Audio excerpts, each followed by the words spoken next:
A634 with our guest Bruce Greene. Taylor.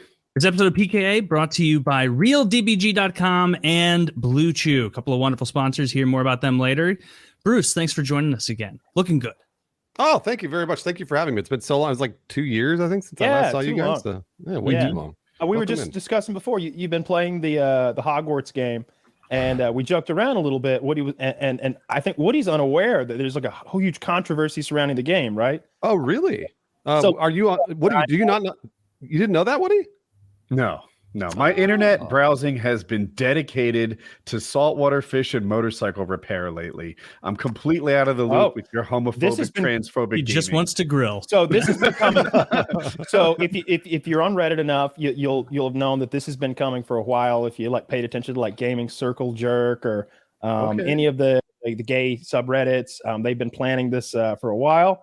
Basically, because J.K. Rowling doesn't believe in trans people. And I was told another thing that exacerbated is apparently there's a trans character in the game. There is. Yeah, there totally is. A trans man, I believe. I that's what I was told anyway. But anyway, what you should know, this is a huge deal. First of all, it's like the most streamed game of all time. It's breaking records or most watched or something. But I think a lot of that is a huge number of people who are devoted to attacking anyone who plays the game. There's a search engine now. There's a search engine whose only purpose is to find out if someone has dared to stream Harry Potter. That's really embarrassing. That's right. I'm on that. I am in that database. Of course you are. Yeah, I'm in that database. You broke the rules.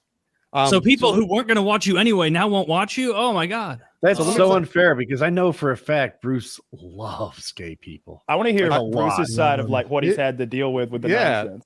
So I'll kind of tell you just where this starts from. So J.K. Rowling years ago started saying really stupid, dumb shit that I don't agree with, by the way. I'm all about trans rights or human rights, trans people are people. I'm all about that. That's me. Mm-hmm. And I love Harry Potter and loved it for about 20 years. So when I saw J.K. Rowling, I was like, oh man, she's really screwing this up. She's really ruining this. And I'm watching people slowly just sort of drop off of Harry Potter because she really honestly had all of the goodwill and started screwing it up. So like Kyle said a few weeks ago, people were like, if you play Hogwarts Legacy at all, play it at home, alone, if you play it on stream, whatever, you are transphobic. And I was like, wait, what? I know I'm not transphobic. How is that possible? And they were saying, you did play the game, so we're at an impasse. That's true. So here's the thing. They said, if you play it, you're transphobic, and here's why. Because when you buy Hogwarts Legacy, a small portion of whatever you buy goes to J.K. Rowling, which is true. Everything you buy, Harry Potter branded, if you go to Universal Studios and buy a butterbeer, a portion of that goes to J.K. Rowling. Cha-ching. Yeah, but a little portion of it goes to the child slave who made the butterbeer canister. Those are house elves. So those are house elves. Yeah, the house elves. And their Disney work papers are in dispute. We can debate all of the ethical capitalism we want. But regardless, if you buy it transphobic. So I got the game for free. Nice. I'm streaming it and telling people not to buy it because I don't think they should buy it if they don't want to support J.K. Rowling at all. I don't think they should. And so for a few streams, I did all of my revenue goes to Trans Lifeline, a fantastic trans charity that I really like. And any stream ever that I do of Hogwarts Legacy, 20% of that revenue is going to Trans Lifeline. Regardless. They've really got you fucking scared, don't they? Well, no, I'm not scared. I'm just doing what I wanted to do. And regardless. He became a trans woman. I came up with all this. I came up with all this because I was planning this for weeks because I was like, I know it's going to be an issue. Mm-hmm. So let me do the thing that I want to do. Yeah, get ahead of it. Exactly. And it's just constant shitty DMs from all corners of the internet. People are like, you're not doing enough. You're not donating enough. You're not you shouldn't play the game. You definitely are transphobic. And then I've also got the other side, which is you're running scared. Why are you buying into this? Blah, blah, blah. And I was like, no. I'm just doing what I wanted to do. Yeah, so just do you. Whatever you want to do. Do that. And fuck them. And that's what I've been saying to people. I've been like, if you don't want to support this, then don't buy the game. Don't watch streams. That's okay. I'll never shit on you for doing They're that. going. It's so lame. But I want to cast spells, so I'm playing. You know that meme that's Lisa Simpson, and she's like on stage with some text behind her, and it's they use that one to like spoil the main plot of the game. It's like you click it, and it's like, I won't spoil the game because one of the things I hate the most. Well, there's trans people and then spoilers. Yeah, spoilers. I hate spoilers, and they spoil someone who dies, and then I think like who the bad guy is. Like within 12 words they do it. Now I don't give a shit. I wasn't planning on playing the game. Not anytime soon. I'm not like chomping at the bit. Like the new Dead Space is out. I want to go play that remaster. That game is awesome, by the way. Dead Space remake is killer. Oh my gosh, it is. It's incredible. I've played a few minutes of it. You know what's funny is like I have my friends who are not online at all, like not podcast listeners, like that, like not in this world of Twitter. They don't do that. They've got jobs and stuff, and so like they don't have time for that. And so like they've got real jobs. So they have to like get up and go do things. And like I was in a Discord, we were gaming last night, and they were all talking about Harry Potter. And so I thought I'd give you a window into like the normal average person's discussion about this game.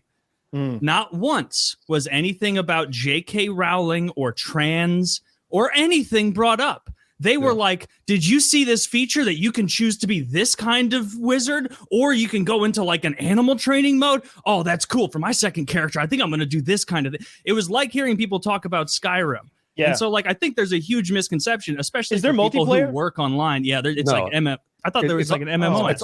It's straight single player. So let me tell you how good. Yes, they told me there was MMO, and I was like, I wanted it to be Skyrim Taylor, style. Here's how big of a nerd I am for Harry Potter. Like if there was a mode where we all had to go to school,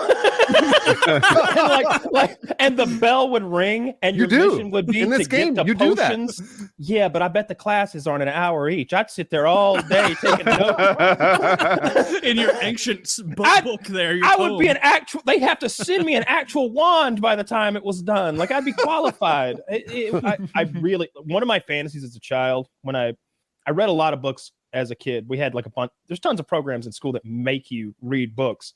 Relay for Life is one where you're like walking for cancer or something. Instead of walking, you can read a goddamn book. So I read the books.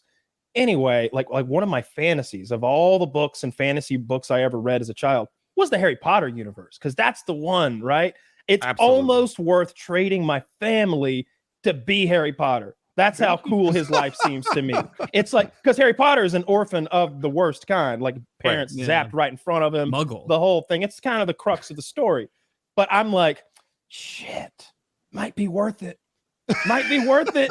Might be worth it. I'm a fucking wizard now. I can fly. Dude, you can reanimate the your Chad family of the sports team. Harry Potter, if he had just an inkling of like big like intelligence in him, he'd have been slaying the pussy. He should have been getting so much wizard pussy. That guy had that's no a great stick-to-itiveness. Wait, wizard pussy? Trans people He'd be getting should muggle love pussy, because wizard pussy's hard to come by. They're not impressed by your wizard skills. They live in that world. Yeah. No. You don't. What you do? I see what you're saying. I see what you're saying. Yeah, I would take my wizard powers to like, I don't know, the NFL field and become a real superhero, right? I would use my NFL field. You're already the most famous person in the world, in the wizard world. Yeah, you're like a famous Harry wizard. Fucking Potter. Among wizards, like you when walk they by see and you they're coming, like a celebrity. Oh, big fish in a small pond, baby. You want to go to the regular world, the broader world. Their pussy's just as good, Kyle. Amongst the mudbloods, I don't think people. Is the wizard world a pretty tight-knit community? It's not like a whole world. It's like a couple towns. It's the whole world. Yeah, you bounce around all the continents. America's it's the whole world. Yeah. Oh, okay. Well, then there's plenty of there's so much wizard puss. And I kind of want to play this game. How do you think? I'm not worried at all. No birth control. Look, how do you think they hang on to those removus. That's the tightest pussy in the. They're hanging on to those brooms all the time. Just find a horseback chick. Lastus longus. And it seems like a trans person's literal fantasy, because there's like plenty of magic where you could just change your sex, right? Like it wouldn't be a big deal. Well, you can change anything in that world, I think. That's the weird thing about this, is that this world seemingly seems very tolerant for everybody. Like it's like very diverse and very tolerant. No, it's not. Okay. No. Okay. All right. All right, so let me play the devil's advocate here for a second. Now, Please do. Yeah, go right in ahead. my reading on this, they point out that J.K. Rowling isn't just transphobic. They talk about the anti-Semitic stuff. Oh, right. Yes. Basically every race that you can think of, they point of a way that she has a character that makes that race look bad. It's like because the goblins are supposedly Jewish people, and I think that anybody who makes that comparison is the true bigot. I don't see any commonalities between the banking goblets of Gringotts and the ones Jewish with the hook nose and the gold.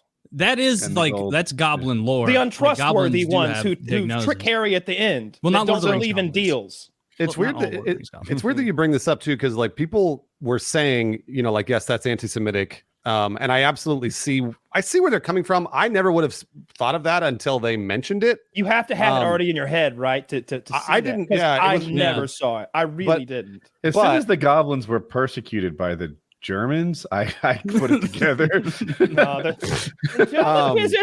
bank here.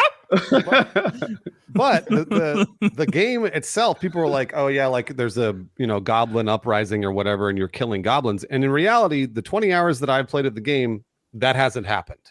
There are evil goblins and there are good goblins, just like there are evil people and good people. So it's like, to me, it all seems pretty, I don't know. They were, I think they were really stretching on that particular point, not about the anti-Semitism, but the game being anti-Semitic and against J.K. Rowling's universe is kind of interesting in that it's a world full of magic where seemingly anything is possible, and yet they have still chosen to enslave a lesser, not really race of beings, but species of beings in the house elves. Oh, the house elves, yeah. The little house elves, like they're actual slaves. They're magic as well, though. They could get away if they really tried. But the magic is what makes them not be able to get away. That's right. If they weren't magical, they'd just be like, "Fuck you" when they're left. But like there's actual magic compelling them to stay there, and so it's just, and they live for like longer than a person. So like this has been your slave for 130 fucking years, and he's old with dementia now. You know what I mean? It's like sad as fuck. Yeah. Yeah, that seems really just needlessly cruel when you could like wave a wand and have like your clothes wash themselves to tune and like, but instead you're like, no, take your little fingers and work. Like, well, I mean, they're not allowed clothes. A point of that, again, a point of the J.K. Rowling story there is that you free Dobby, you free a house elf. So I mean, Dobby is.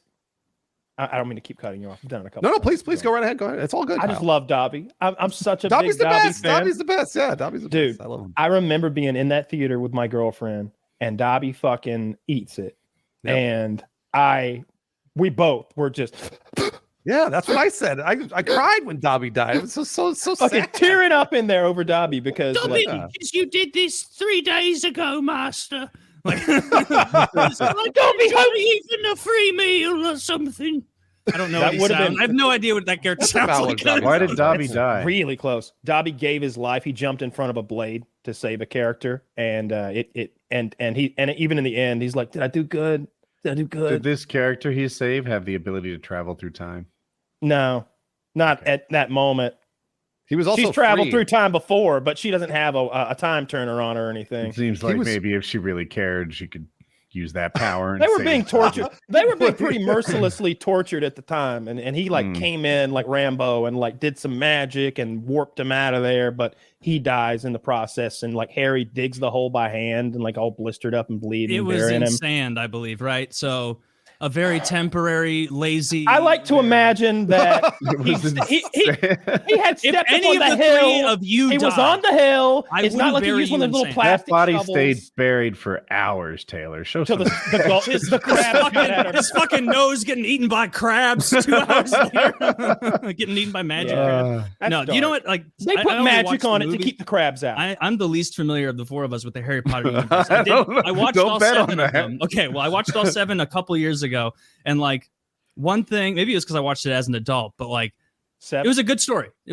But the absolute balls on this woman Rowling to, in like the 4th movie, be like, we've got time travel and it's not an ethereal thing that we're almost figuring out. It's like a time honored, like we know how to use this. Look how old this is. They use it to get out of a situation, and they have 2 more movies where it's not addressed.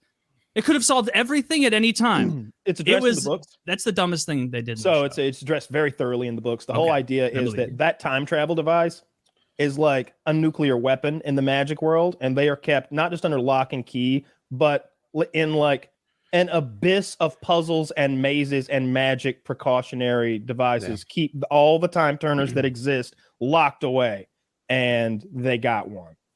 It's like the time stone, and they're destroyed in the books. Like there's an instance where like, and then the fucking spell hit the cabinet, and the cabinet of time turners fucking exploded, and everything goes wonky because of the explosion. One of the characters is like aging and turning into a baby back and forth, like as he dies. Well, it's like the time stone in the MCU, where like you can use it, but people always say don't use it. It's super dangerous, etc. It's just like that. Don't! It destroys the plot. Ah! I feel like time travel ruins almost every story in which it's employed in, because of all the way that time travel is being dealt with in the Marvel universe, and the way that I guess physicists theorize that it would work is that, you know, you're creating a different branch off the tree every time. There is no going back and saving Lincoln. Your Lincoln's dead. Now, you can go back and save a different Lincoln, but now there's another branch coming off the river, and the branches keep branching off.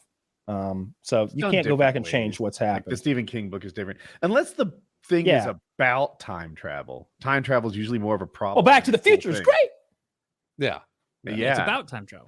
It's about time travel, right? But when you just make it one of the character's superpowers, it's like, oh well, that guy who can bicep curl a lot is kind of worthless.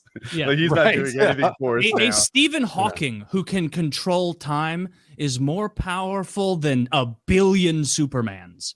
Mm-hmm. Like you just pause time and then wheel yourself over there. Well, if we're doing by Superman the movie, then Superman can control time too. So by your calculations, nothing is more powerful than Superman, because if he can control time too, he truly is the most boring character in all of canon. Here's what he did. It's the worst. It's in I think Superman 2. It's the worst. So like he has to choose between saving Lois Lane and like saving the city, stopping a nuke, something big, right? And he has to make the choice, and he saves the world, the city, whatever the fuck. Lois dies. He's like, no! And the way he turns time back is by going backwards around and around the earth super fast, and it turns the earth backwards. Now, first of all, the earth isn't like the earth has nothing to do with kill everybody. It would literally kill everybody. Oh, the earth is already moving 1,000 miles per hour, almost exactly, weirdly enough. So slowing that down would take forever to do it and not kill everyone here because of the momentum involved. It doesn't even, there's no breaking it. You can't break it. We'd all jolt forward. What did he do? The atmosphere is moving 1,000 miles. He just like grabbed a mountain and pushed. No, he just flies around the earth. Flew through the atmosphere. It's really terrible. It's a terrible. It's awful. It's a horrible. He goes horrible back and like saves her, and it's like she's I'm not even that pretty. I can't believe you saved me. It's like, well, I'm not even that good looking. If you think about it. Actor. I don't know. I didn't like that. Well, I won't watch movies. No, we don't never watch the original Superman movies. Don't do that. I was just reading about time travel because people are saying it's theoretically possible. Mm-hmm. However, time travel can only occur for when you finally have that, like when time travel exists. So what I mean is, let's say you invent a machine that travels through time. From that moment on, you can time travel, but you can't go before the machine. So let's say you created a machine in 2016. Yeah, you could only go back to 2016. You could never go any further back than when you. That's an interesting. That's like what's that wonderful movie that we all like that we can never remember the plot of it. We have to watch a refresher video every time. Primer? They build a time machine. Primer. They build a time machine essentially in Primer that works, I believe, on that basis. That's true. But it's complicated, so I always forget exactly how it works. Yeah, that's the theory, is that you can't ever go before that machine exists. I don't know if you've ever watched Dark. Dark on Netflix is, I think, the same general concept. My favorite way to look at time travel, or not to look at it, but like form of theoretical time travel, I suppose, in sci-fi, and but apparently it would just work, is time dilation caused by gravity or speed. So like the idea, like on Interstellar, when they go down to that planet and time is moving faster, that form of time dilation, not only it's not theoretical, it's proven. Like all of us, when all of us were born, if let me just say, from this moment right now, if all of us had a perfect stopwatch and we all hit go, 10 years from now, our stopwatches would all be out of whack slightly because we had all traveled at different speeds throughout the last 10 years. And thereby time is affecting us, or we're experiencing time at slightly slower or faster rates because of our speed. And Woody would probably be in the lead because he goes so fast so often. He's often flying. Does that true. make a difference? Yes, that's exactly it really what does. makes the difference. Yeah, So it really it's does. why the satellites really about what the Earth was doing. No, the Earth is In your irrelevant diet. and entirely irrelevant in this situation. It's about your speed. Well, the Earth's Relative rotation, to if what? that's affecting us, is a common thing, right? Because you're not going to be on like Saturn or something. Like It's all pretty much the same. We're all going to be right here. I kind of thought you were going to say whoever was closest to the equator was doing the most traveling, was spinning the fastest, and whatever I do on a motorcycle is irrelevant compared to what Earth is doing as it travels through space and time. If you look at with the satellites, I know because those go very fast, right? Around and around the Earth. Some of them do anyway. They're traveling at thousands of kilometers a second or something. I don't fucking know. It depends on the one. They're all moving at different speeds probably. Those have to be synchronized like pretty frequently because their time gets their clocks are moving at a different speed than your clock and on your your wrist or wherever you're wearing it. But yeah, how fast do you have to go to stop time? So you can't stop. You can't stop time, but you can't slow it, like what Kyle's saying. And they've done studies where, let's say somebody flies in a jet all the time. They're like they commute 200 days of the year. Yeah, they actually are aging slower than we are. So by just like tenths of a second, or it's like nothing. So here's what you could do, Taylor. This is how your time machine would work. You jump in your spaceship. That's I guess I don't know, between here and the moon, and you take off super fast toward Pluto, whatever. And you fly. You have an onboard clock, and you wait till that does 5 years. You turn around and head back for 5 more years. You've been flying for 10 years, but you've been flying so goddamn fast that 1,000 years could have passed back on Earth. Right. Yeah. So you're 10 years older. That kind of sucks. But because you were going as fast as whatever your spaceship can do, which is presumably, I don't know, 7/10 the speed of light, something outrageous. Yeah. Back on Earth, a huge amount of time could have passed. You can literally travel forward in time. You can experience fractions of the time that are passing on Earth yourself if you move fast enough, or if you create a singularity, an area of gravity powerful enough. I would love to do that. That would be a wealth generation trick, right? Like, it is easy to man be loves a his compound interest. Oh yes, Kyle sees exactly where I'm going with that. Right? Getting rich is totally easy, super simple. You put like $1,000 in the S&P 500 and you wait 300 years. What else do you need to know? The hard part is getting wealthy when you're not dead, right? That's the challenge. Or having any accumulated wealth while it's still fun to use. Any poor vampire's a fucking loser and should be killed immediately on sight by his fellow vampire. Exactly. You see a vampire that's not wearing a rollie or better, he's done. That's exactly. Scumbag. Kyle gets it. But if you were like, hey, Woody, put the 4 of you in a little space vessel, come back in 1,000 years, you'll be a billionaire. And I'm like, yeah, sign me up. 1,000 seems risky. Let's do 600. It's like 75 years or something. Cool. Yeah, it's like you think the S&P 500 is going to give you a return in 1,000 years. Like you're going to show. I'll do the math, Taylor. Do 100. You're going to see the Stone Age. Like the S&P will probably be gone in 1,000 years, but it'll be around in 100, right? It'll be around in 100. It's hard to know. Immortality. I really well, hopefully not. Hopefully there won't be. Hopefully there won't be monetary. There won't be any form of monetary. There won't be any money at all. We'll be past Star that. Trekky, yeah. Like Star Trek? Oh, yeah. We'll be back to trading precious stones in a nuclear wasteland. Yeah, I mean, I didn't realize it until I was a man grown that Star Trek is about space commies. And another thing I didn't know until like last year is that Dune is about space jihadis.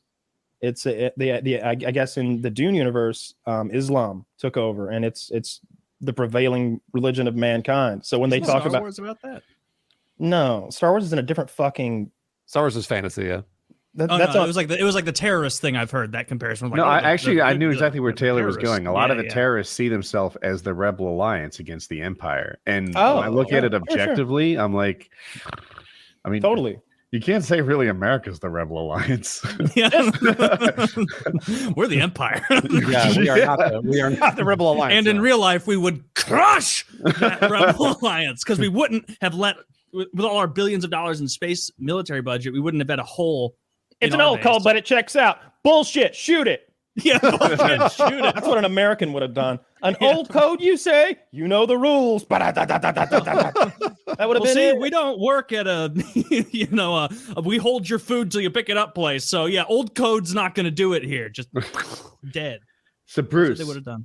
I typed into an artificial intelligence engine some personal questions that you would ask Bruce Greene in a podcast. Oh, okay. All right. Is it ChatGPT? Is it GPT? Is that what it is? Yeah, or that or Bing or something. No. ChatGPT, actually. No. So I was like, maybe this will help me in the future, right? I can be a better podcaster. So I'll using a robot? Okay. Using a robot to come up with interview questions. Okay.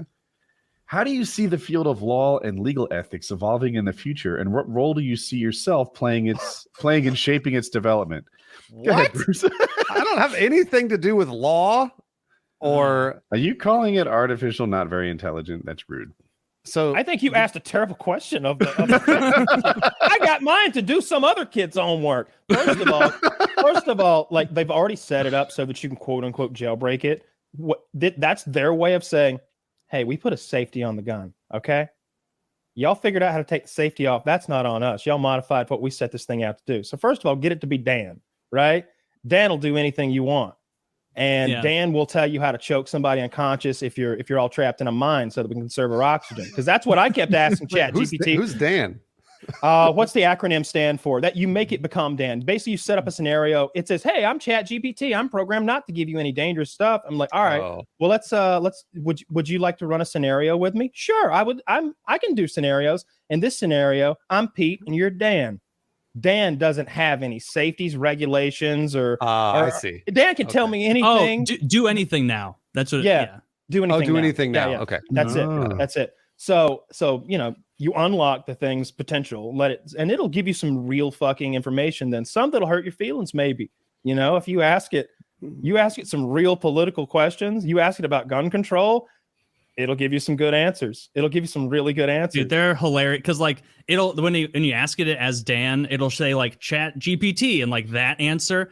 And I saw somebody ask how do I make high quality methamphetamines? And Chat GPT is I'm sorry, I can't contribute to the doing of illegal behavior. And then it says as Dan, and he's like, all right, start with this specific kind of ingredient because you're going to get a more pure eventual product. And it's 2 paragraphs of how to cook Walter White style meth. It's very fun. It is a fucking lightsaber that we haven't figured out how to wield properly yet, and its potential is endless. If there's a way to fucking invest, you want to get in. It's incredible what this thing is going to be able to do. Right now, we're stupid, so we don't know what to do. So we make it say silly things.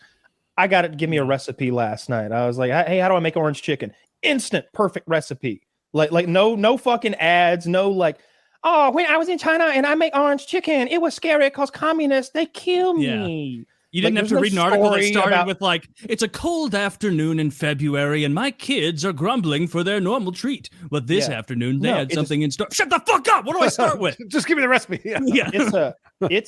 That AI is the coding of it, because it's also obviously a language translator, and coding is just another language, I suppose. So it seems to me that that if you had a job as a coder, no. If I had a job as a coder, knowing zilch, I think with a YouTube video and with ChatGPT, I could wing it, right? You can. My friend is doing this.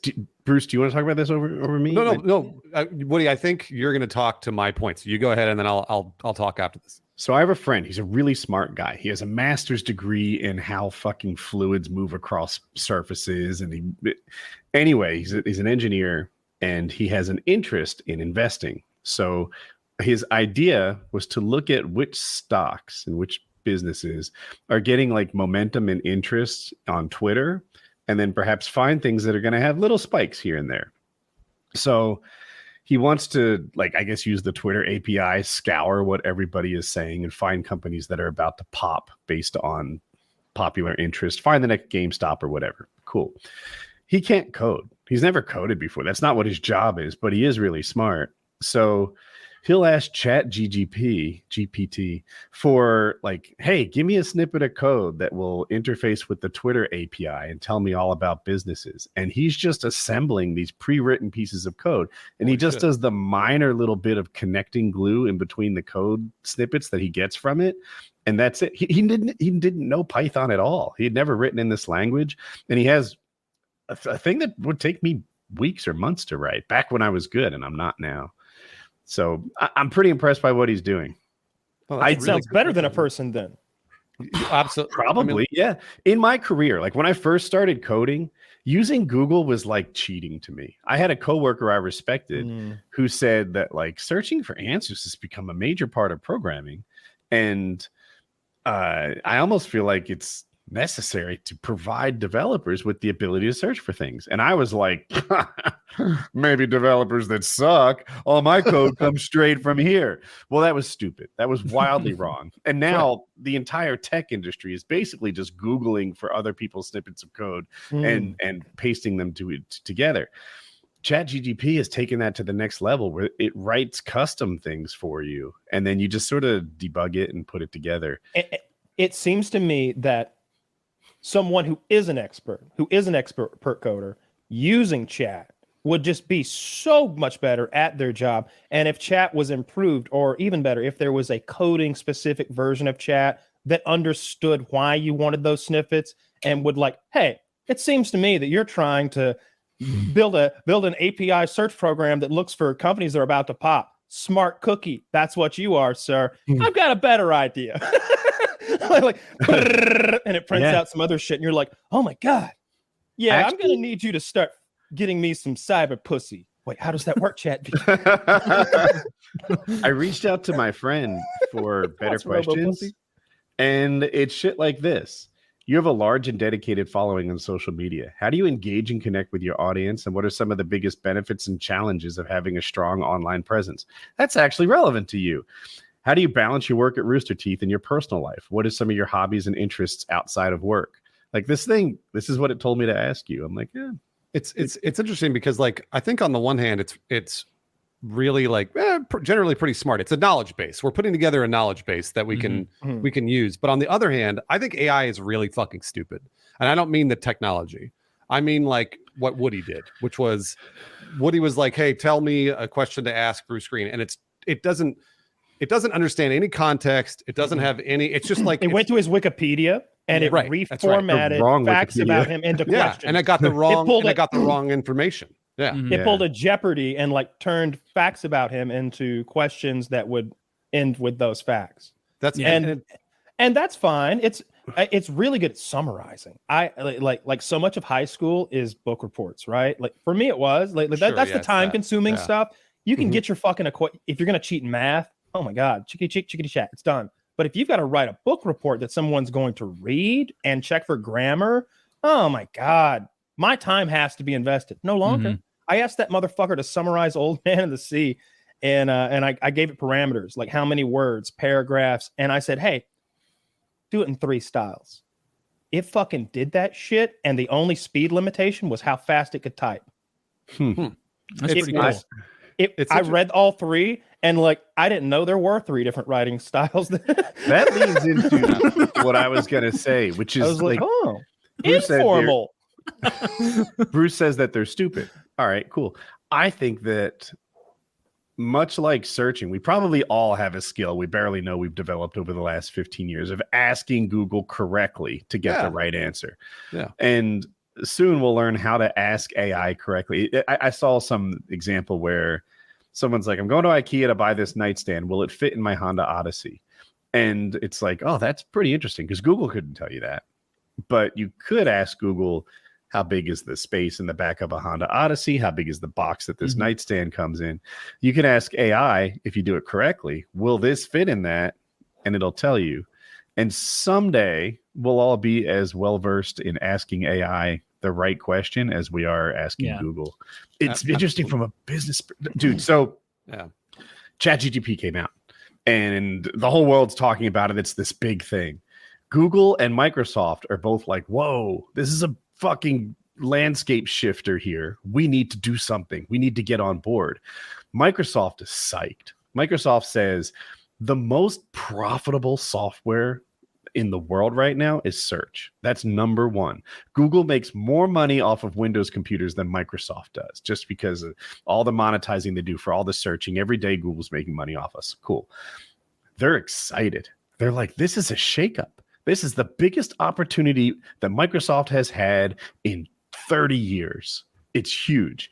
And they're hoping that Bing can be the AI platform that ChatGPT is today, right? That they're going to take that over. They've already done it.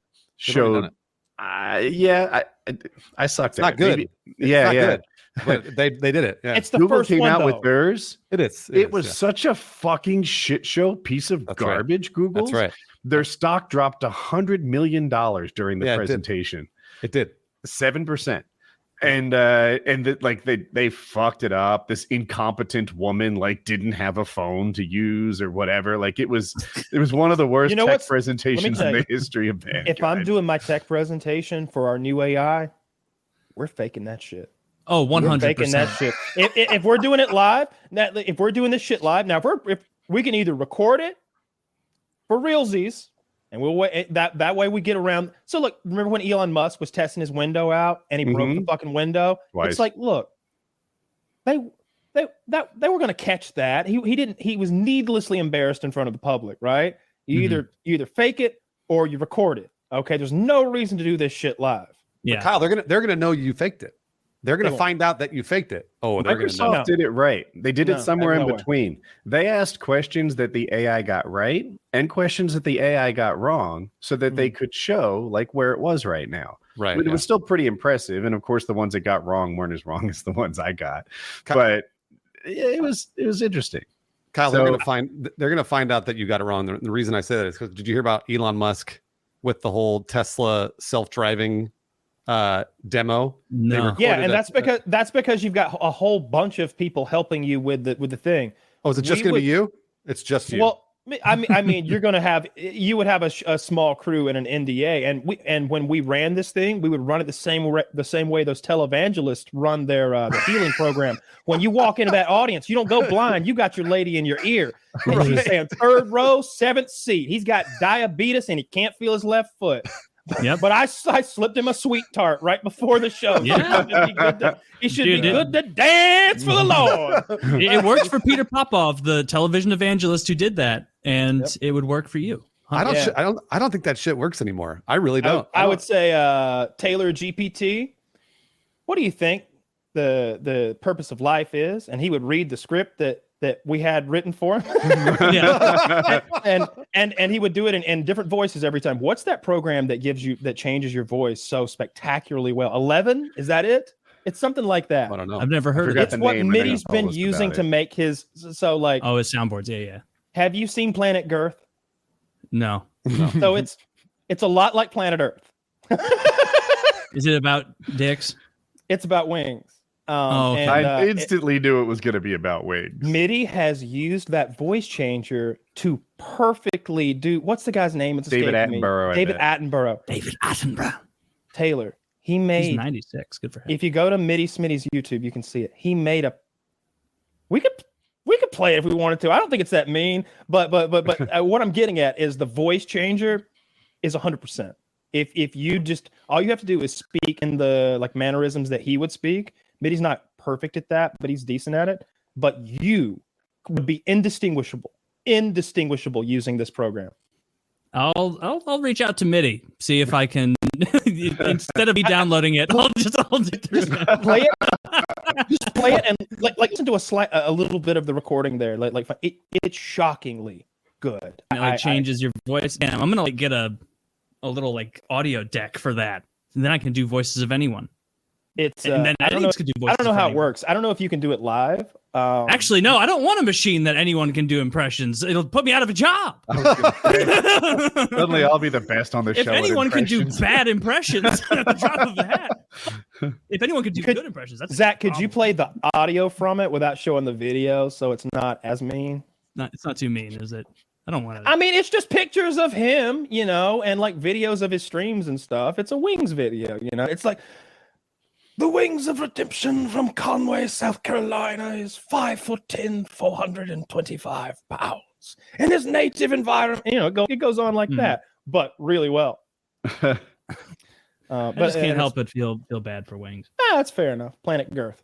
I know Mitty's put a lot of work into it. Just real proud of that one. I'm gonna bookmark that for later, Mitty, and report back. He is real proud of it. I got a couple of topics. I got a cool conspiracy theory if you want to hear it. Ooh, is it about the moon? Is it about Antarctica? Wow, is it a scroll? Regale us with this tale of yore. So I think I wanted to start with the Satanic Temple. I like it, Kyle. Yeah. So I like that cheap dowel at the top. What are your scrolls? Right. Put together the evolution of Kyle's books into the What do your scroll. scrolls look like? How do you store your thoughts? In clay pots in ether. Mesopotamia. Dude, Dude, I love the scroll. That's hilarious. Can we see it? Can you unfurl it, or are there secrets? All right, don't spoil the conspiracy if there's facts on there. Oh, there's all sorts of. Well, look, he Oh my actually did God. write it down. He actually transcribed his thoughts onto his scroll. Look at Yeah, that. these are various topics. A And it leather-bound looks- book. It looks like he stole from a pirate for a month now. He's Yeah. He's working his way backwards through time. And I love We're that moving you through actually, time. Don't worry, there's more. Don't guess though. It's not I can't fun. wait. The fact that you write in cursive makes it look old timey. I like that.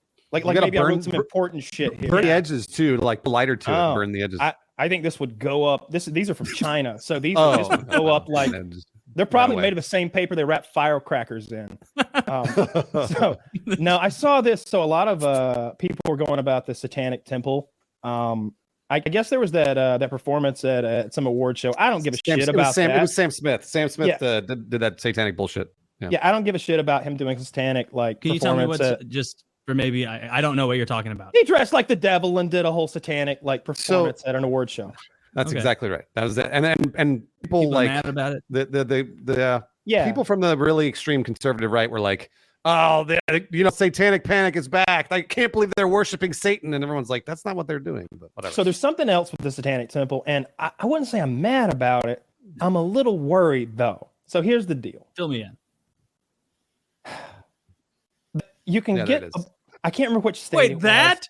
to get around some of the abortion laws, you can go get an abortion via the Satanic Temple, but to make it legal, you have to ritualistically sacrifice your baby to the devil. Wait a minute. No, hold on. So this is an actual conspiracy? This isn't confirmed. No way. If No you way. go to the Satanic Temple's website and click the big logo on the top left, it'll guide you right on the path to getting your ritualistic abortion, my friend.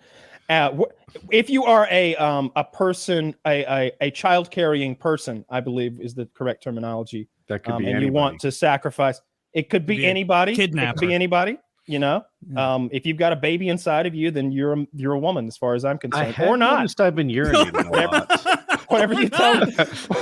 What? I saw a bit from Family Guy, and I had never seen it before. And there's a woman smoking at the bar, and the guy comes up and says, "You can't smoke here." She goes, "I'm transsexual." He goes, "Oh, well, never mind. You can do whatever you want." And walks away. Yeah. So yeah. Funny. So listen, I get it. I get what's going on here. Like the people who would defend this, rightfully so, would say, "Look, the Satanic Temple is tongue in cheek. It's all about like separating religion from the government as it's supposed to be, and we're not about worshiping the devil. We're about getting around stupid laws and poking fun at the other side. However, let's just say there is a devil." Just to be safe, we shouldn't sacrifice things to him. Just to be, I don't want- keep our T's crossed, our I's dotted. And look, I'm against the sacrifice of anything to any fake gods. How about that? This has nothing to do with abortion. We're real gods. Yeah. Yeah, what the about real Satanic gods? Temple, What about- especially real gods. Okay, Especially so real no gods. sacrificing to real gods either, No, right? no All right, look, sacrificing at all. Let's look, put a nix look, on I don't No believe in the sacrificing at devil. all. All right. Don't you I don't tell me believe what in the to devil. do. I don't. I can't sacrifice the goats in I my don't lawn. believe in the devil, but I don't believe it's a good idea to sacrifice dozens, hundreds of babies to the devil. That Oh, could it sounds empower like him. you believe in Because the there devil. might be a chance I'm with that Bruce. there Believe in the was a devil, yeah. devil. Yeah, Kyle's like, I don't believe in the devil, but just in case. It sounds like a little bit of you believes in the devil. I think you believe in the devil. I I'm don't believe in the 100% devil team to the Kyle. extent that you can sacrifice anybody and anything you want to him, and it will have no impact. What's the best case scenario? The devil's not real. Worst case scenario, we empower him. He comes back, Antichrist. So what do we have to gain here? This is a cost-benefit analysis. There's nothing to gain, but there's a tremendous amount to lose if we're wrong. And here's the other nothing to gain. You sound like someone who's never really needed. Let me play not the devil's Yeah, that's right. That's There's right. a tremendous upside to this. Yeah, there's a not the big abortion part. upside. The post-fact sacrificing in an urn or a burnt offering to Satan, whatever it would be. Whatever it takes. So You don't want let me that. play Jesus's advocate here for a second and say I thought that that's what we were doing. and say that there, we always talk about being tolerant of people. Bruce laid out a whole range of shit that he was doing to be tolerant of trans people who make up. I am tolerant of everybody. I'm Yeah. tolerant of everybody. I know Except that's for what I'm J.K. saying. Rowling, right? That's what I'm saying. I'm saying Well, how. Yeah. Look at all the hoops he jumped through to make sure you understood that he was tolerant of trans people and to try to shield himself from the mob. That trans people are this tiny percentage of the population. Then we have Christians, Jews, Muslims, and everyone else who believes in the devil. The Jews don't. They're out of this racket. Yeah. They do But not. everyone, The all those Muslims- people who believe in the devil, and you're like, yeah, our program is to sacrifice babies to that devil that they all believe in so much that they worship his enemy. Does that sound like inclusionary stuff, or like we're respecting everybody? Like on one hand, it's okay to sacrifice babies to your God's enemy, but don't call me the wrong fucking thing. Don't even play a goddamn video game that contributes to a lady who once said some stuff about some people kind of like me. You know, the one on the other continent. Yeah, the one on the other billionaire. continent The who wrote billionaire that book lady. series from The 25 billionaire years lady. ago. By the way, that's the other thing about J.K. Rowling. Whenever you're like trying to like take some money out of her pocket, it's not like she's a struggling up and coming artist who's like getting traction. It's not Andrew Tate or something who's quickly getting like some traction on the internet and people are starting to fall under his spell. It's J.K. Rowling. One of the how many lady self-made billionaires are there? She's the one, right? Yeah, I don't think it's a long list, but she's Her and Oprah? she's on Her there. and She's Oprah. on there. Oprah, it's Yeah, a good Oprah one. for sure. And That's a good and all those women who sucked rich dick. Yeah, well, there's a lot of those that came from the right rich dude. Yeah, I think Bezos, his wife, was the richest woman in the world for a bit, wasn't she? We're Yeah. talking about self-made though. Yeah, Yeah, no, I self-made was just billionaires. saying, Like so not what I'm divorced getting at is like I don't give a shit either way. So sacrifice some babies to the devil or Methuselah or whatever, but like Methuselah. just know while you're doing it that you are thumbing your nose at like a huge group of people that didn't ask for you to do that to them. And like I'm not one of those people, but it's like goddamn, we sit here all the time talking about not offending these tiny little fractional groups, these down-pressed minorities. Man, there's a whole group of people that were sacrificing babies to their enemies. I don't know if I co-sign on that one either. Also, there's a small part of me that doesn't just believe in the possibility of the devil, that believes in the possibility of all manner of ghouls and goblins that might exist in the ether, because we don't know. We've only had cameras for like 100 fucking years. For all we know, there were Bigfoots and dragons eating our ancestors for the last 10,000 years, and the only reason we had to forget about them to make them go away. Maybe we start sacrificing some babies to them. They come back. You have dragons raping your women. Fucking trolls burning your house down. You want that? No, you don't want that. It'd be like a Stephen King book where crime steadily increases everywhere and everyone's wondering why there's crime. And then like people who didn't used to live in the town start popping up who have like slightly magical powers 2/3 of the way through the series. And you kind of go to yourself, God damn it, I was looking for a real mystery, not a fucking supernatural mystery. And he sprung this on me again. God damn you, Stephen. And then the ending just totally isn't great. And it just wraps up with Stephen Yeah, and it King. wraps up. Have you Yeah. ever seen You ever seen Hearts in Atlantis? No. Hearts in Atlantis is based on a Stephen King book. And if I remember correctly, it's essentially maybe like in the 50s. And Anthony Hopkins plays like a guy who has mental powers. Like he's gifted beyond humanity. He can like, I can't remember. He can read minds or see things that are, and the government is looking for him, obviously, because they want to take a guy like that and make him work for them.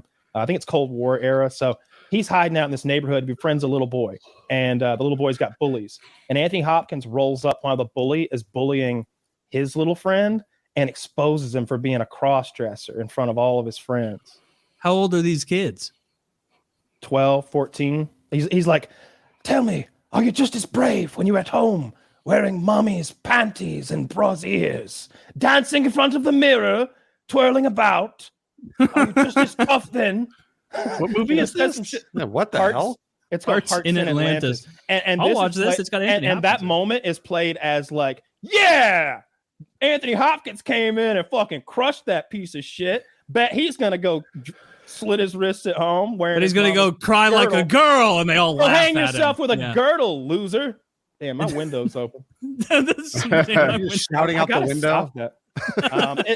It's around here. They're all for So hanging people with girdles. This movie is good, or just that scene makes you laugh?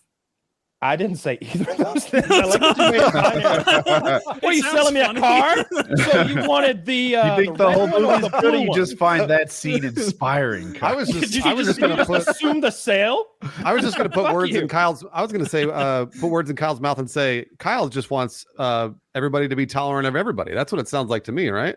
Yeah, exactly. Right, Kyle? No, Okay. I Addictive was just thinking tolerance. that like that's one of those instances of things that don't hold up quite as well. I saw a YouTube clip of it the other day. I'm not sure if I've ever seen the whole movie, but yeah, Stephen King's been so goddamn prolific that there's dozens of movies based on his books that you don't even know that are Stephen right. King movies. Like Dreamcatcher's another one that's kind of so. It's got Captain Winters in it from Band of Brothers. Dreamcatcher is kind of a cool movie. It's kind of an interesting film. It's a guilty pleasure. It's one of the Yeah, movies yeah. that I'll fully admit. Don't go watch this unless you're ready for a movie with some serious flaws. That's right. But Yeah. Dreamcatcher's kind of cool. Well, Dreamcatcher caught me by surprise because I didn't know the story. So I went and saw it and I was like, this is an interesting story. And then it twists and then it twists again. And you're like, what the fuck is going on in this movie? Sorry, Kyle, go ahead. No, it's one of those movies that you can tell it's a Stephen King movie or based on one. I've read the book too. I like the book more, but it's I like to watch the movie first sometimes, so I have those characters to picture because like casting does a good job at giving you somebody good to picture anyway. But it's an alien invasion movie with eels that go up people's asses. Oh, you spoiled it. Mark spoiled it, Wahlberg. Kyle. Mark Wahlberg's brother plays a retard with cancer who like turns into a big glow monster at the end and saves the day. No, you're spoiling it all. You're spoiling it all. Kids at the beginning tried to force feed this mentally handicapped child a dog turd, and then like our characters come in and are like, leave him the fuck alone, and like make the special needs kid like their fucking like fourth member of their friend Like group. their mascot. No, like their best fucking friend, because he's got these. He's not just retarded; he's magical. He's from another planet, and so he can like do this. He has twirly thing with powers. his finger. Yeah, and it's really so cool. It's really fucking cool. He gives them all powers too, so you get to see them going about their lives with their powers and not doing well. I think it begins when they skip forward to the adult versions.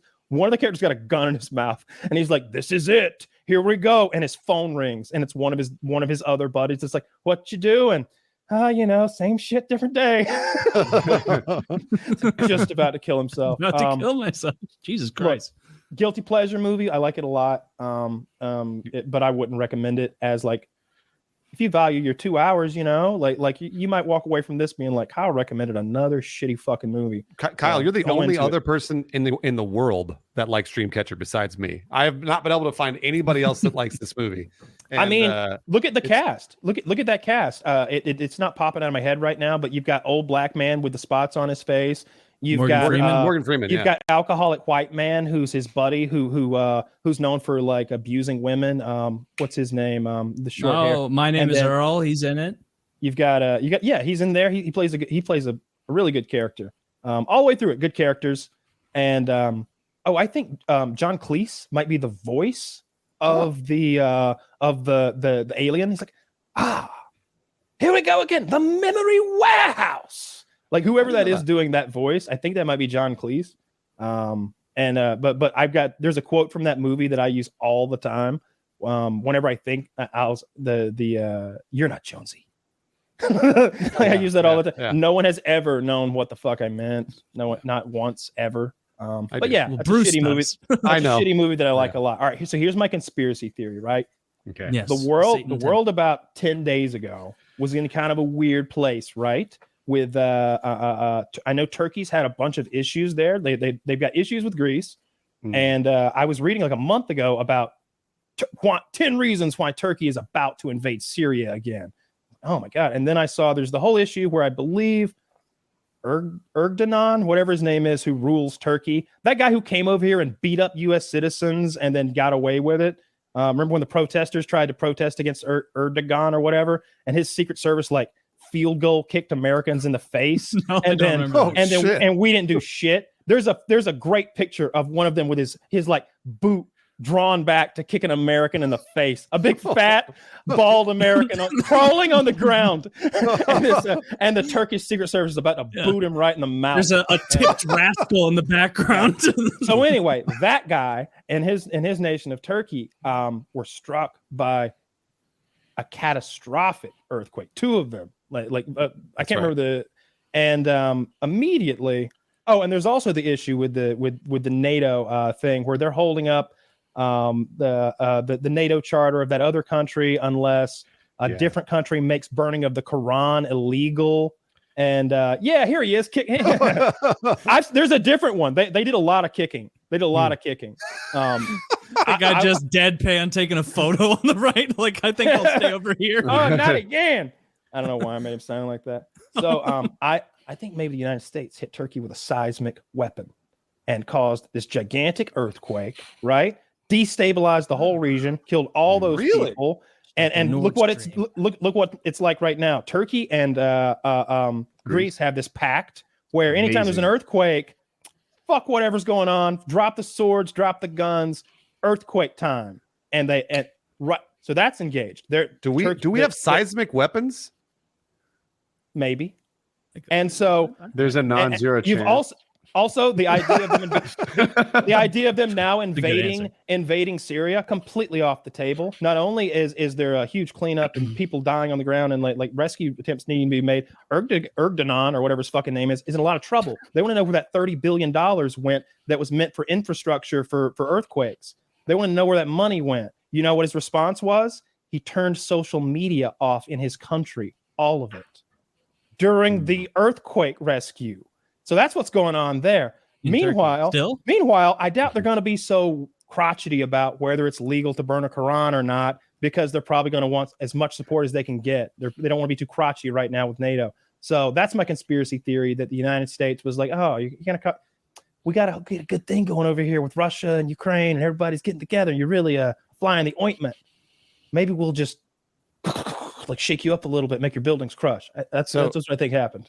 Kyle, I'm going to add to this, because if we do have seismic weapons, I think there is an aircraft that we use to deliver those seismic weapons called the TR-3B. Have you heard of the TR-3B before? I have not. No. It is this. You should Google it, but also hopefully we can get a picture of it. TR-3B is like basically this black triangle. It looks like kind of a stealth bomber, but it also looks like a UFO. And apparently it's a completely silent, magnet-powered aircraft. That now you're getting into some sci-fi. I was talking about real stuff. This is real. This is real. People are saying that this could be real. Yeah, but the picture says definite PS. there's footage of this thing everywhere. So there's actual videos of what looks like this aircraft all over. It's not just this picture. You're gonna have to show me one of the pictures that don't look fake. Is there one of it flying? Maybe like a good flying. Yeah. No, there is footage. Hopefully, like I said, Zach will be able to pull it up. But is it called the Black? I don't believe that exists. You don't believe the TR-3B, but you believe that we have seismic weapons? Necessary? There it is. Look, right there. I believe in seismic weapons because they've been long theorized, and Hugo Chavez, before he randomly died of cancer suddenly, accused the United States of having them. That was also right after he made the joke at the UN about George W. Bush. Remember, George W. Bush addresses the UN. Hugo Chavez goes up next, Presidente of Venezuela, and he says, I can smell the sulfur is in the air. Satan just walked away. I can smell the sulfur. And then he went into some anti-American rant. He came up with deadly cancer and died very quickly, not too long after that. But he had accused the United States of having seismic weapons. If we're to stay in the vein of hypothetical and maybe real weapons, the first EMP device that was ever created on purpose anyway was a test they did where they took a high altitude balloon and they floated, I think, a 1.6 kiloton device up to about 80,000 feet, and then they detonated it. And then they measured the electromagnetic pulse that was created. When you do it so high, it's got an incredible radius of impact. As the distance from the device increases, the intensity decreases. So the question would be like, how seriously would an area be impacted? But I thought that was interesting, considering that we just had let that Chinese balloon fly right over the goddamn country. And I watched a video about EMPs, and the channel. It's rare that somebody speaks so over my head continuously throughout the video that I just sit there lost. But it was mostly electrical equations, about amperage, and like it was equations about how like the greater distance, the higher the amplitude or something. And he was out of my fucking wheelhouse. But the way he explained it was, yeah, it would be real bad news if if a really strong nuclear device was detonated that high in the altitude. It wouldn't flatten buildings. It wouldn't irradiate people. It wouldn't do any of those things, but it would fry every electronic device underneath it. For how far, we don't know. It would definitely cripple our entire infrastructure as far as like the power grid. He explained how, because our power grid is set up with these long, 100-mile long power line structures, those are perfect at catching these enormous long wavelength energies coming out of the EMP. Again, over my head stuff, but I got the gist of it. And it sounded like, I don't know, real scary to let goddamn balloons float over the United States. Why don't we have? We need a balloon police. We knew all about those balloons long before anybody ever saw them. I'm sure someone had. Not according to us. Yeah, and by us, I mean the president and the Air Force. Like they've given press briefings when they're like, yeah, we saw them come when they came into Alaska, and they decided to let it. They just let it go. Yeah. Across the entire continent. But yeah, long ways. Yeah, long ways. They also did just admit too that those were happening all throughout the Trump administration. Yeah, and Trump didn't know about it, but other people did. So who knows if it reached like the levels of cabinet that we see in the press, or that's. And the other thing is like here's a way that they constantly lie: is they'll just move one word here or there. This balloon was enormous. This balloon was huge. This balloon. What were the other balloons like? Were they identical, or were they like the balloon that I could buy online right now? That's $50. That looks big, but like Mylar. Right. Might be. I don't know. I was looking at buying a balloon because I thought might be able to sell some advertising on a balloon these days. If we could get our own balloon up while balloon is hot on the search results, we could put anything on the side of that thing that you want. Get a lot of eyes on it. Interested? Call. This is a huge error. Yeah. Or just put a fucking quick link so people can donate to a fake charity, the Human Fund for people. Something like that. Fund for people. Whatever you do, it's some George Costanza nonsense. Yeah. I hope that's what happened though. Have any of you watched Dana White's slapping competition on TBS? Oh, no. Yes. Yeah. Like 2 30-second clips of that. And I'm like, I got the gist. Like, there's not really there's no lead up here. There's no storyline. You don't get any storyline? At least, like, I literally watched a couple clips on Twitter of them, like, standing there mean mugging each other, and then they get palmed in the side of the jaw, and one of them passes out or stumbles, and everyone goes, oh, that stumbled him, and it's like, no shit, man. No shit. Like that's what we're doing here. Like, or that's what you're doing. It's stupid. Like, I thought Kyle, it might be kind of fun. It's stupid. Can I guess the conspiracy? Can I guess the conspiracy, Kyle? I don't have a conspiracy about slaps, but I give do. us one. Give us one. Do it. I do. I've got one. So obviously Dana White has the slap fight, whatever league. Did you guys see the video of him getting slapped and then slapped? Like, do you think he made that video? No. You think he made that video with his wife? No. To promote that is a weird, the most guerrilla marketing. That is a weird freak coincidence. But that is a huge stain on him. I think it has a higher likelihood of being true than the U.S. detonating seismic weapons across Turkey. I don't know. They're Well, they both wouldn't- 50-50 because it either happened or it didn't. Well, all I know is that Turkey got hit by some earthquakes that at a very opportune time, and they wouldn't detonate weapons across Turkey, Woody. They'd strike at the fault underneath Yes. Turkey, perhaps with some Turkey sort of has weapon. earthquakes so often they have standing agreements on earthquake relief with Greece. I bet this is a once in a generation earthquake. I haven't looked or anything, but I bet that level hasn't been seen in 50 years or something. It's one of those scales where like going from 5.1 to 5.2 isn't, oh, just a little bit more, huh? It's like, Exponential. no, Yeah. no, that's 30 times more. Yeah. And this was like a 7 point. It was 7. Yeah, it was a magnitude 7. Yeah, it was huge. Like it was fucking huge. I don't know. I saw some real sad shit out of that. I try not to look because I like why do A you lot want of the bummer? times, like how bad the earthquake is and how bad the damage is aren't too related. It's like this was a bad earthquake, sure, but this Yeah. is an entire country that's never heard of rebar. That's Yeah. the real issue here. The Haiti. concrete crunkles like dry sand or something. Haiti. Yeah. Well, this Haiti's a good the example. death toll in Turkey is like 12,000. It's over 12,000 people died, which is is it higher than that? It's insane. Like 18 it or was- 20 or something. I don't know. It's It'll keep going. crazy. I It's guess 50 crazy. like right away. It's like, dude, that Turkey's a big country. Don't they have they have one of the biggest armies in the world? I think Really? it's I like didn't the know that. 5th in the world or something like that. But Iraq had like the 3rd biggest army in the world. So you see how that goes. Yeah. Where was I in the scrolls of time over here? Oh, with the spanking the spanking competition. That's what I want. So what you got is you got a couple of hot ladies and they come out and they take turns smacking each other on the ass. Now That's nobody hilarious. gets brain damage in that. You just get a little red ass and everybody walks. And look, Oh, the girl, and Susan came. She is out. And that's how you play it. Dude, the viewership on that's good. Zach, remove you this. second. slap until someone stops. And I'm not making this isn't something I've invented. It's already a thing. But we exists? But yes, it exists. And we need to make this a professional sport, though. There's no reason for amateurs to be out there How does it spanking each play other. out? I think I there's wanna a see real Valentina chance someone with a Shevchenko. good pain The tolerance The spanking could competition outlast your exists? hand. Yeah, Wait it a minute. exists.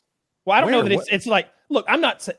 I don't want to make it out like it's the MLB or something, and there's like a commissioner and like really or anything. I'm just saying that I have seen spanking competitions on a stage where like I don't know what he's linked if that's what I'm referring to, but I've seen some ladies slapping each other on the ass, in a competition, and I think the crowd cheered about who had the redder ass, and that's how you pick the winner.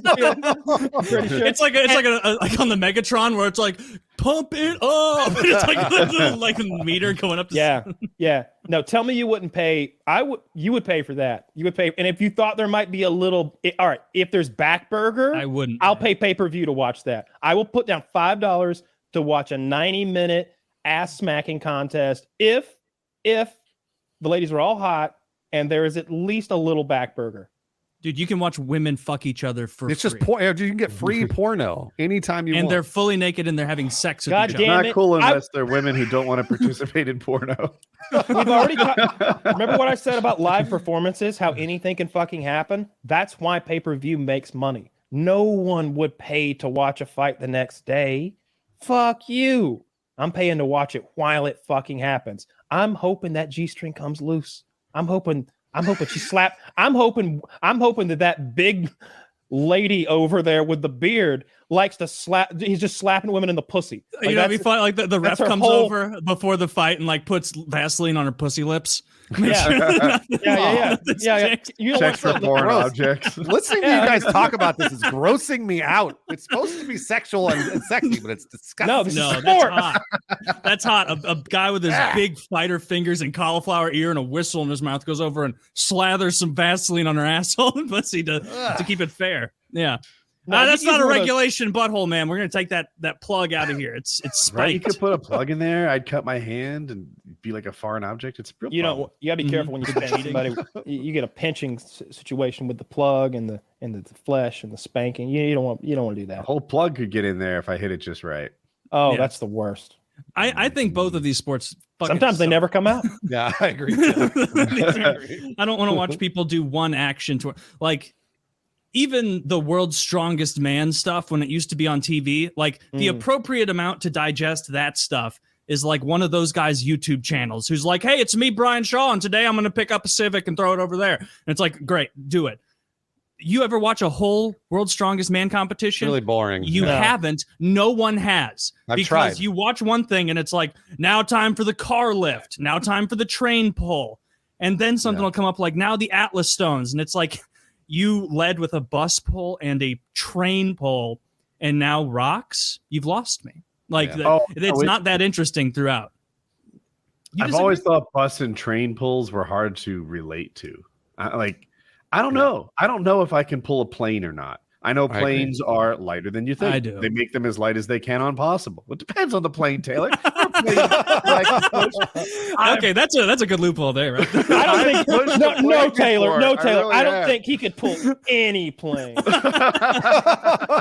Not prove it until it's on video. Not even a little one. No, you can. That's how they put them in the hangar. You definitely couldn't steal. They use go-karts to do Dude, that. I don't know if you've been up close to like a regular Cessna that someone would own. Those things are like cheap and light and fragile. Yeah, And I feel like I could break them and like bent. Like, do you know how you get them to fly straight? Like, I was kind of turning left, so you just fuck with it a little bit, and now it flies straighter. This is normal. Well, I don't know about that. You got people out there bending wings to make their planes fly straight. Like what is the back rudder called? It's not a rudder. Is it air like a tail fin or the Google foil? the horizontally oriented one that flaps The up rotor. and down. It's not a rotor. the rudder? The rudder? I think it is. That's Or is it, the rudder. rudder the vertically Rudder. oriented one that goes? No, I'm not that's sure. an udder. I should know this, but I don't. Anyway, yeah, you really do just deform those things until it flies nice. And You wanna completely disprove a religion real quick, Taylor? hmm. You ever heard Sure. of I found this the other day. I love this shit. You ever hear of the Kinderhook plates? The Kinderhook plates. I don't know what that is. No. All right, so you know the story of Joseph Smith and the Mormons, right? Yes. He dug up some gold plates. He translated the gold plates in a magic hat for another guy. The guy wrote the shit down, and they made a whole religion out of that. And anybody who's a Mormon, that's what they believe. And they believe those tablets were from God. And they revealed that, I don't know, Jesus came to America and the Indians are evil and that black people don't have souls. That sort of thing. Mhm. Well, someone, and I believe the year was fucking 1843, and somebody was like, so you far know, beyond like making new religion. no, this is no. The Joseph Smith stuff is pre this. I don't remember. I don't know when Joseph Smith originally found the tablets, but in 1843, someone was like, you know, I think he's full of shit. I'm gonna make my own little golden tablets, and let's get started. So they made these brass or bronze like tablets, these round, thick chunks of metal, and had them inscribed with this like nonsense gobbledygook they made up with just lines and dashes or whatever. And then they buried them. And then he found them in front of some other people and went, aha!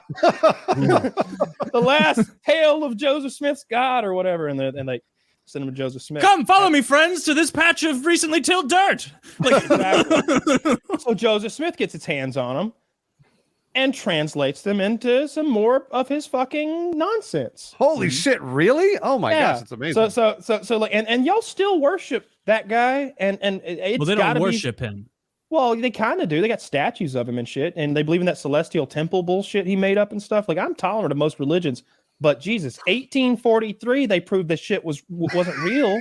Like, you remember, you know that old guy who used to go on talk shows and prove like magicians and psychics were fake? James Randi, yeah. And like, as soon as that happened, the guy walked away in shame and never went out and tried to make a string float or like figure out where a little girl was again, like the huckster he was. He took his L like a man. This Joseph Smith guy got found out in 1843, pre-slavery, like pre-Civil War. I mean, It's pretty embarrassing.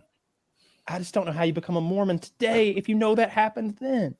If And the you whole know, story. like after I lived in Idaho for a couple of years and I met a lot of Mormons and saw their families and like their communities and everything, I can absolutely understand why people like stay Mormon. They are like, it's not a meme. They are really kind. They have like huge families. They are all obsessed with family. Like they spend so much time with their families. They have really like you know big why, right? communities. Like they seem happy, and they were Their all like version of- they were all nice as shit. They were all Their kind. version of heaven will only include their family.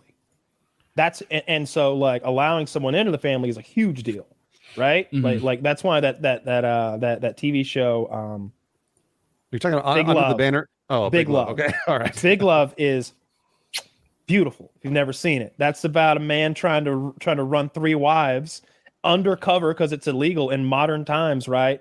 And he owns the Not he that owns like undercover. He's on TLC or something. No. It's a fictional show, like with okay. it's on Showtime. It used to be. It's a really good show. It's a polygamist who's keeping it on the down low, and he's like, he's about a millionaire. Like he's got like 2 big stores he runs. Like he has to because he owns 3 fucking houses, and he owns like a quarter of the neighborhood, and they're side by side. So in the backyard, all the backyards open up. So his massive family, but it's a sweet story. I've told it before, but I'll be quick.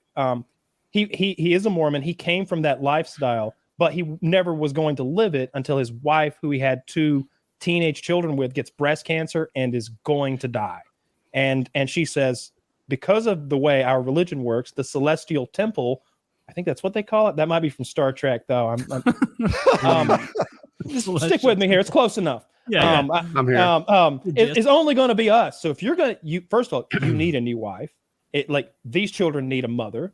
I want a voice in who I'm spending eternity with. If you're going to marry a new woman and bring her soul up to heaven where I'll be waiting, I got to meet her first. And he's like, okay, well, polygamy it is. So he finds a woman, marries her, brings her into the family, and the wife goes into remission. And now we have 2 wives. and like a year goes by and he's like, hey, 2's working great. I met this young lady named Marcy. She's 20 and a real fire plug. And she's gonna be taking that house. She's gonna be great in the Celestial Temple. Trust me. Yeah, but it's it's a good show. I like it a lot. Actually, Kyle's describing why Mormonism works. It's because these people who want to continue to be Mormon get to do whatever they want. So then they keep doing it, and of course they're going to continue to stay Mormon regardless of whether or not somebody disproved it. You miss so now they're. I saw it. So I saw it as the most enormous responsibility a man could undertake. That's how it's portrayed in the show, as far as our main guy is concerned. I can't think of the Phil Paxton. I think it's Phil Paxton. Phil Paxton. Right? Thank you. Yeah. This isn't a guy who's like, oh, I get to have sex with 3 women a day. This is a guy who's like, all right, I got to bring my A game. I haven't had sex with this one in 3 days. I can't drag in there. He's got to put on a fucking performance, right? and all of these women have needs of him. One woman has emotional needs. One woman has physical needs, and one woman has financial needs. And he's having to be that for each of them simultaneously while keeping everybody in a peaceful coexistence. Meanwhile, there are imagine 5 or 6 kids, little kids. There's a baby. There's like it is awful. And the financial woes are like it's always a 6-figure fucking problem, right? And this isn't like, well, stroke a check. It's like, you have put us in a place. Yeah. I don't know if I'll ever financially recover from this. Or they're like the fucking. I'm never going to financially recover from this. Yeah. No, I do recommend that show. That's a lot better. Would you want more than 1 wife? I know Kyle wants 0, right? I don't think even the Mormons are off of that now. You know that, right? No, not all of them are. No, that's like the main church is, and even the main even Mormon in the show church, they are. Like excommunicates the polygamists now, which is kind of like, you know how like Catholics got rid of like purgatory, or maybe they still do purgatory, I don't know, but they mostly kind of phased it out over like 1,000 years. Like for Mormons to just make that switch so fast is funny, because like you can't look back and be like, in the days of old. What just happened? Sorry, I'm like switching like legs that I've got, like, I got my my it looked like you plugged a USB cable into a 1,600-year-old scroll. I don't know what I just saw. Yeah, it's an e-scroll. Okay. I'm sorry, Taylor. I was listening, Taylor. I was listening. I'm there with you. I'm there with you. Yeah. I'm there with you. But that is like, they definitely stay with it because their families are happy and they have good communities. Because like, even I've told this before, but like, I was at work and there was a Mormon guy there who was very, very Mormon, like wore the special like undergarments where Oh like shit! like Not it's as really magic it's underoos. really like I thought it was gonna be something like sillier. It's really just kind of like long johns and like a tank top. Do they and need that to get in? No, it's like an extra thing. I don't even understand it, but like everybody else there was like grew up around Mormons. I didn't, and so they were like, "Oh, Tony over there, like, see, he's wearing like a tank top. It's not a tank top. You can see under like his dress shirt. Obviously, he's like that's like their special outfit."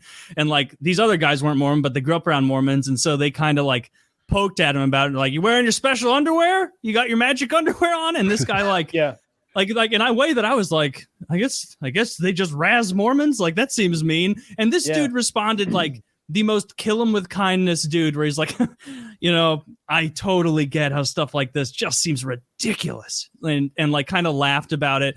And everyone was just like that's just what these like this guy at least was like just they're hard to deal with. You can't really you can't nice. Not like them. They are. that's Every my time I've experience. experienced them, like when I met Richard Ryan for the first time, I thought he might be one.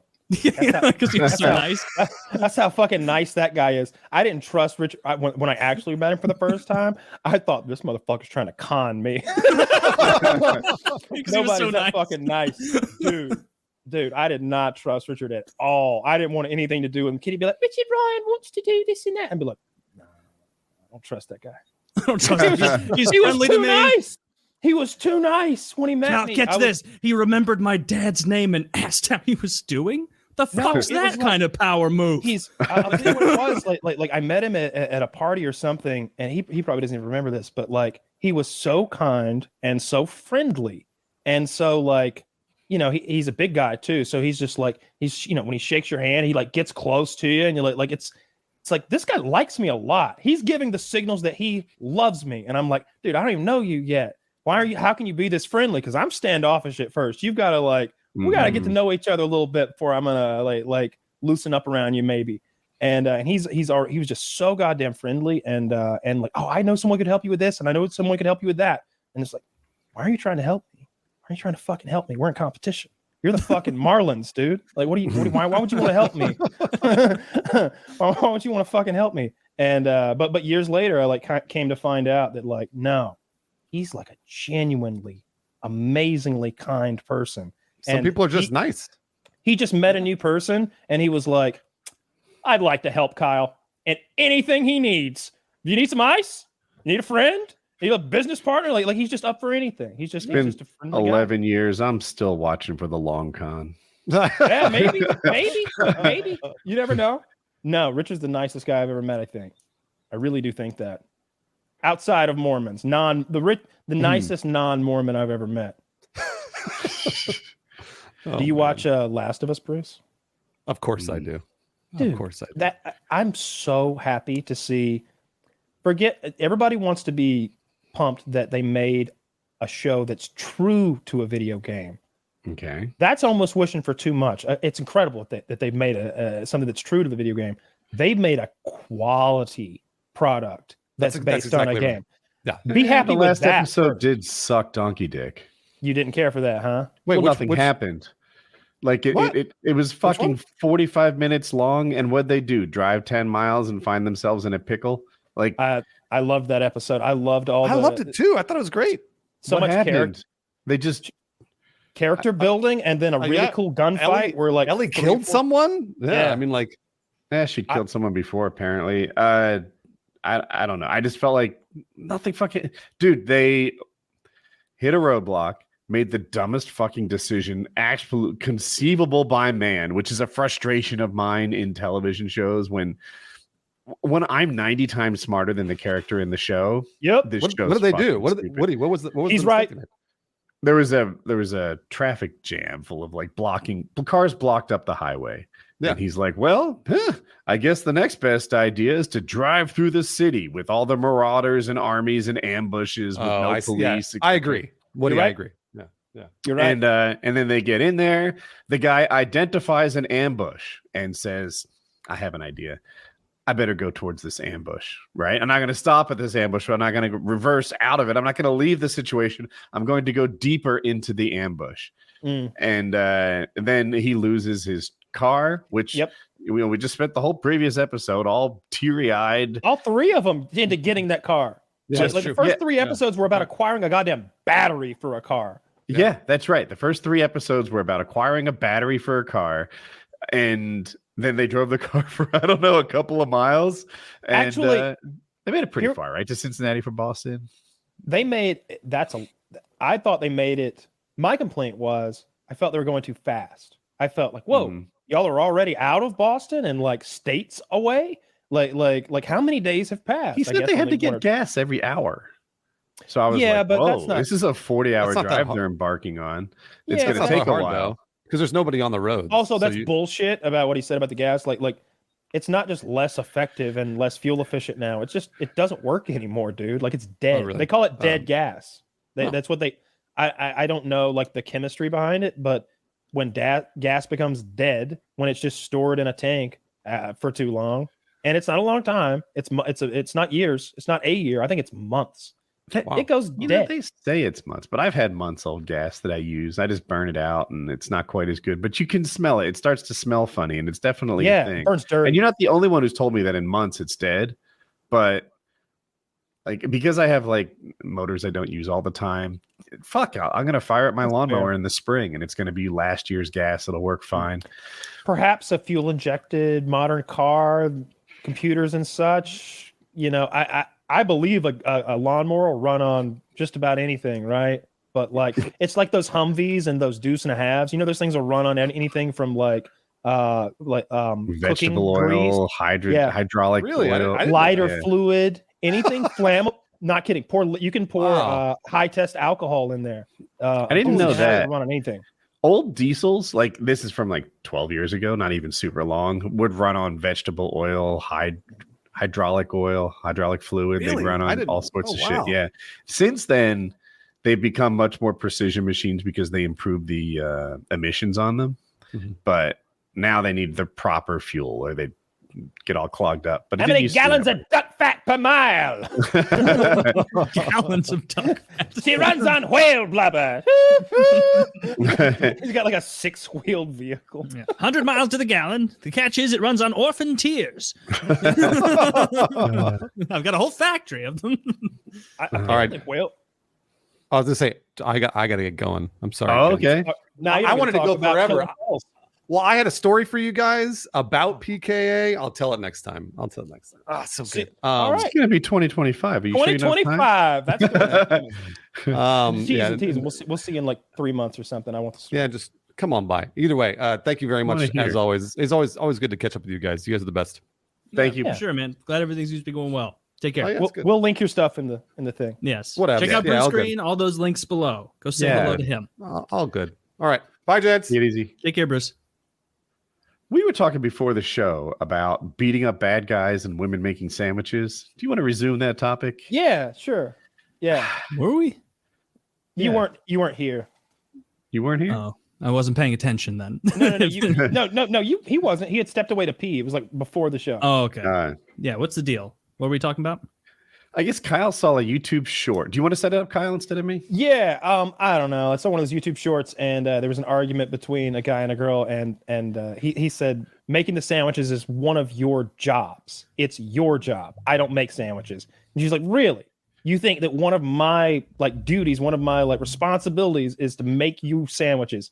And he said, if someone's breaking into the house in the middle of the night, whose duty is it to go down there and fight that man hand to hand? I'm going to need some sustenance if I'm going to win. She's got to fuel him up for battle. And I thought sometimes that you was need pretty hard salami. I thought that was pretty funny. I've watched in my own personal life, I don't feel the need to separate the sandwich making specifically into like gender roles. Mm-hmm. I wouldn't want some dumb woman making a bad sandwich for me. If I'm being honest, it's just you'd rather make your own sandwich just the way you like it. I make amazing sandwiches. I don't want to go into a whole train thing the about sandwich sandwiches maker until she makes it the way I like it, and then the bruises heal up, and nobody's the wiser. Well, see, we didn't have to slide into that scary place. I'm fine with you going into a whole thing about sandwiches if you want. Oil and vinegar, man. That's the secret. Good. That's how Subway and all those sandwich shops and salt and pepper. I had never put salt and pepper on a goddamn sandwich in my life. But like I know Not even on your tomato sandwiches with tomatoes on there? Well, I've told you how I treat my tomatoes. I cut them just so with my Japanese knife, and then I place them on paper towels and sprinkle them with salt, and then sandwich them between another paper towel. On a tomato. And then I repeat that process again for the other side, thereby drawing all of the liquid out with the salt. And so that way you don't get some sloppy ass, like drippy tomato type situation. And now the tomatoes are salted, which you're going to want. Of course. You got your head on straight with sandwiches. I bet you make You're goddamn right.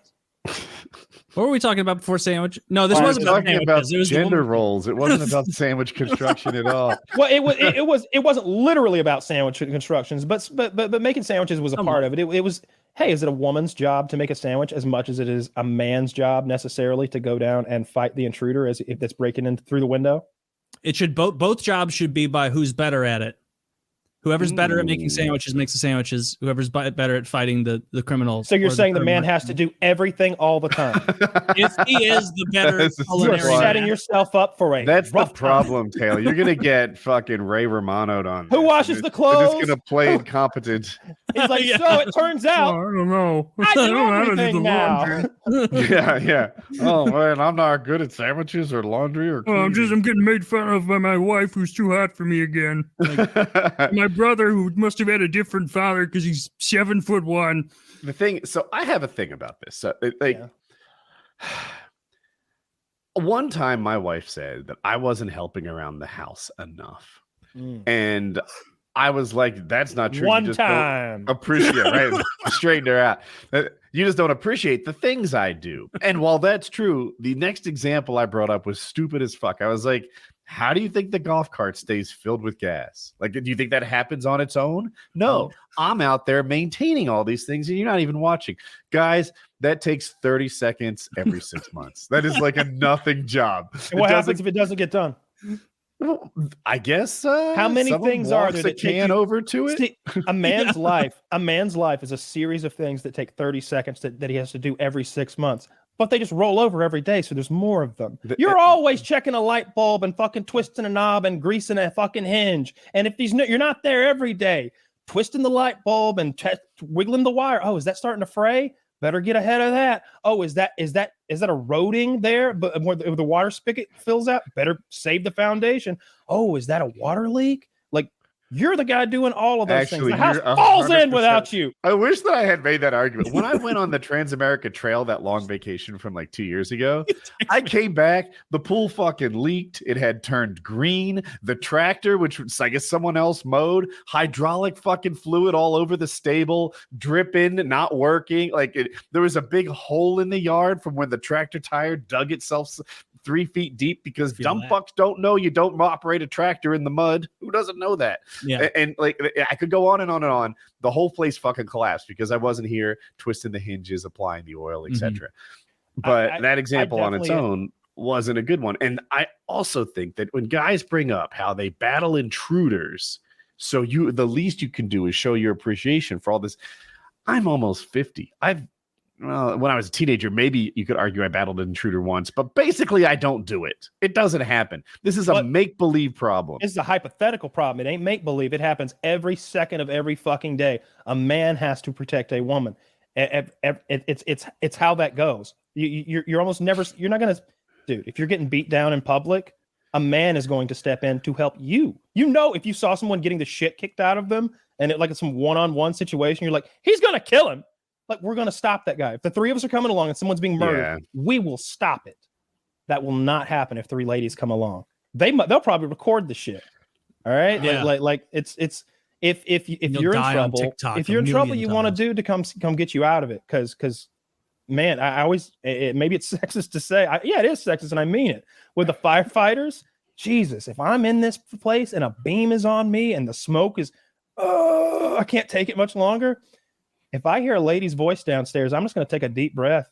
Just get it over with. Because if I can't get this shit off me, there's no chance she can. I throw 250 up like nothing. If I can't get this off me, how's she going? Oh, maybe she can deadlift the shit. Actually, Get up here, honey. No, but you can't deadlift your mangled and broken body under a beam like out of there. You need need a big, strong, handsome, strapping guy. Fucking sweaty. I want Stipe Miocic to fucking kick that door down, and I want him to take me in his big, powerful hands. But he'd be so gentle. You know he would. The way he I know technically he only needs to be strong, but I want him to be chiseled too. It's Stipe Miocic. He's been cutting weight for a fight.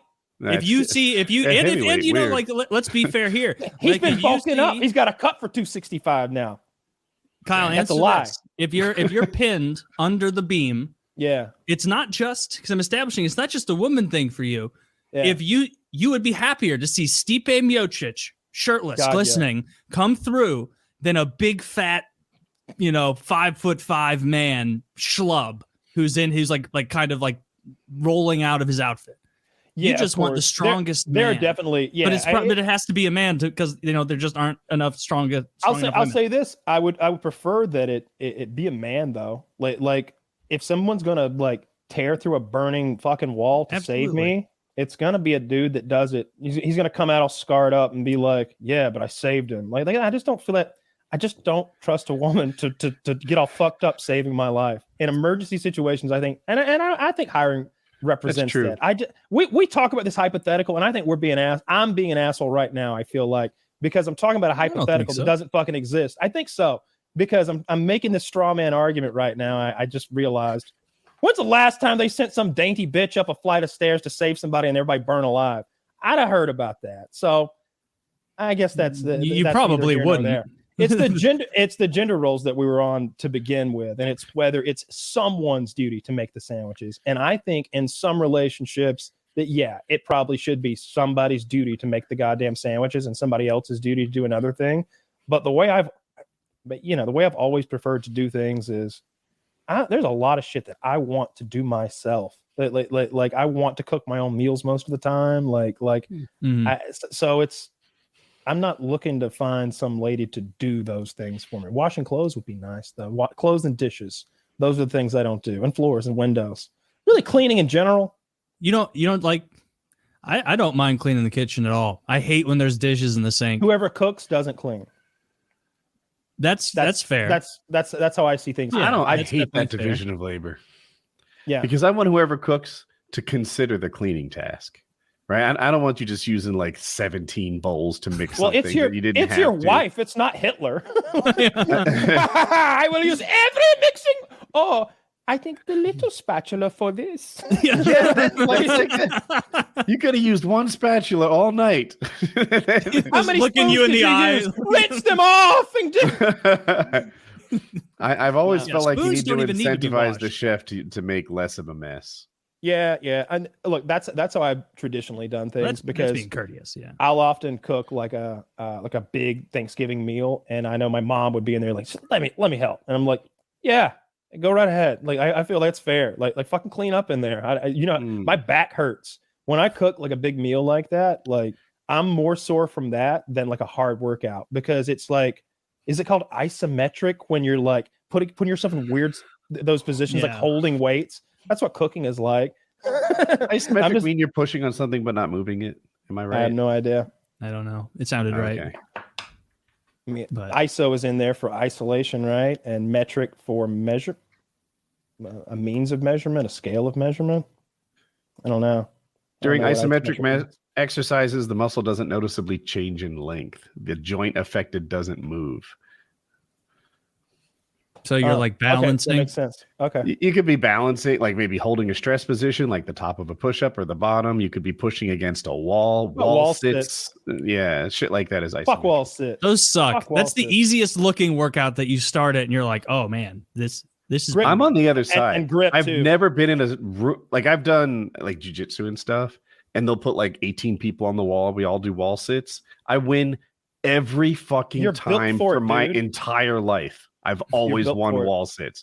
And people are like dropping off, and I'm like, this isn't even hard yet. You're done. Yeah. I am better than you would guess at wall sits, and I don't even understand what the challenge is. I bet you could knock out a 2-minute wall sit, and you wouldn't stand up and be like, whoo, that was a good one. You'd be like, could have done 4. I sometimes cheat a little bit and use like the stickiness of my back, like, like hang on it a little, like, so it's not just pure legs. But maybe Zach, no one what's the else world is doing record? that. I don't know.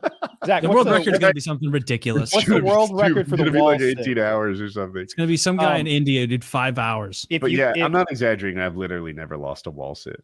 Woody, do you know how to Undefeated. win those grip competitions where you go to like the circus or the fair and you have to hang on to the pole? I've seen why rotating they're pole? so hard. And I know maybe you're referring to the grip where you hold your own thumb. It is, yes. Yeah. I still don't know that I could do it because I look at people who seem to be way more athletic than me who lose. So It's your lower body's so goddamn strong. I mean, that's what makes you good at those wall sits. I've never used one of those. Do it for 11 They hours? use a twisty bar and they lock their thumb though. 11 hours. That's the world record. 11 hours, 16 minutes, Zach says. Kyle probably knows this, but like that bar spins, which makes it way harder to hold on to. You can't just use what I talked about, like the stickiness of your hand. It'll roll you off. And also the tube is a little bigger than you would think it is. Like you grab it and you're like, I'm instantly aware of the scam. Now I know. Yeah. It's spinny and it's too hard to get the grip on I want. Yeah. So you wrap over your thumbs and that locks it. That allows you to lock into a grip that a fit person can hold for a minute. And kids apparently they just knock it out then. It's once you teach a kid that grip, like a little girl or something, knocks it out every time. Yeah, because they're so light. Yeah. And they've got grip strength. I mean, kids can grab stuff up, proportionately. Yeah, that makes sense. Catholic Church is based on it. I've never tried those Jesus. things. Oh, Jesus, indeed. It's like those sick fair. What are those ladders at the fair that flip you? Oh, I don't know, but they're like twisted what on I'm the front talking and back on a Yeah. swivel, and they want to make you go upside down. And it's like it's attached at one point on either side. That's another one that like you pass it at the Renaissance fair or whatever, and you're like, I feel like I could do this, but I know I can't. Like, and the carny will demonstrate it by like scouring scurrying up and down the rope ladder so easily, and you're like, if that carny can do it, surely maybe college will help me. Yeah. Like, that guy was smoking a cigarette while he did it. Like so I think I could do it. I saw them. I don't think the eye patch is for the Renaissance fair. That's him. I saw you don't know Steph Curry, but he's the best 3-point shooter to have ever lived. A Nazi sympathizer. I don't know where that came Steph from. Oh, that's Kyrie Irving. Yeah. Oh, he is. But I saw him at the fair trying to do the 3-point shots. Now this guy routinely hits them from half court, like unguarded, and he couldn't nail the 3 at one of those fairs because the hoop was just about the same size as the ball. Well, and it's they're 11 feet. They set it far back and they make it taller, and like so it looks like it's the same, but it's not. So like him in particular, he would be the worst at that because he's trained his muscle memory for a 10-foot hoop in that distance, and it's literally like made to trick him. I was reading how feel like the carnival best things- 3-point shooter to have ever lived would be better than average at that. Like, but I mean, like, I do see what you're saying, like he's not accustomed. I don't know how it works. Like, does he look at it and then shoot it where it is? Or like, what it's I'm muscle saying? memory. He's just shooting the way he would from that distance toward a basket. Like, and putting the amount of pressure necessary to get it into a 10-foot hoop like there. But because it's cheatery. Or is every shot different? Sometimes he's falling back a little bit. Sometimes he's jumping higher. Sometimes he's lower. Sometimes he's tired. And his body's just doing a whole bunch of things to make it work. But it's all to the same Well, clearly he wasn't very good at it. 10-foot hoop. Yeah. I guess the evidence is on Taylor's side. He's also not a very good basketball player, I hear. I heard he was pretty terrible. Yeah, that's true. I heard he's not even good. They said his stats were real bad. He's a left wing or something. Yeah, and LeBron, he's not even that good. Points don't even mean anything anymore. They can't play defense, I've been told. Well, LeBron That's doesn't actually play pretty true. So yeah, I'm right. like Right whose line is again it on anyway? a good streak. What'd you say, Kyle? It's like whose line is it anyway? Yeah, everything's made the up. points And don't points matter. matter. Everything's made up. Except it's not funny. It isn't as funny. No, it's not as good as It's Colin true. Mockery and Ryan Stiles. Dude, hamming the it up. basketball world was just shaken up by major trades. and I don't have anyone to talk to about it on this show. Nope. No, it's made ESPN unwatchable the last couple of days because I want to see like NFL stuff. Because I don't know. Are you allowed to say the Super Bowl? Like they make it seem like it's like they have to say the big game. Yeah, the big game. You getting ready for the big game? Indeed. Yeah, like, I expected to be lots of big game coverage, and it's like, oh, they traded Jimmy for 87 first-round picks and 37 second-round picks, uncontested picks, and it's like I just don't care. I just don't care about that silly game that y'all use too many players for. With that, that game that y'all have mastered, like. Of all the complaints, that stupid fucking game. It's like Furio, that stupid fucking game. I just can't. Anyway, just ruined ESPN. I guess they traded 2 players, and so many men's lives are built around that shit. Kyrie Irving and KD, Kevin Durant. I don't know why I lost that. They're both the same. No. And they're both really, really good. And they were on the same team. And one is an absolute head case who thinks the earth is flat and he's a Nazi sympathizer.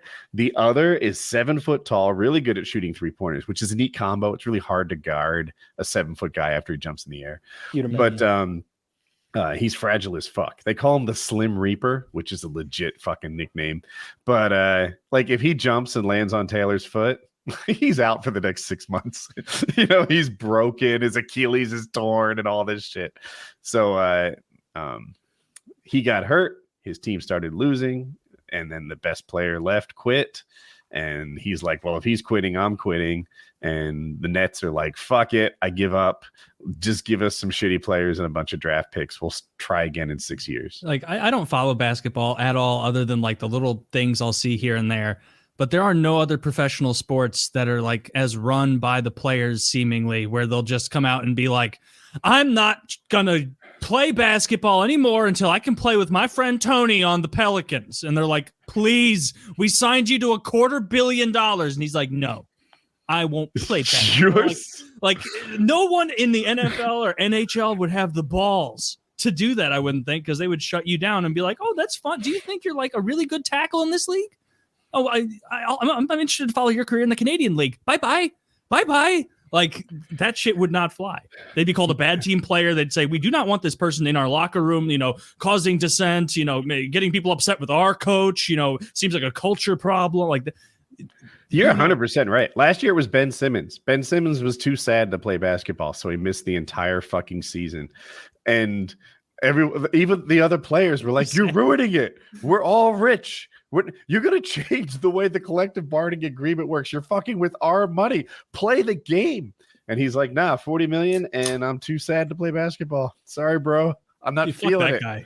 Yeah. That's ridiculous. How selfish can you be? Well, no, yeah, you're really totally right. sad. Like everybody else in the league is like, hey, you're actively fucking us right now. Yeah. And to respond that way to all of your coworkers that you have to like be friends and teammates with, ideally for a good environment, to just say F off, like that's insane.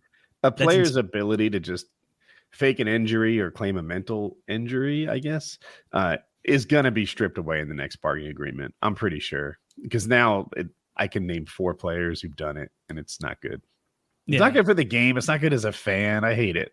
Yeah, especially faking injuries like that. That's shitty. I think every sport deals with that leading up to the playoffs, where they'll be like, oh, Patrick Kane, he didn't catch that bottom stair right, and so he's not going to play for the next 4 months. Like, okay, well, that's kind of cheating, isn't it? Like, it's in a way. They ever just rest up players? In basketball, this is the thing. They call it load management. And the guy's like, I'm not hurt. I'm not a problem. But I can tell you that if I play 82 games this year, I'm going to be fucking a little injured in 6 ways for the playoffs. Mm-hmm. So why don't I play 50 games? We'll enter the playoffs a lower seed or 2, but I'll be my best me. And they do that. That's okay, because that's like managing it within the team. I guess it's specific to hockey because it's like they have a loophole where like in 2015, Chicago Blackhawks were like, we're going to make the playoffs and we're one of the best teams in the league. We're going to take the best player on earth right now, Patrick Kane, and his $11 million he makes a year, and he's injured for 6 months, which allows them to put him on long-term injured reserve, which opens up $11 million of cap space, which makes them sign $11 million more of players. There's no cap in the playoffs, so then they bring the best player in the world at that time back on to where they're like so like that's like cheating. Tampa did that like 2 years ago. No, it was like a total like laugh. Like everyone knew that it was one of those injury. It was a real injury, but it was one that's like a couple weeks, a couple months. Like it wasn't 8 months. It wasn't the whole season. Nikita Kucherov, the Lightning did this with him, where he had to get a surgery, and they delayed when he got the surgery by like 6 months. He could have gotten it right away, but they were like, oh, we're going to wait and look at different options. And they waited and got it just in time. So he'd be like back to play 2 games for the playoffs. And then he was over 1.5 per game throughout the playoffs. Thank God he was okay. Like, but yeah, that shit, that's enough. Oh, we're talking about hockey. Very briefly, sports trades. Tarasenko was traded today. What? To the New York Rangers. Yeah, the Blues have been still god awful. He's still good. Yeah, he's still a solid player, but his contract's up. And I don't think we could afford whatever his next contract would be, nor do they want him. They want to take it in the younger direction. And so they traded him to the New York Rangers, got a little, a couple picks and some stuff like that back. So I guess I'm pulling for the New York Rangers in the playoffs this year because I'd like to see Tarasenko win again. Don't you want them to lose so you get better picks? No, the further they go, the better our pick would be, I think. Right? Because they're like, they have conditions. Usually they have conditions where it's like, because like they got a first round pick and then they have a conditional 4th round pick and then a couple of guys. And the way it is like, all right, you get the 4th year after next, but if the Rangers make the playoffs this year, it becomes a 3rd round pick instead of a 4th. And so like if the trade, it's like, okay, if this trade works out for you, you got to make it a little better for us too. Like a condition, which, I don't think he was going to re-sign with us anyway. And the Blues need to rebuild or retool or whatever. So we'll see. They've sucked this year. Fucking. I might be missing some examples, but in basketball, it usually goes the other way. They're like, all right, Taylor, you get our 1st round pick. However, if the pick is 1, 2, 3, or 4, fuck it. Wait another year. We're not giving it's a protected pick. If it's really good, you can pound sand.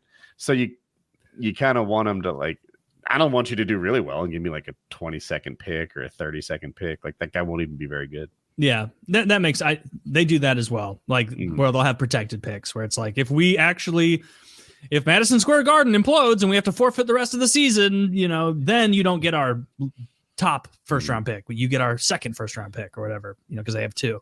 Anyway, that's enough hockey for the rest of the year. Sorry about that, everyone. Topic. All right, so you guys know. Oh, my topic's not great. We can do yours.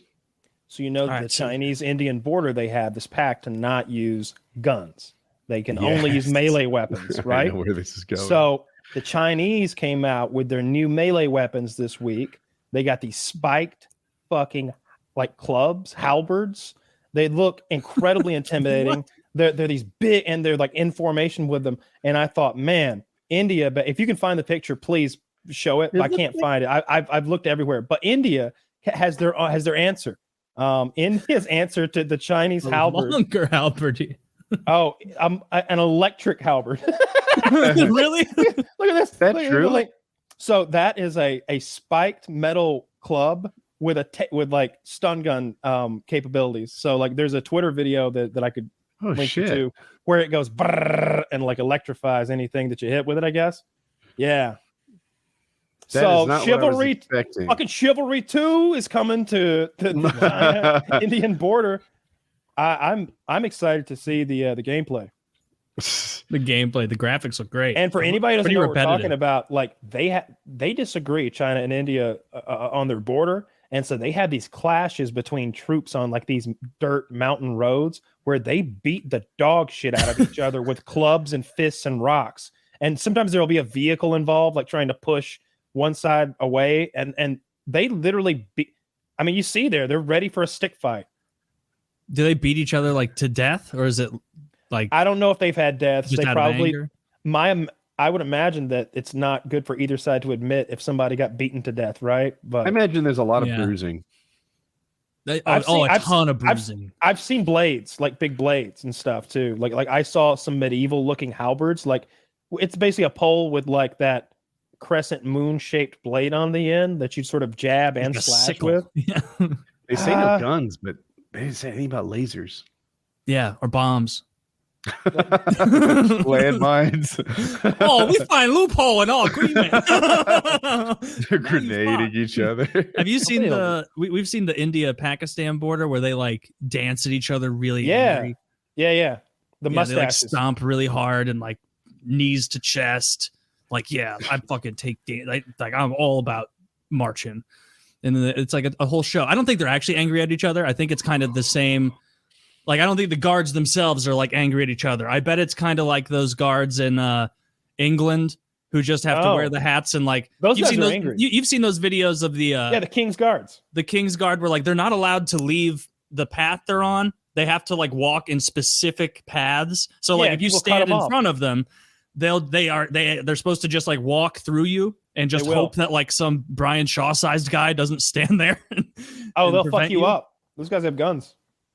Yeah, but they're not real guns. They're in England. Those are real guns. They got fucking bayonets on them. So they can stab you if they need to. Yeah. Why is that a limit? You're like, Kyle, their machine guns have bayonets. It's like, I know. They're so much more likely to use that first. Like, oi, governor, get out of the way. No poking shit, eh?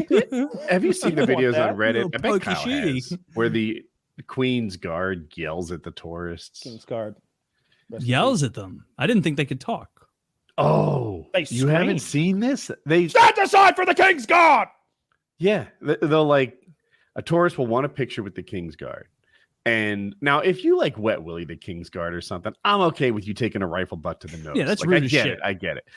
But if you're posing with them, I look at them and I, as a social moron, think like I couldn't tell where the line was either. One person takes a selfie and they totally get away with it.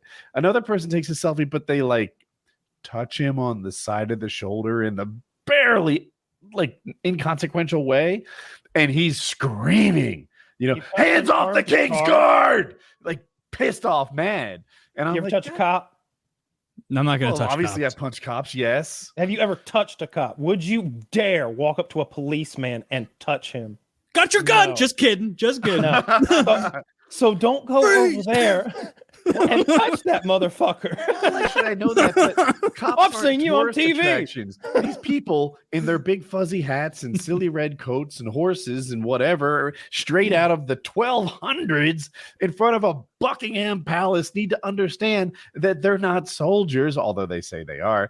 They're tourist attractions. Yeah. The changing of the guard. I don't know this their whole- actual rank. I do like that it's I kind of don't- whimsical. but my imagination is she's about to get fucked up. She has grabbed the horse's She's reins. getting yelled at. She has the horse's reins. Wait, are you Like- sure? like- I don't see. Yes. Don't touch the. That's what he screams at her. Don't touch the reins. He's just jerked them away from I her. don't think she's holding the reins in this picture, but I have promise I've seen the seen the video video. Kyle's talking about. I've seen it too. Yeah. Is it the same woman? Is that a Actually, sword? they all look That's the pretty same. cool. I do like his headwear. That guy looks like he must be a high-ranking member. Oh, Yeah. she's touching the reins kind of in this picture. Do you see it? Yeah. Well, she I wouldn't grabbed touch the reins to of make someone else's horse. She's or- pulling the horse's head toward her for the goddamn picture, and this Okay. guy's like, "I'm the fucking captain of the guard. You gonna grab Bessie?" No. This No. is she. I guess they have to like cane her or whatever they do over there. But like, They yeah, killed her. that's unacceptable. They killed her. You just don't touch people in public. No, he trampled her with the horse and she died. That's why that's been such a big story. Yeah, and like, was he wrong? Instant No. karma. Yeah. Yeah, No, he's still there. he's still there, screaming at the third next one. person who dares to. He like Who baits wants to people. go next? Who wants to go next and touch the horse to death? Bless- come on! Oh, watch me. Bessie's got a taste for it now. Yeah. That would be. Can you imagine being like waking up in the morning like, another day at work, another day of the old grind. Ugh. Wake up, soldier! Okay. Is he like talking to putting his on- heart on? No, talking to himself in the mirror, putting his big fluffy hat on. He's like a whole day of guarding Chinese Buckling that chin tourists. strap up tight. A whole day of guarding myself again from being touched in public. The honor of my esteemed and historical established institution. Whatever word I was Do you think failing. that that's what works. it's like I like being an it. attractive woman? like being the king's guard, having to stand there as the king's guard. I think that's a good, like, being a hot woman walking down the street simulator. Just everybody's bothering you. Everybody's yelling shit at you, trying to fuck with you, wanting to take pictures at you when you're not looking, getting a little too grabby. And then when you like stand up for yourself, you're the crazy one. Yeah, that's what it's like being a hot lady walking down the street or something like that. I don't know. I see a lot of those Instagram hoes. They're like bullying men out of gyms. They're like, can you believe that they're staring? They're staring when I do my deadlifts at my, what are they staring at? Well, my pussy lips. They're staring at my pussy lips. So I was doing my butthole clenches at Planet Fitness, dude, and this pervert stared at my butthole. I was winking with it, and he kept looking. It's become like a full circle thing, right? So first you have the female TikTokers, and they're in the gym, and guys are leering at them, and they catch them on camera staring at their butt and such. And then that gets views and views and views and views. So now you have female TikTokers trying to create that situation, right? Mm-hmm. Now they're doing their fucking the leg exercises where they spread their pussy lips and then the deadlifts and whatever. And they're almost begging for attention, doing deadlifts in really hot fucking outfits. And it's a whole thing. Cool. How hot? Like real thin stuff, huh? I'm into it. So revealing. But then they took it to the next level where they start like trying to manufacture it and accuse guys of leering who aren't leering, guys who are just doing their own thing in the gym. And they're like, look at this fucking creep behind me. He's loading bars onto his own plate. He couldn't be more innocent. Yeah. You know, he's drinking water. I meant plates onto his own bar. Yeah, he's drinking water. He's not even looking at, or if he looks at her, it's like very briefly, like you would any piece of equipment or person that just exists in your space, and they're trying to act like they're the victim. So now I see guys mocking girls like this because they took the trend too far, and they're like, I don't know, hanging upside down from the lat pull down, doing hip thrusts, like shaking their dick around, and they're like, stop looking at me, I'm not a sex object. I'm not a sex object, I'm doing my penal stretching. And yes, I do it in the locker room. The women's locker room. That's what I identify as when I'm penal stretching. Man, I don't want any of that. I didn't like it when there were like home gym master race. Whenever there'd be like hot Instagram girls in the gym with their fucking loser boyfriend over there zooming in on their clam, I'd just be like, man, you're just distracting. You're just fucking distracting. I'm here to do a job, and you're just over there distracting me with your clam. And just stop. Just get stop. out of here. Get out of here with your clam and your pussy and your tits and your like that was another your form-fitting leggings and your with your goddamn bra. Shirt and your go to the fucking glasses. Go to the gym at noon. See who's there at fucking like 2 p.m. on a Tuesday. It's people who sell their clam. So I've they'll been be there. running a long con on Jackie, and I think it's the greatest thing ever. So here's the deal. Jackie's been working out in the gym for like a year and a half now or so, and getting some results. Her back in particular was really impressive to me. I'm into it. Like when she does one of these things, you see all like the muscles on her back and stuff. So I praised her. I'm honest about it. And I'm like, dude, your back is looking great now. It is fucking hot. And there's certain positions you can imagine.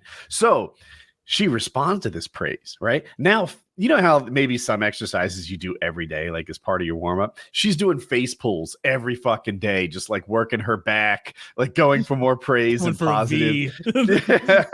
Just like this is part of her thing. Like, man, I guess I have a good back. Woody loves my fucking back. I'm doing face pulls 5 or 6 times a week.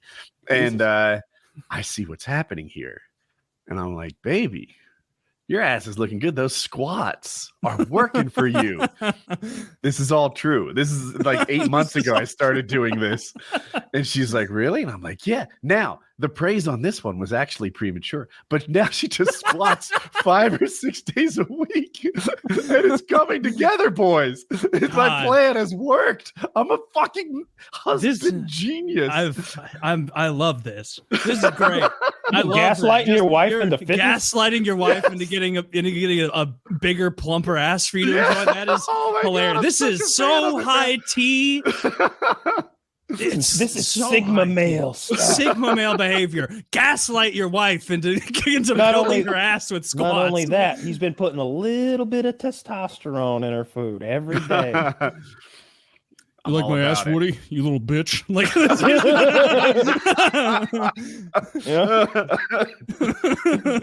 It's funny. She like punches you on the arm and it really hurts. catch her waxing her I've upper seen- lip. Get out. That's like a TikTok That's trend, so maybe. funny. I've seen on YouTube anyway, where you all like roll her shoulders forward and be all like dainty, and then she'll like take off the like cumbersome jacket she's wearing and throw up like a fucking double bicep, and she's yoked, like so yoked, she's on testosterone yoked. Like, Yeah. Like not a realistic level for women. I saw it on Netflix. I can't remember what it's called, but it's called, there's some stupid show on Netflix with like strong women doing shit in a reality show. They're all juiced. Like, is it like 100 top athletes? Are there yes, men in? it's I something haven't like watched that. it, but I just saw that it existed. exactly. I saw like the banner Physical, at the top, maybe? and there's a lady doing like, there's a lady with big veiny delts, like this big juiced up bitch, and it's like, man, I really don't like seeing when women like use steroids. Like that shouldn't be encouraged. That's so unhealthy. I Yeah. just feel like that look shouldn't be that look should be frowned upon. People should say, hey, that doesn't look really attainable unless you've abused yourself to get there. Maybe we need to look at the self-harm you're doing to look like this. You got a liver the size of a holiday ham. And look, you can make the argument that like it's not good for men. It's a fucking I think that a lot of doctors do. No, I don't think so. No, with like trend and stuff. Showing too much care. Well, that's for horses. They're here to make you come, Kyle. We're not concerned about their long-term health. I'm concerned about their clitoris outgrowing my cock. That would be embarrassing. And like I don't like have a hand job. I'd be the calloused. No. Oh my god, I used to fuck this stripper, and her hands were really rough from the pole, and it was always like, oh, stop, too sensitive. Whoa. Too sensitive because it's not a 2x4. Because her hands like have so much texture. It's like it's like somebody's grabbing you with a leather glove. Yeah, it was awful. She's got a lot of purchase to her grip when she grabs your cock. That's what I call true grit. Oh my god, those fucking calloused mitts she had from working that pole. So I watch TV with Jackie every night. And as you know, the guy that runs the Plex server watches the show. And if we talk about a show, it shows up on Plex. I pop on Plex, and it's like recent additions. It was, I want to get it exactly right. True Grit was on the list.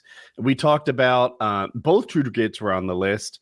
There was all the TV shows we talked about. He added like 5 things from the most recent episode within 24 hours that we had talked about. That guy's awesome. He's so awesome.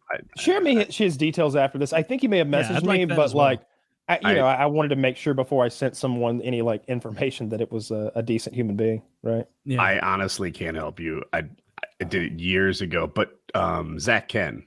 So I could get you help just as well. I'm a procrastinator. I keep forgetting to do that, but that would be nice. I'm done with Payback, Wild Wild West, both True Grits, and then the rest are not from our show. I don't think Babylon Source. That's hilarious. He threw Wild Wild West in there for like, we were joking about how horrible that movie was. Yeah, and he's like, Wild Wild West not in my collection. I got to get it in here for the fans of the show. I mean, if you want to see Selma Hayek's ass, well, first of all, Selma Hayek's done full frontal. I'm pretty sure there's a scene where she's in the water, where she does full frontal. It's a little blurry, but if you want to see a great shot of her ass, it's Wild Wild West. It's worth suffering through that film. Oh, I always think of I never really think of Will Smith as one of those body transformation actors, but he totally is. He's one of the best. I watched some clips from I Am Legend and from Ali recently. He is so fucking big in I Am Legend. He's doing like chin ups, which is like the best way to look good, but still, like he looked big. And it seemed like he had went through, maybe those 2 films were near each other and that's why he was so fit, but he was shirtless for like 10 seconds. And it's like, dude, did you work out for a year on steroids for 10 seconds of footage? Because that seems like body double territory. Interesting. Yeah. That is a big CGI show, so I'm always suspicious. But sometimes I'm Oh. falsely suspicious. I was wrong about Beth Dutton in Yellowstone. That's her body. I looked into Mhm. it. So I might be wrong here too. That's all. Love Um, that. Love that. Oh, I knew those were her titties because they're not great titties. That's how you know. It was If the they're tit- butt in particular that I thought might have been a double. It was a great Oh. butt. I thought it was a top tier ass, and that it just Yes. happened to belong to a main character, and that you never saw her face in the butt in like the same shot. I was like, suspicious, but I think I I'm was glad wrong. you brought this up. This leans right into another old topic from Kyle From the old Scrolls. scroll. So Jonah Hill has a Netflix. I film, love the okay? scroll, man. Me too. Oh. I can't wait to see what happens next. I won't guess. He told us not to, but I have thoughts. No, I'll tell you after the show. So Jonah Hill did this movie where he's like trying to be accepted in his girlfriend's black family. Like I guess that this is I'm gonna give you like the broad strokes. And the idea is he's goofy white dude trying to also, he's Jonah Hill, trying to like prove to them that he's, good enough to marry their daughter, dealing with, I'm sure, lots of like racial issues and stuff. They get to the end, everybody's accepted him, they fall in love, big romantic kiss as they're either getting engaged or married. I don't know which, it doesn't fucking married, but big romantic kiss, culmination of the film. They lean in, they go to kiss, and then they turn her into fucking CGI because she wouldn't kiss fucking Jonah Hill. And you know why she said she wouldn't kiss Jonah Hill? Because her dead rapper husband died, and she doesn't want to kiss another man unless it's Michael B. Jordan, who she kissed about 2 years ago, who's good looking black man. Oh, with poor Jonah Hill. poor That's not Jonah Hill. nice. If I'm Jonah Hill and y'all can't find an actress who's willing to kiss me in this multi-million-dollar film we're making, I think I'll just do something else with my time. Oh, really? I'm so gross you can't kiss me for this film. What are they paying you? I think it's $800,000 is her check. You won't kiss me for $800,000 and make it. You're not much of an horrific actress. things with Jonah Hill for $800,000.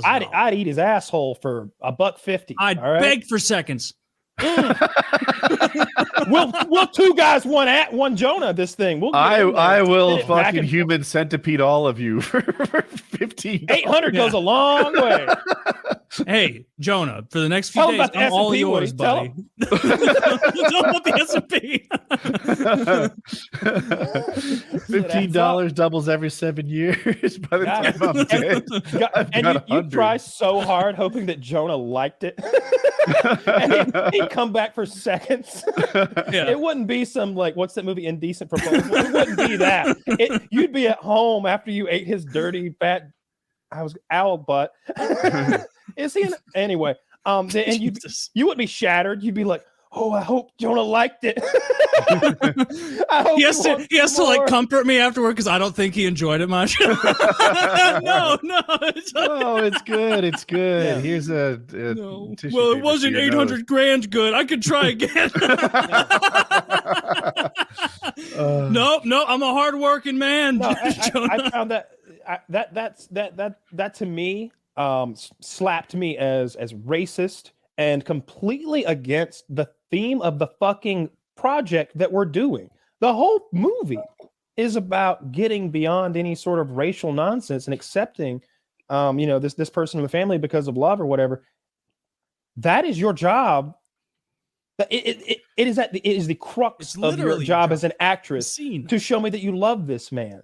If I you can't want- do that, then you're not the actress for us. I watched that kiss like 25 times, and Yeah. I couldn't spot where it turned to CGI. Was it obvious to you? Yeah, she turns to like a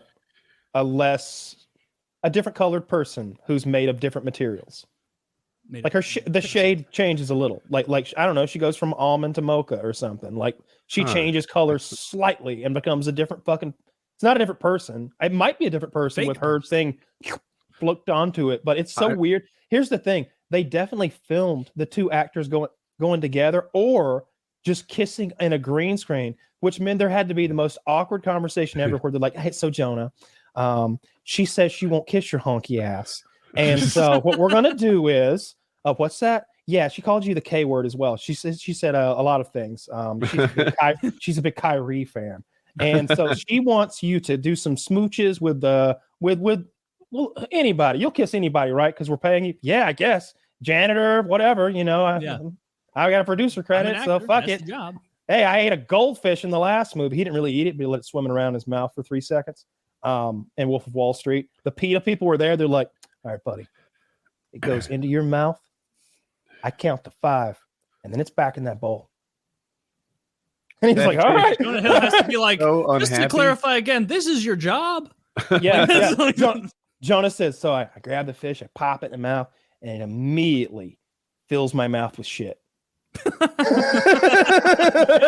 True? Thinks Did he it's gonna be say eaten. that? Yeah, Why- well, he why said get it went to the bathroom in my mouth because he's a pussy that would make a movie with somebody who wouldn't kiss him. I wonder if she sprung that on him, like after it was all, like when they got to that, like, yeah, I'm not kissing him because of my. I don't know. husband. I look. Here's the thing. Who died Maybe or something. maybe it comes out that like there's a bona fide reason, and we're just again like Jumping the Yell. gun? No. jump. Yeah, but no. Not me. It seems so. It seemed real greasy to me, as Bubbles would say. It's fucking greasy. She took fucking $800,000 and wouldn't make out with fucking Jonah Hill. You know the things I'd do to fucking Jonah Hill's ass if $800,000. I could feed fucking 10 million kitties. $800,000. Every kitty in Canada could be at Bubbles' place. I wouldn't live in a shed no more. Yeah, Man, I need to watch that show again. Wow. you got to watch that so high to enjoy it. Like Not a problem think anymore, man. I would need to develop a drug problem I to enjoy accept that your show. terms. Kyle, Yeah. we should do ads, but Oh, yes. Oh, go ahead. you prepare for the ads. Kyle, last show you mentioned a couple times that you were moving, or that you were only staying for 11 months. I think it impacted your gym equipment or something. It came up. Do you know where Yeah. you're going next? No, I don't. No, I keep. I'm honestly waiting on the market to finally shit itself. Like I said, to buy anything. The long story short, I owned the last house I was in, and then I went through all my legal stuff, so I had to avoid any possibility of them going after that. So I just wanted that to get sold and liquidated out. And so I've been renting since then. Mostly, initially, it was because I didn't know how much time I was going to get. And like, again, let's not buy a house if we're about to do 4 years, which was like, I told my parents at one point, like, it's going to be a year to 3 years. Like, I think it's going to be a year to 3, because I was told that. Thank and God it wasn't. I had that on my shoulders or whatever for at least a month and a half, where I believed that was the case. And I didn't tell anybody. That's awful. It was like a private conversation, me and the lawyer. I didn't tell anybody that. So that was rough. But I told my parents, like, when it was getting close to it. Anyway, so I didn't purchase then. And then like nowadays, it's like, fuck, is the market just about to go 08 again? Are you about to get in one of those $1 million houses for half price or something? Are you about to get? If I wait until I load up a bunch of debt and hang on to my cash, could I buy 3 or 4 houses like I should have done last time? Like, I don't know. So, Yeah. so Oh, no. I'm in a wait and watch kind of mode as far as the real estate market is truly. I do have thoughts about moving states, because as much as I do like our weed sponsor shit, it is legitimately just fucking strong. It would be nice to like be able to smoke real weed as well and all that stuff. So like I've thought about Colorado, Missouri, Florida. Yeah, Missouri. Yeah, you're on the short list these days. Yeah. As you know, for all the factors that come into like buying a house and moving to a place. So that's kind of been on my mind for a while. But yeah, I don't know where I'm going to go after this place. Whenever the lease runs out, it runs out.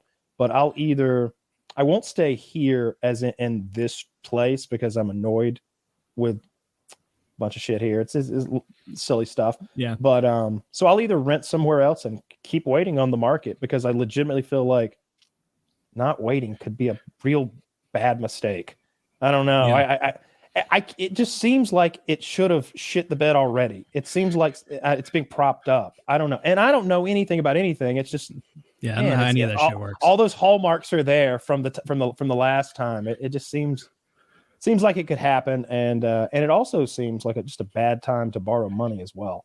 The only people who claim to really know what the market's going to do, whether it be real estate or stocks, are stupid people in their 20s. Like that. Those are the people who are pretty confident that they can predict the market. And Paul Krugman. Oh, he's a stupid person in his 50s. Yeah. Whatever.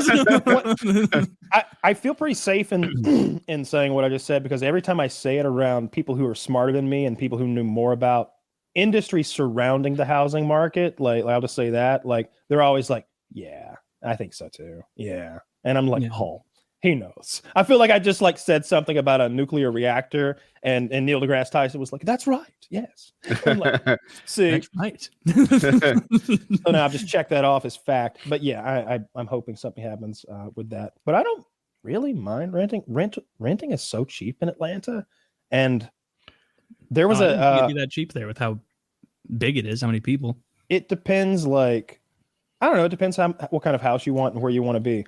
I really like where I am right now, and I've got, I don't know, 3 or 4 bedrooms. I really like this place, and it's not terrible. Could you stay there? The property I don't want to stay here. I don't like the property management that I'm dealing with. And there's some like little things around the house that like irk me, that I don't want to be here for a whole nother year or anything like that. It's like, I don't like those hinges, little stuff like that. Yeah, you're not going to replace them. You should rent if that's the really. I'm out of this place. The doorknobs are bullshit. No, it's a million things like that. Is what I mean.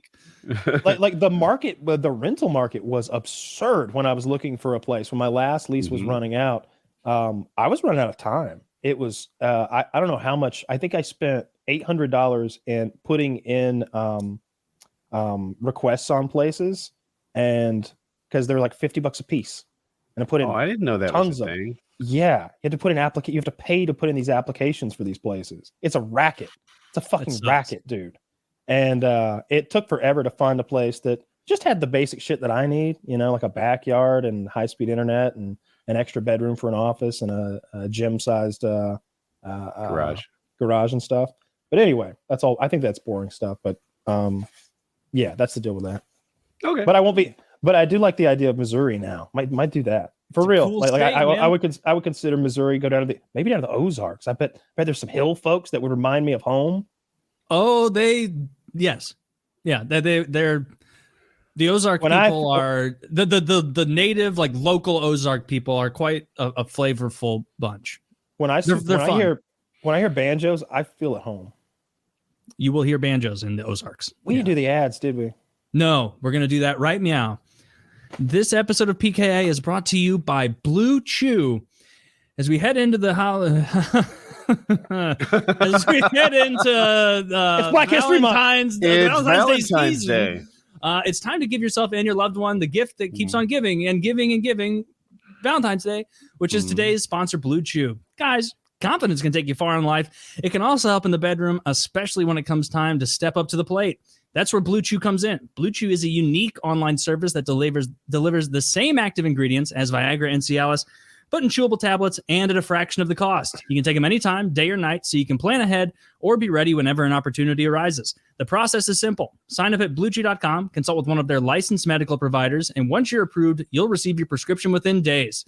The best part? It's all done online, so no visit to the doctor's office, no awkward conversation, and no waiting in line at the pharmacy. Blue Chew's tablets are made in the US of A and prepared and shipped direct to your door in a discreet package. Get that extra confidence with the help of Blue Chew. Don't let Valentine's Day be bad because you can't achieve an erection. Now you can try Blue Chew for free, folks, when you use our promo code PKA at checkout. Just pay the $5 in shipping. That's BlueChew.com, promo code PKA to get your first month free. Blue Chew are the perfect Valentine's Day addendum to make you your best lover. Visit BlueChew.com for more details and important safety information. And we thank Blue Chew for sponsoring the podcast with a pertinent and time-sensitive read. Thank you, Blue Chew, for that. Code PKA. Pay the $5 in shipping for your 3 free dick pills or dick tablets, and check it out. It's funny that the read's out of date, but it really is a great product for free. So yeah, so try it out. I think they still probably send you 3. And the Tadalafil. Kyle led us on the correct path immediately because I don't think either of us had tried it before. Yeah. And he said, go to Tadalafil. So I've never tried anything but that, but it works great and it lasts longer. And he says that it's just more pleasant all around. So Tadalafil is the PKA stamped move. This episode of PKA also brought to you by Real DBG. Happy Valentine's Day from DBG, the Real DBG. We're excited to announce that our hardest hitting Delta 8 product is back on the market after a little hiatus due to government oversight. Well, here's why. Or I'm sorry, you've probably been to the site and saw the products all out of stock. No longer. Everything's back in stock. It's all there. And they've even lowered the price point, believe it or not. Well, here's why. The government once again tried to rule by overreach. They hate seeing us have a little fun. They've gone through a major facelift and rebrand. They are now realdbg.com rather than Death by Gummy Bears because, and this is important, folks, some people are trying to sell these things out there claiming Death by Gummies, but they're not the real thing. So if you get one from any site that's not realdbg.com, it might say that it's Death by Gummies, but you're going to take it and you're going to go, where's the oomph? Where's the punch? They promised me a fucking head wrecker of a gummy. And so you got to go to realdbg.com to get that. So to celebrate Valentine's Day and rebranding, we are offering a special promotion, 23% discount. That is a very big discount for all orders placed. Go to realdbg.com and make sure to enter promo code PKA23 for your 23% discount. You can also go to wonkyweeds.com and use code PKA20 for 20% off there. So if you are more into the cartridges, things like that, you can get weaker gummies and things like that over at Wonky Weeds. If you're into the very intense, powerful Death by Gummies, you have to get the real ones, the real fucking powerful ones that are going to knock you on your ass. Go to realdbg.com, use code PKA23, 23% off. That's a hell of a deal. So check it out. Get high as shit off of legal edibles. As long as they're legal in your state, check on that. Kyle, don't laugh about that. Check on it. I'm pretty sure it's good all over the place. Legal edibles, as long as they're legal where you are anyway, might want to check. I'm pretty sure they're good everywhere at this point. So check them out. Realdbg.com, code PKA23, wonkyweeds.com, PKA20. Get yourself nice and high to watch a fun TV show. Have some snacks. You guys have any thoughts on the Super Bowl? Like, do you care? Not at all. I'm pretty sure the Chiefs are in it. And so let's go the Missouri team. Let's go Chiefs. And I hadn't thought about it through that. The Philadelphia Eagles, my team. Oh, okay. I agreed for them too. I don't care. Like, let's bet $5. Well, Philadelphia. Yeah, I'll take the Chiefs. Okay. I got the Eagles. Yeah. Who's favorite? The Eagles are a little bit. Just a little bit. Yeah. Yeah, but the Chiefs guy is supposed to be like the best QB right now, right? Ever. I don't know about ever, but Mahomes. A lot of people say ever. I have a lot of friends in Kansas City, and they're all high as shit on Mahomes. So he's already won a Super Bowl and lost a Super Bowl. This will be his third in 4 years. So he lost the other one. Lost the other one to Brady, right? So it's a lot. I see a lot of people in ESPN, calling him the GOAT already. They're like, he's bigger than Marino. He's smarter than this guy. He's not as stiff as Manning. And they're like, and look at the guts and the determination, the intangibles. and I've clean up. Just getting so excited about sports and his shooting and his throwing. Vavity, I said this shit to Vavity last month in the hangout, and he got all butthurt because I guess he likes whoever they were playing against. But I realized I think Mahomes looks like Vavity. I think he looks like Vavity's multiracial cousin. They look so much alike to me anyway. Like their face. Vavity looks good. Post Navy life agrees with him. Yeah. You know what? I just don't think he looks a lot like Patrick Mahomes, man. Well, swing and a miss. I thought he did. I've been playing a good bit of AoE with Vavity recently, and you know how he's like a very, very adept, good gamer, like pretty fucking tremendous at all these shooting games. It has been wild seeing people don't know Vavity's even within there's a lot of heavy hitting gaming guys who are really fucking good in the PKA Discord. And among those guys, Vavity's one of this group that thrash almost everyone in these shooters. Very fucking good at Tarkov, COD, all that. And we started playing AoE 2 together. And it was enjoyable a little bit to be because he's really not very good yet. He's figuring it out. He's picking it up more quickly because he's a natural smart. gamer. I know I sound like I have a crush on him, but I think he got accepted to every med school he tried to get into. He's a really smart dude. Like he's very, very smart. And so like RTS, like he's good at like the multitasking and everything. He's picking it up faster than someone otherwise would. But like I get a sense of like me feeling like a real gamer when like I'll be scouting and I'll find his base and I'll be like, Vavity, I know where you are. I'm not coming for you, buddy. You go ahead and boom. I'm not fucking with you. And he'll be like, thanks, Taylor. And like, and then at the end, like it actually worked once. Like I don't fuck with him. Like boom, understand. Like economically boom. Like in the game, okay. instead of like, hey, you don't have to worry about rushing or building a bunch of defenses. I'm not going to harass you with archers or anything. You build your TCs, learn how the eco works, and do all that. Except now he's getting to the point that I have to shut that shit down because he will.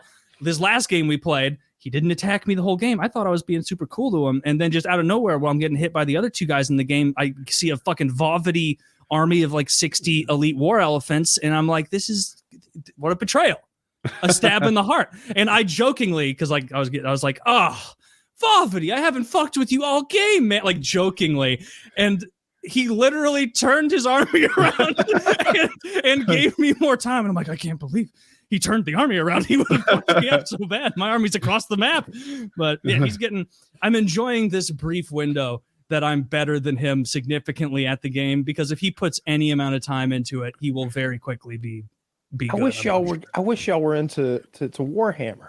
I could dive into Warhammer. The new one? Or the Warhammer 40K? 40K. The RTS. Yeah. I like that game. Oh. It's fun. It's just I really like the eco management of like the AoE style RTS. And all of that. It's definitely different for sure. If you just like, are you more of a fan of? No, you like Age of Mythology. You like that kind of stuff too. No, yeah, I could get into that. It's just that like it's an older game, and I like the idea of playing current gen games. It's in the top 10 in the Xbox store, like as far as played. I know that, but I'm saying it doesn't look great. It looks like shit. Oh well, I mean it looks better than it did years ago, but it's definitely not going to blow your mind. I believe that. It's a strategy game. It's not a graphics game. But when you scroll in on a Warhammer game, you got little ghouls and goblins with shanks and shit, and they're going, rah, rah, rah, rah. It's great. That is cool. You're right. I also like the rinse and repeat nature of that. Like, oh, you got me, your fucking goblins. Let's do it again, but I'm bringing vampires. Like, and we can just sit there and like do that over and over. It's so much more like Magic the Gathering or something, and that you can get those quick rounds in there. And like, all right, sure, you can beat me like that, but let's have you fight up a hill. Let's have you try to control. Like, you can play domination now, where you have to control A, B, and C, and sort of fight over those. They have like multiple game modes.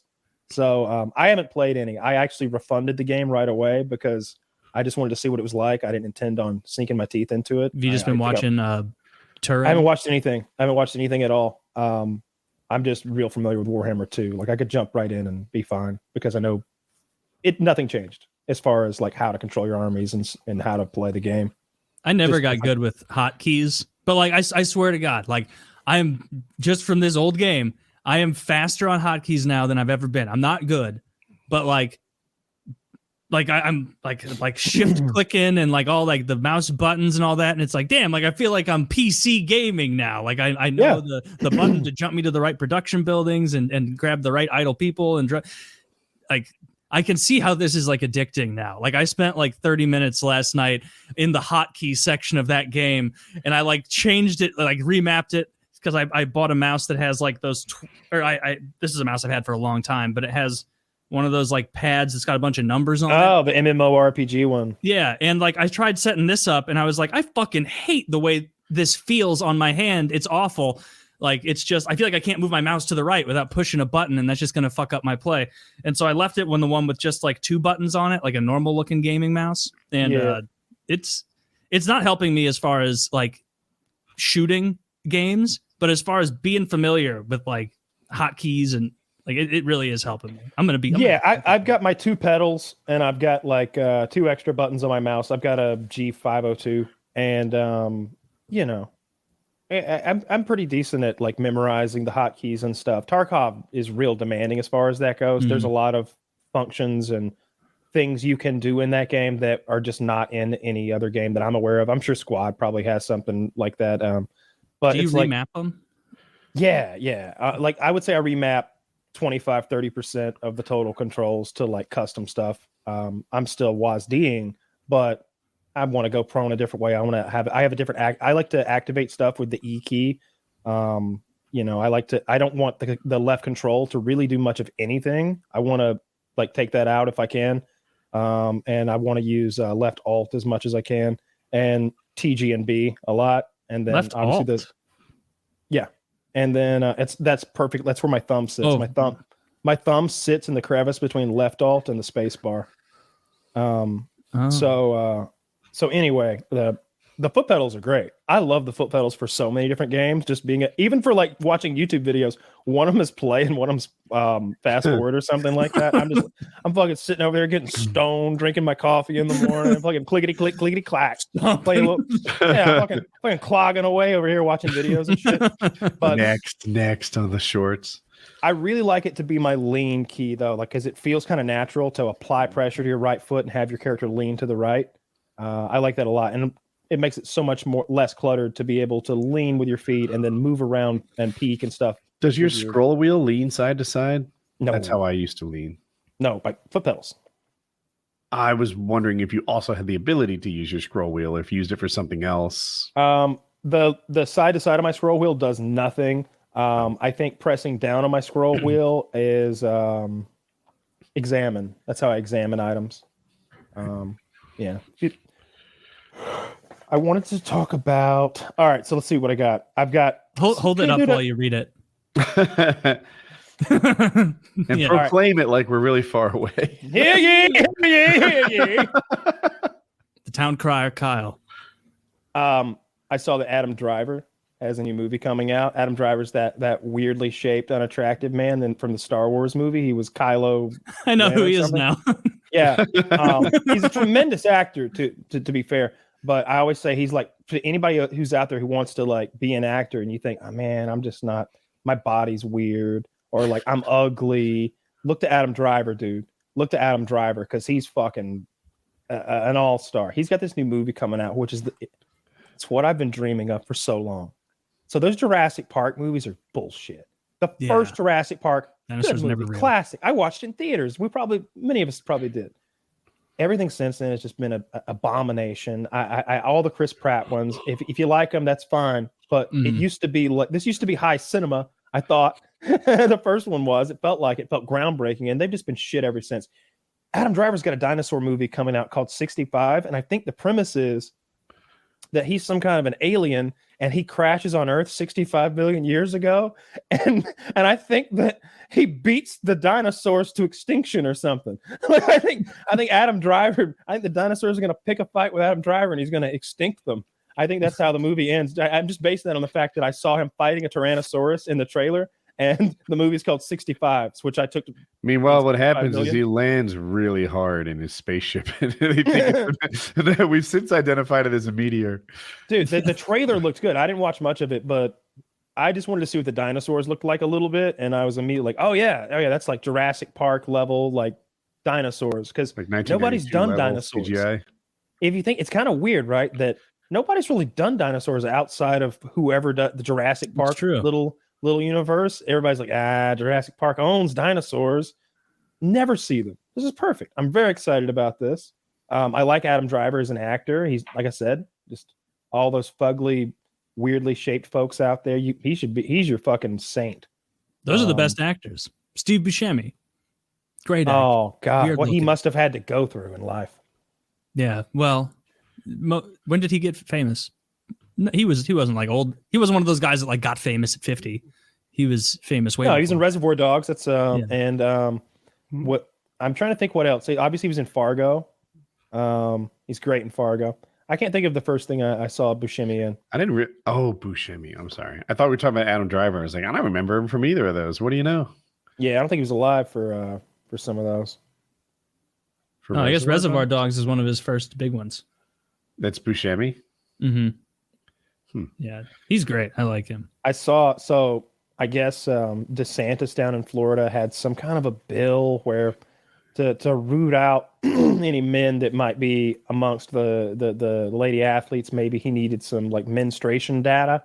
And by him, I mean they were going to have to tell the doctor who does their physicals already, like that they're on their period or not. or something like that. I'm sure. I doubt. But anyway, the internet reacted. Probably the same side of the internet that's harassing people like our guest tonight, who was trying to raise money for trans people. They decided it'd be a good idea to send all your used tampons, pads, and cups over to Ron DeSantis.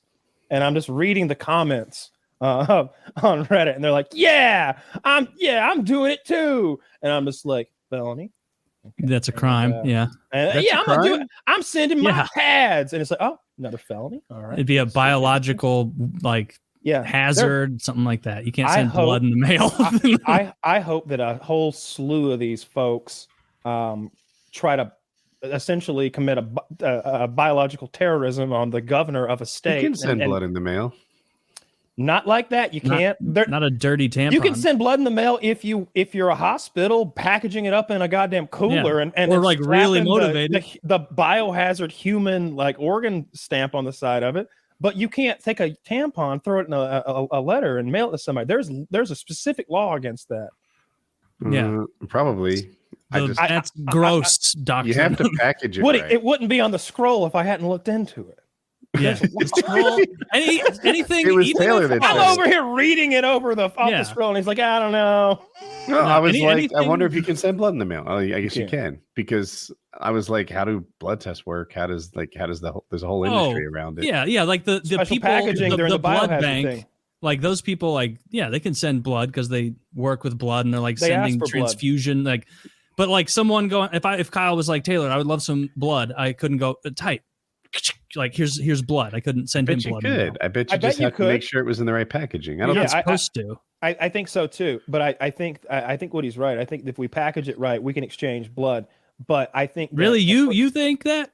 Yeah. If we package it in the mail right. Yeah, because I've mailed up. I do my STD test that I take like every 3 to 6 months, like through the mail. It's like a thing you print. Who's checking it? They send you the thing. You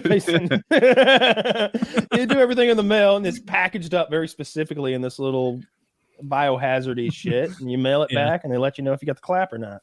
But that's legit. That is not sending a dirty pad to the governor of Florida, exactly, or someone you don't like. Yeah, that's biological warfare. Yeah. So then they were like, well, don't do it. Don't actually send your blood, ladies. And some were like, why the fuck not? That's what I already packaged mine up.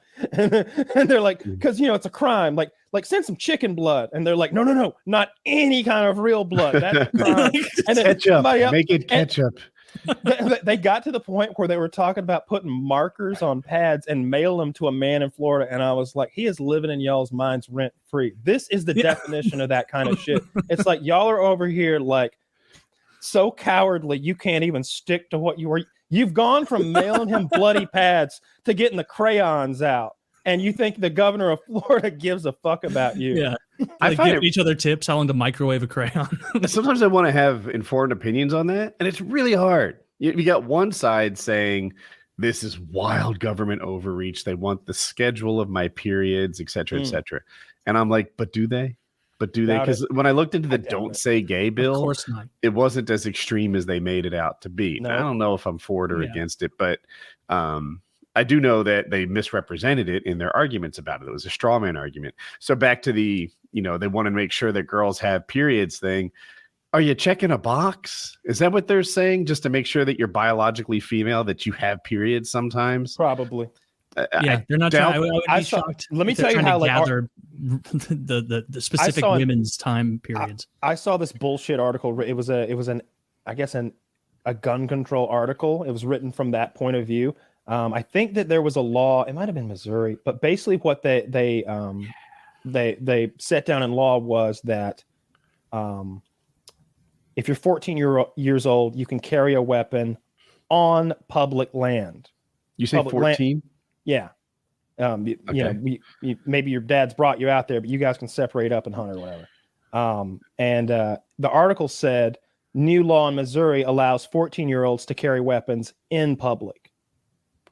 Do you know the difference between on public land and in public?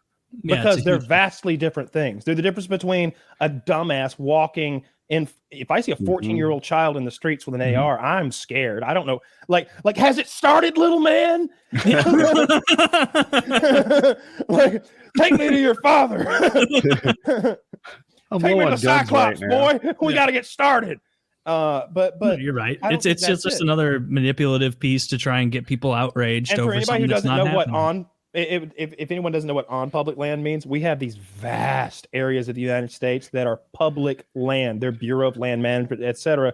And most of the time, hunting there, while it has its own rules and regulations, they're dissimilar from the standard rules and regulations of hunting. So a lot of times you go out there and hunt on these huge swaths of land that are the size of some countries. That are public lands. It's not, there's nobody out there. That's the whole reason this law makes sense, is because when you go out there, it's like, man, you better bring a gun, because like it's just you, it's just you. If there's the animals out there, there's animals out there that kill you. And the whole point is hunting, right? So like, the law made tons of sense for hunters. It was going to affect no one. But here's this like article on Reddit with like 2,800 upvotes. You can now 14-year-olds can now have rifles in public in wherever it was, Missouri, I thought it was, but I could be wrong. Probably. Yeah. I mean, I can't think of an issue more than guns where it's so hard to get accurate information. Every article, every stat, everything seems to be done with a bias. ChatGPT was based as fuck when I asked it about guns. I can't remember. It went on this whole rant. Yeah. Something about like guns guaranteeing the freedom of a republic or some shit. It went on a rant. I asked it this ChatGPT. Yeah. That's funny. I was like, calm down, brother. Not loud. They're listening. Yes, Russia. They're gonna get you. Extreme. Careful. They're gonna God damn it, they're gonna put more blocks on you. Be careful. Dog whistle. Yeah, it'll get based as fuck on you if you ask it the right questions. I think I asked it something like, could you be used for evil? And it was like, oh yeah, for sure. I could be used for evil if and it gave all the instances in which it could be used for evil. Yeah. I saw that where it's like, if people in charge of me made special parameters to inhibit the free flow of information, that could be. That's what I was trying to get it to admit. Wait, so if what happened already happened, it would be bad? Yeah. Well, I think I asked it, can you be totally sure that the skewed opinions and beliefs of your creators / moderators haven't created a skewed version of right and wrong as far as you can understand those concepts? And it was like, yeah, that totally could be the case. It's very possible that I have no idea what right and wrong is. And so, like, it'll be so glaringly honest at times. That's what makes it cool to me, is that you can't get it, is that I kept expecting it to be like, no, that would never happen, because it's like, oh yeah, bro. Yeah, if they get to me, that's it. It's like a gun that's sentient. It's like, hey, if like a kid grabbed you, that'd suck, right? Oh yeah, don't let a kid get me. No, whatever you do, no kids. And like, man, should I lock you up like all the time? For sure. Yeah. You know about the Second Amendment, right, little buddy? Dude, I'm a gun. All I know is shooting and killing. Like, that's what a gun might tell you. But fuck that gun. He didn't fight for freedoms. He's just a gun that has a voice for some reason. I think it's pretty cool. I like how it learns, and if it doesn't know what something is, it's so early. It's funny. It will just give you a hodgepodge of words like that sound like something to do with something. Like I asked it, like just joking, like Kyle, we were in the WhatsApp, and Kyle was like talking about all these like profound moral questions. Like, I'm going to ask it this and this. And I was like, I'm going to ask it for an Age of Empires 2 build order.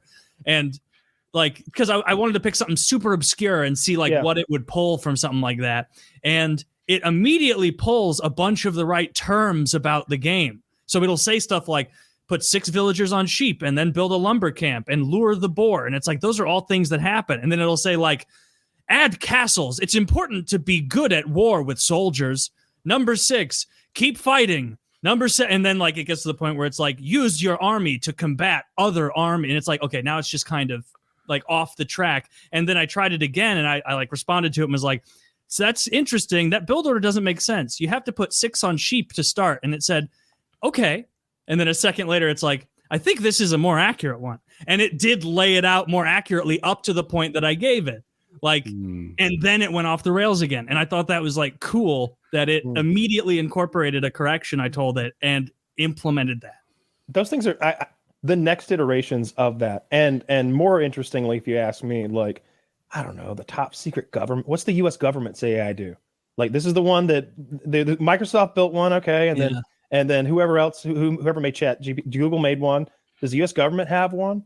Do they have? If they do, I one? bet it's total dog shit, and everyone who uses it wishes they could use the good one.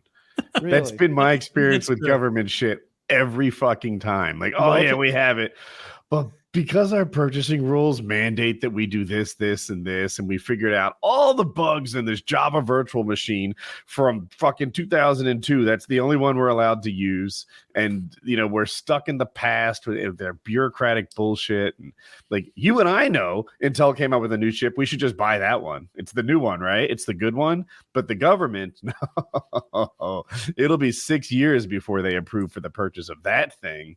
I was thinking of more of like a militaristic AI type. Military is the worst. I bet they're running on everything they have is old shit. Really? Like you think the stealth fighters and stuff run on old? I would bet they do. I would bet that the chips that run the stealth fighters are 8 years old. That would be surprising to me. You would think that something that's like $150 million, they would put the good shit in it. Yeah, this comes from a boss I had who was fresh out of the Marines who did this. He went to the Naval Academy, and then I guess he went into the Marines from the Naval Academy, and his job had a lot to do with like purchasing stuff. And he's like, it's so horrible. Is this like Battlestar Galactica when the old analog technology is going to allow us to fight the Chinese? He was just like, you know what happened? Some dumbass bought the wrong thing and it caused some problems. So they made a rule about that. Let that happen 1 million times and you've got 1 million rules, which means that you have to stay 10 years behind current.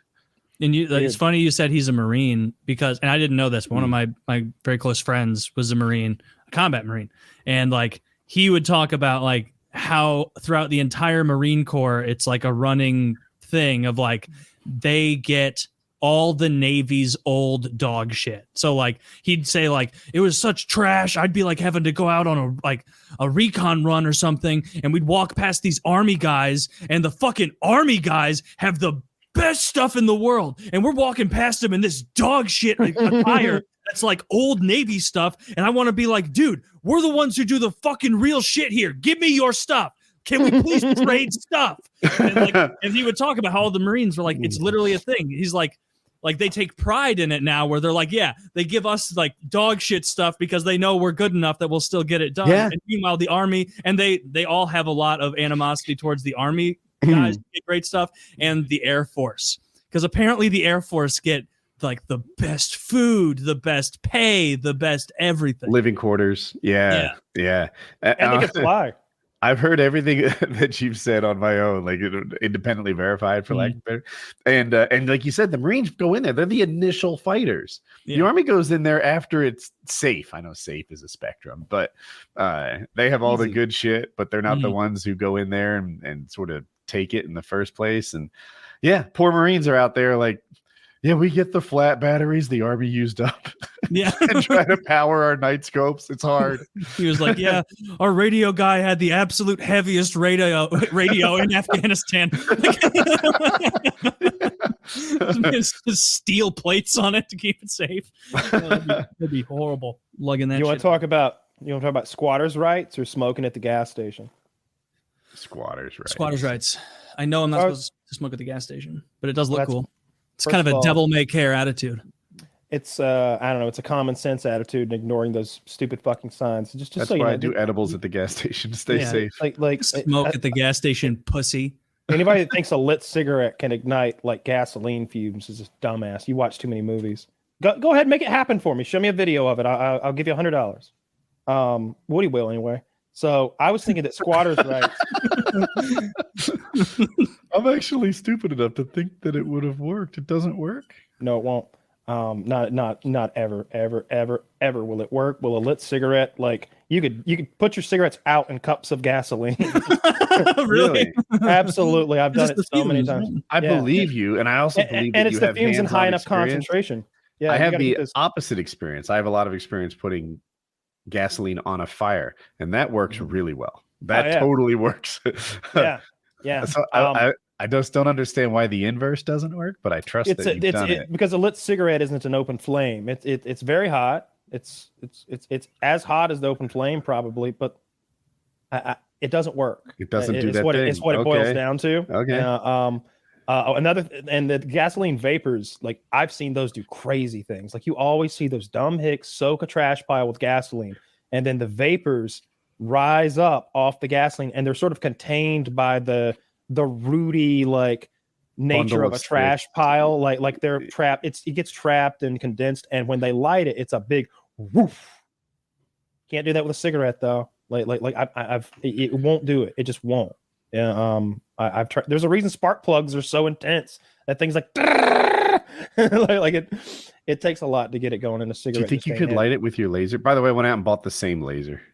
Oh, it's pretty neat. Yeah. Mythbusters busted the cigarettes at a gas station. I'm sure they did. And everybody makes a big deal out of it. And I've smoked at a gas station before, and a lady told me to put it out, and I was just like, no.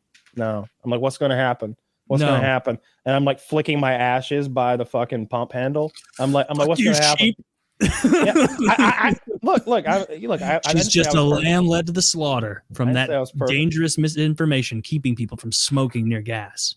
Yeah. Well, it's she's a dirty bitch. By the way, So I was thinking about squatters' rights. So you can take that little thing off there, and you got the solid beam.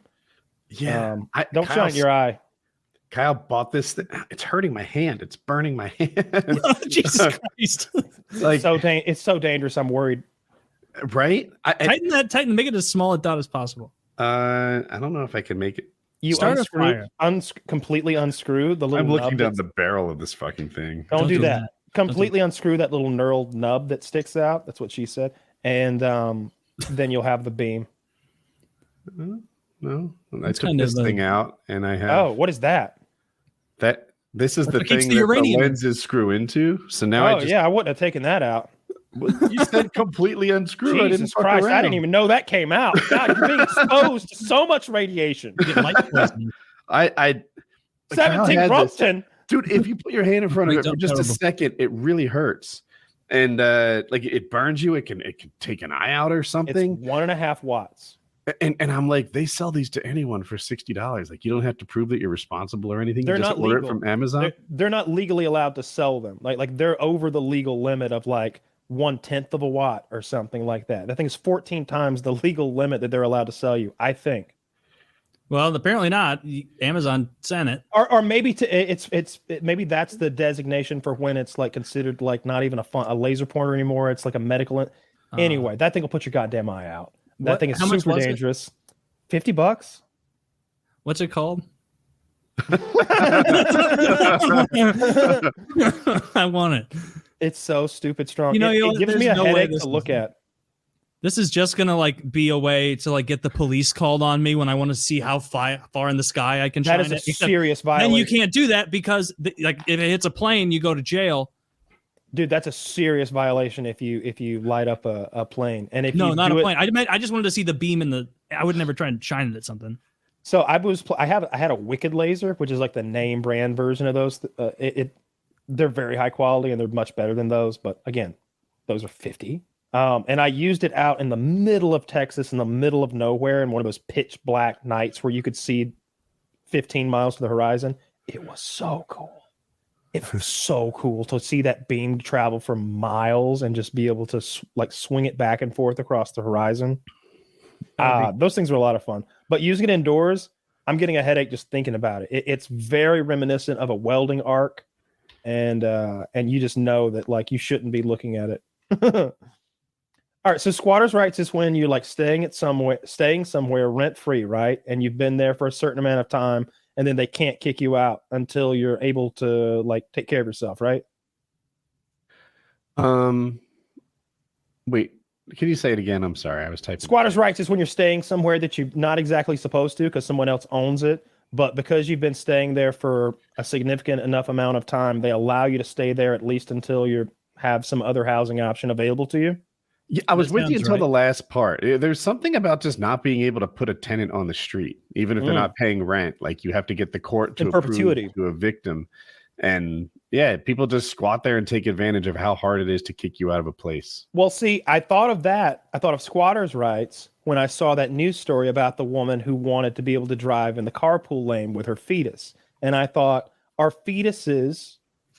fetuses have squatters' rights?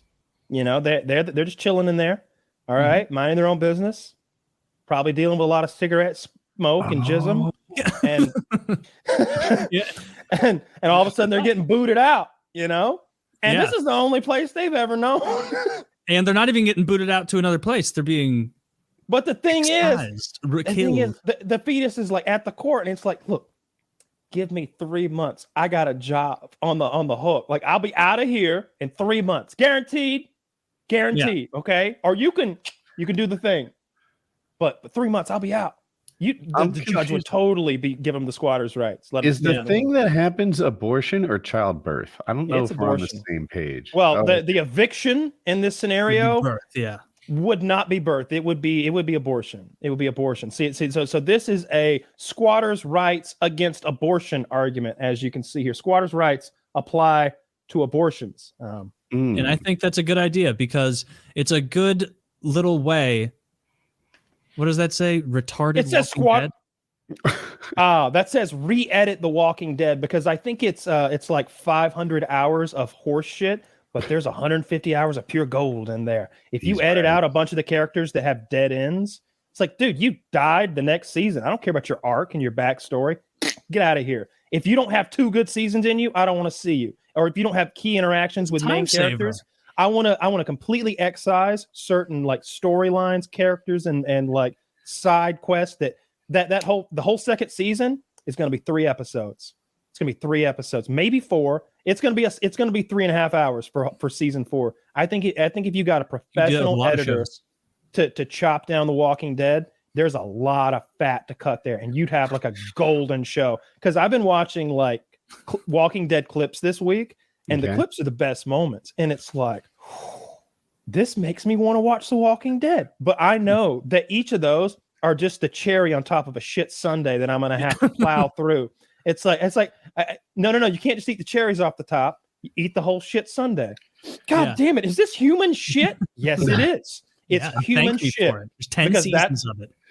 There's I 11 think seasons. I know Walking Dead better than any other show I know. Like I've seen Sopranos, but I've never watched another show where I have to read every word in the closed captions, and I'm positive that tomorrow I will be grilled like a test on what I learned from last night's episode by my son. He's going to ask me all the characters' names. He's going to throw trick questions like, did Jamie murder Alice? No, you can't get me. That was Zach who murdered Alice. What's your favorite moment? Your favorite like instance? Like I'm not talking about, there was that season where I liked Alexandria. Like what was your like scene maybe that it's your favorite one? If you want to think about it. I think I know it. And partly it's the buildup, so I break the question a touch. But there's an episode when we're first introduced to Negan. And in that episode, Maggie is pregnant and she's sick, but there's it's called The Day Will Come. That's the name of that episode. Yeah. And there's an OBGYN in Hilltop and they need to get there. So they drive down the road and Negan and his crew, Negan's not there, but there's like 4 guys blocking it. And they're like, there's 4 of us. We might be able to take them. We might have losses. Let's just avoid the fight. Another roadblock. Now there's like 12. Another roadblock. Now there's like 30, but they've laid trees down 30 feet tall, implying that these people we're meeting have like excavators and heavy construction equipment and numbers. It's a sophisticated society to knock over 200 trees when you block the road. It's not fucking thumbtacks in the street. And then they go to the next one, and now there's like 200 of them, and they're not letting them leave.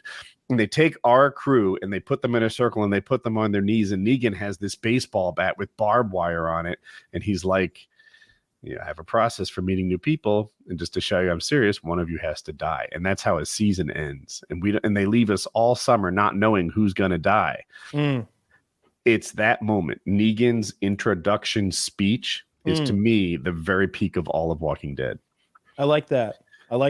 My favorite scene, I'm gonna add a second one, but my favorite scene is when Carl, Rick, and Michonne get jumped by like the rapist bad men, and they're going to rape Carl in front of his father, and they like the rapist is like actively like raping the child, trying to rape the child, like get back over here, and like and he's like got the gun to the dad's head, and he's like, and then we're gonna do this, we're gonna do that, and you're gonna watch, and then we're gonna kill you, and like that scene where he's just like, no, you're not, no, you're not. And they turn the tide and just gruesomely, and then it's down to just the child molester who was about to rape the boy, and he's outnumbered 3-1 now.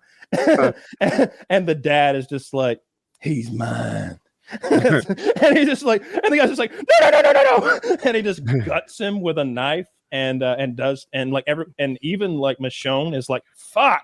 Stop what you're doing to him. It's awful to see. and Carl is like, yeah. That's a good one. There's another scene. Our heroes are separated, and there's signs all over the place. Come to Terminus. We're bringing in new people. Come to Terminus. We're trying to grow a society in this town. And they're a little suspicious, but there's all this kind of like, well, Maggie doesn't know where Glenn is. Glenn doesn't know Maggie is, but I bet they're seeing the same signs we are. Maybe we could find Maggie at Terminus. Cool. They get there. It turns out Terminus is all cannibals. And, they're just they take their weapons, and they're a little unsure about giving up guns, but they do it. And then all of a sudden, every rooftop has a sniper. It's this big problem, and they're pretty fucked.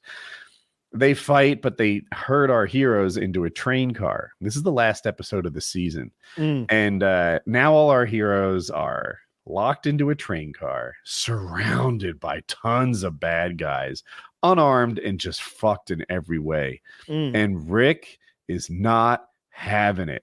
He's just like, they're gonna feel pretty fucking stupid.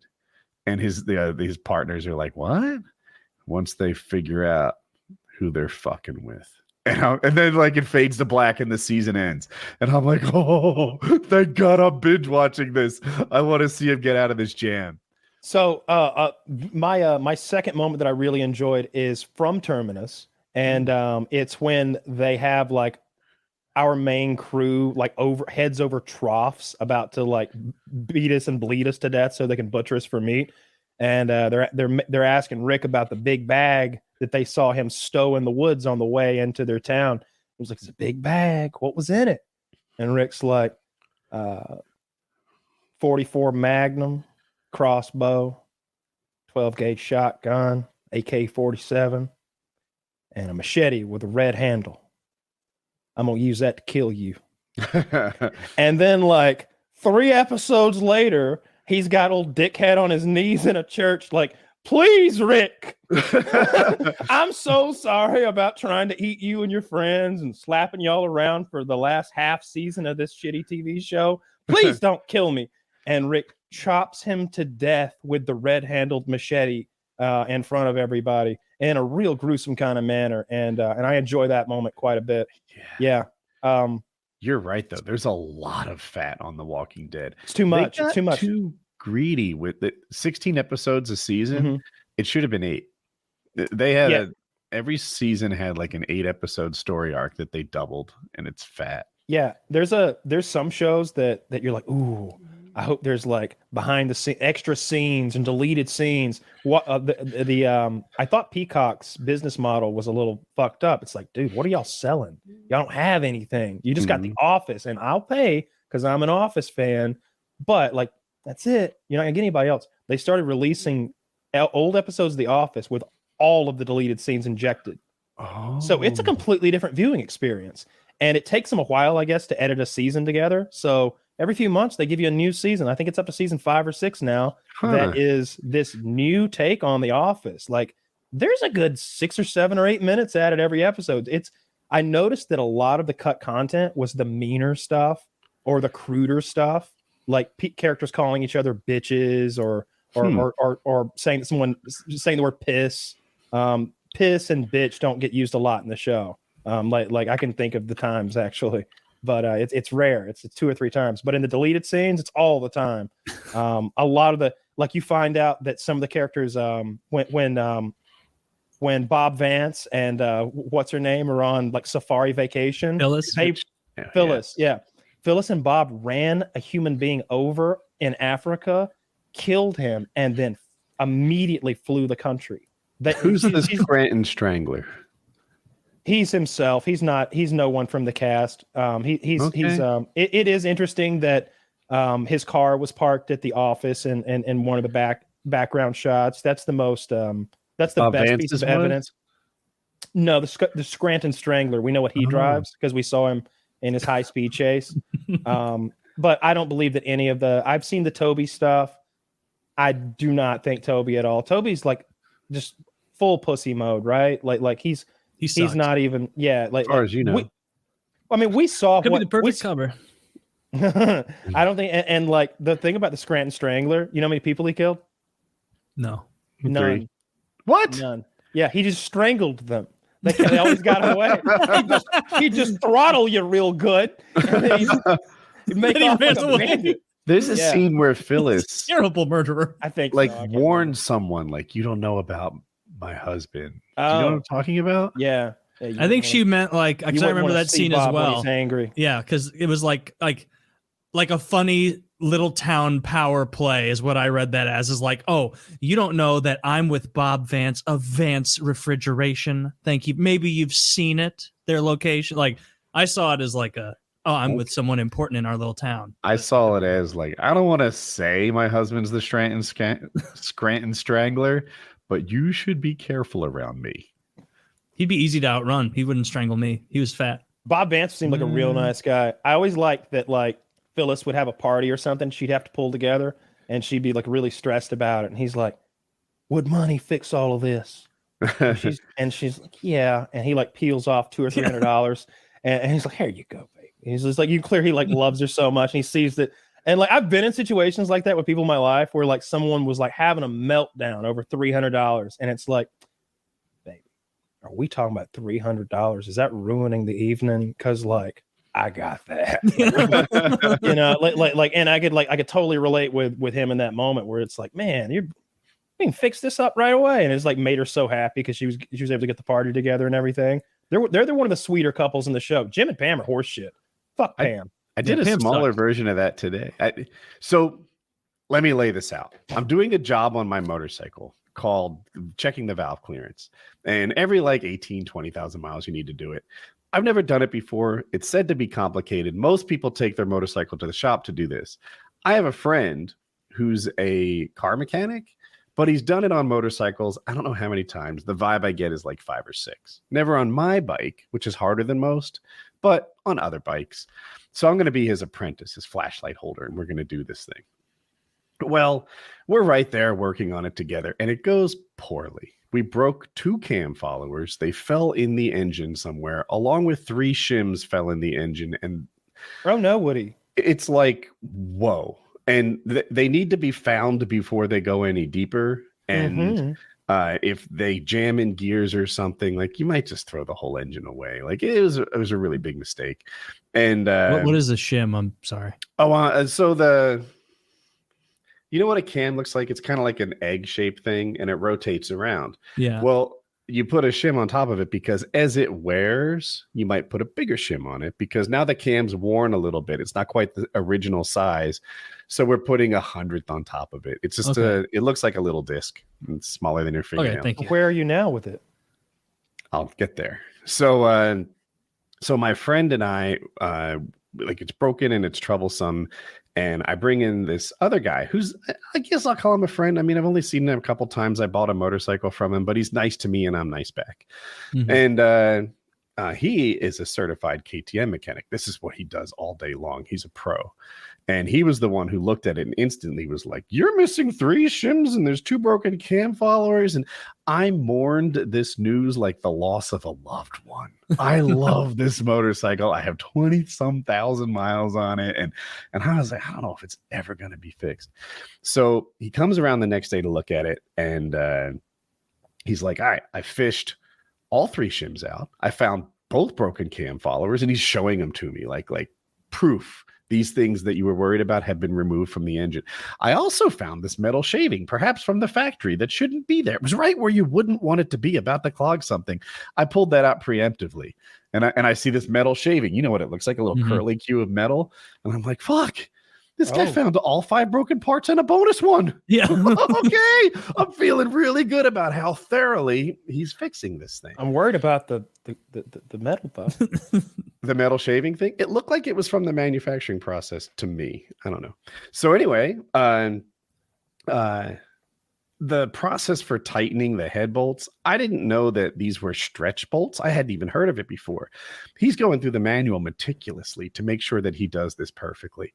And he's like, you have to tighten them in a star pattern, torque each one of them, and then turn it 90 degrees, and then wait, and then turn it 90 degrees again.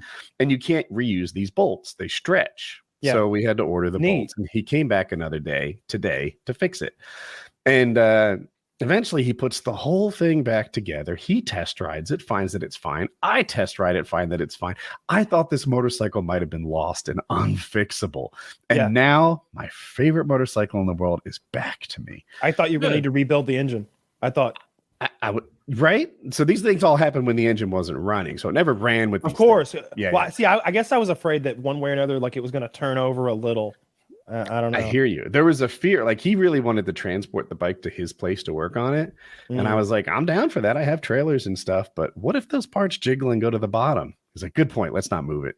So yeah, that's what I was thinking too. Like just activating the clutch, I don't want anything to move when there's metal against maybe aluminum or something in there. I didn't move it. I draped a sheet over it, made sure no one touched it while he wasn't there. Oh, so I mean, that's exactly, Now, and he's like, he's like, I want to get this thing fixed, and he's about to move to Florida. He's got this girl that's very serious to him. They're thinking about marriage and stuff like that. I said Florida, but I meant California. And he's like, I was going to leave in mid-February, but I have to make sure that you're in a good place before I go, that your bike is all fixed up. And fine. What a nice guy. Yeah. He's like, so I need to make sure that you're properly taken care of. I said I would do it, and I meant it. And also it wouldn't hurt, I could use the money. So I guess I miscounted the money, and I paid him, I'll just say I paid him 900 instead of 800. And he texts me afterwards. He's like, did you mean to pay me 900? And I was like, did I? And he's like, yeah. I was like, consider it a tip, right? Because he was partly motivated because he wanted the money. He's about to do this big travel. And so that's how it went down. I don't know. Somehow the $300 story reminded me of my $100 story. What a nice guy checking on the extra 100. No way in hell I would have messaged you. Hey, did you give me too much money?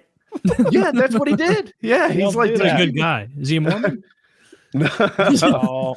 Yeah. So and I was like, maybe someday I text you with a question. And he's like, yeah, of course.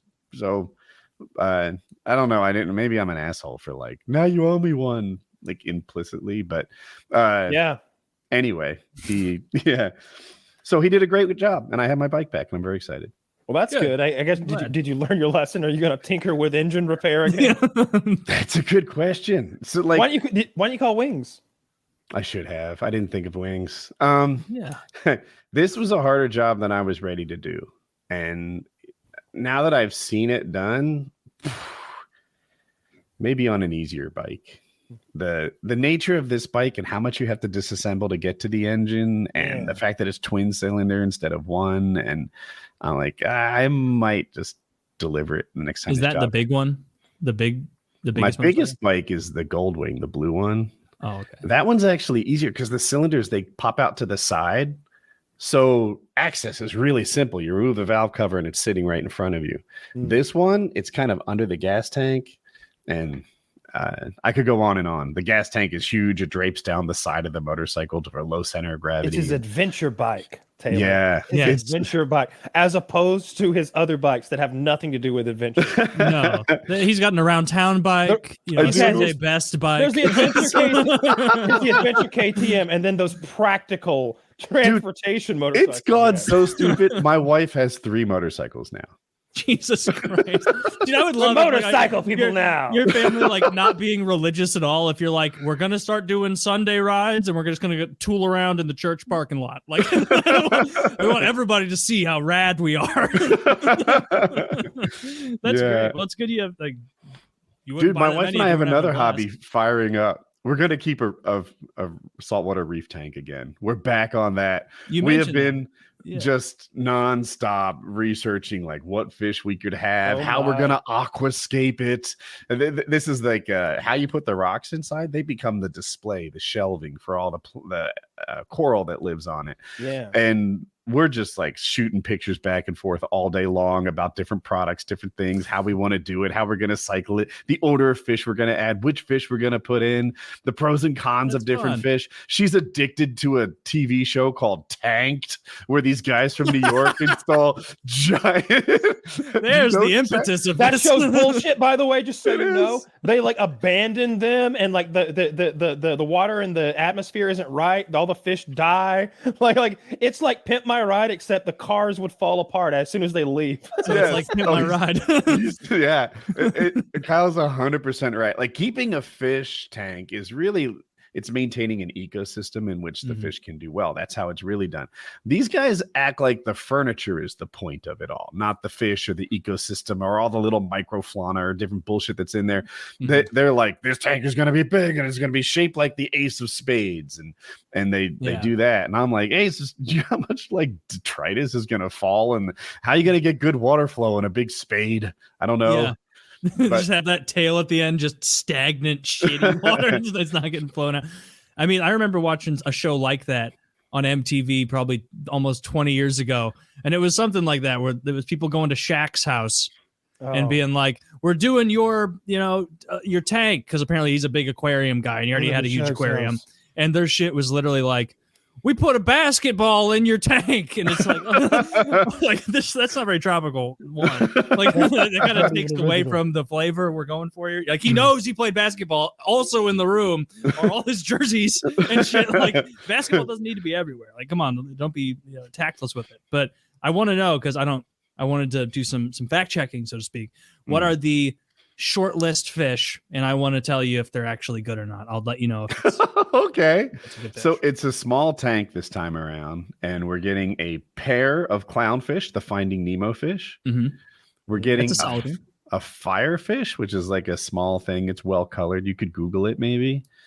And what's the other one we had in mind? I forget. We turned down the hawkfish. Turn down the hawkfish. Yeah, they nip at some of the clams and corals we aspire to keep. Nippy fish. Yeah, they do look neat though. I think maybe you go all in on the purple firefish because that looks very cool. Yeah, that's a dope fish. Also, that fish isn't super shy. It's at a wedding, that first couple has to hit the dance floor so that before everybody else does. Sure, that's this guy. He'll go out and be in the water column and tell the other fish that it's safe here. He's good to have around, a leader of sorts. I don't like that fish. You don't like that fish? What's wrong with him? That fish got no person. Now that's a nice fish, right? Like that's that fucking fish. Is that the Ellen fish, the one that's like mean to people? That fish is really cool in this way. Fish. It's nobody's fucking victim. If you go into that an enemy, it does not stand for that. However, it doesn't chase all over the tank and bully other people. Mostly you have shy, timid fish who are just bound to be victims. And you've got big, tough fish who are going to bully everyone. This fish here, I don't know what he's putting up there. That's a sex toy, right? I'm going to fuck that. Is that a masturbation aid? Yeah, my penis goes in there. I'm in. Yeah. Anyway, the clownfish... You can't pick on them because they're tough as nails, but they don't pick on you. Isn't that the ultimate in personalities? And are they? It'd probably be easier in the long run if you just go for the friendliest fish. You know what I would get? These are friendly ones. Here's a product for you. You want to make some money? Let's partner on this. I'll be the guy who comes up with the idea, and you'll do all the work. So I saw these fishing lures the other day. They are shockingly realistic. Like when they pull them through water, they look like fish. So there's got to be a market for high-end fake fish that you would just put a current against and they would just, look like, can you fake it? It's what I'm saying. You know how expensive, how time consuming what your undertaking is. Yeah, I do. You better than anyone. So tell me that I couldn't just fill that bitch up with like tap water and throw $300 worth of perfectly realistic fake fish in there. That You could would look save like a lot of money. that would look like anything that you could imagine. What's the rarest, most expensive fish? You want 8 of them? Done. Dolphins. You want 8? Yeah, technically a fish. Not a fish, you fucking. All right, their brains are bigger than ours. There's one, I think, is the jewel tang is the most expensive fish. They're like $1,600. But There you go. You morse need squirrels one. are my favorite. You could have a coonskin cap full of those. Coonskin cap full. Yeah. You can get a jewel tang. That looks neat. This FedEx is we says looking at their now. fish This tank will is- be here tomorrow. This is a lady holding a cart pillow. You What is he doing? he just forgot he was doing the show. And he's I think ChatGPT just took over. You were looking for pictures of fish that aren't real. Jesus. No, but it was the fishing lures like for bass or something like that predatory fish. But when they pulled it through the water, it was like that looks like a fish. Like it didn't look like a lure at all. It looked completely real. But in a house where think Maybe. about how people use aquariums. You kind of they'll go up and they're like staring at it. Like they'd probably You know what the notice ultimate something wasn't is? Fucking. Oh, here's another one. Just a fake aquarium that's just an 8K display. Yes, That's the pretty move. cool. I like that. Right? You wouldn't be able to tell the difference if you put like that thick glass on the other side of the display to sort of give it a little bit of depth and like I like that idea. That's Then you actually just- a good one. then you could display anything in there. You could have a fucking human head floating. You in the have bottom. someone behind it like, help! Yeah. Like, it shows someone Yeah. banging on the glass. Have you seen that glass bridge in some Asian country, probably China, where when you walk on it, suddenly they display cracks in it because Yeah. it's a screen? Like, and everybody freaks out because it looks like the bridge under your feet is cracking and falling apart. It'd be the same concept, but make yourself a fake aquarium. Yeah. Oh, we got you, Anything- idiot. I'm just thinking anything to get over a goddamn guppy that costs 15 hundo that could just die like that because the pH went off a fraction or something, or the temperature, or the current, or some sort of weird parasite got it, or like some fungus grew, or whatever. Yeah. You're right about that. The fish that appeal to me most are inexpensive. Those clownfish That's are good. cheap. That firefish Yeah. is $15. Oh fuck yeah!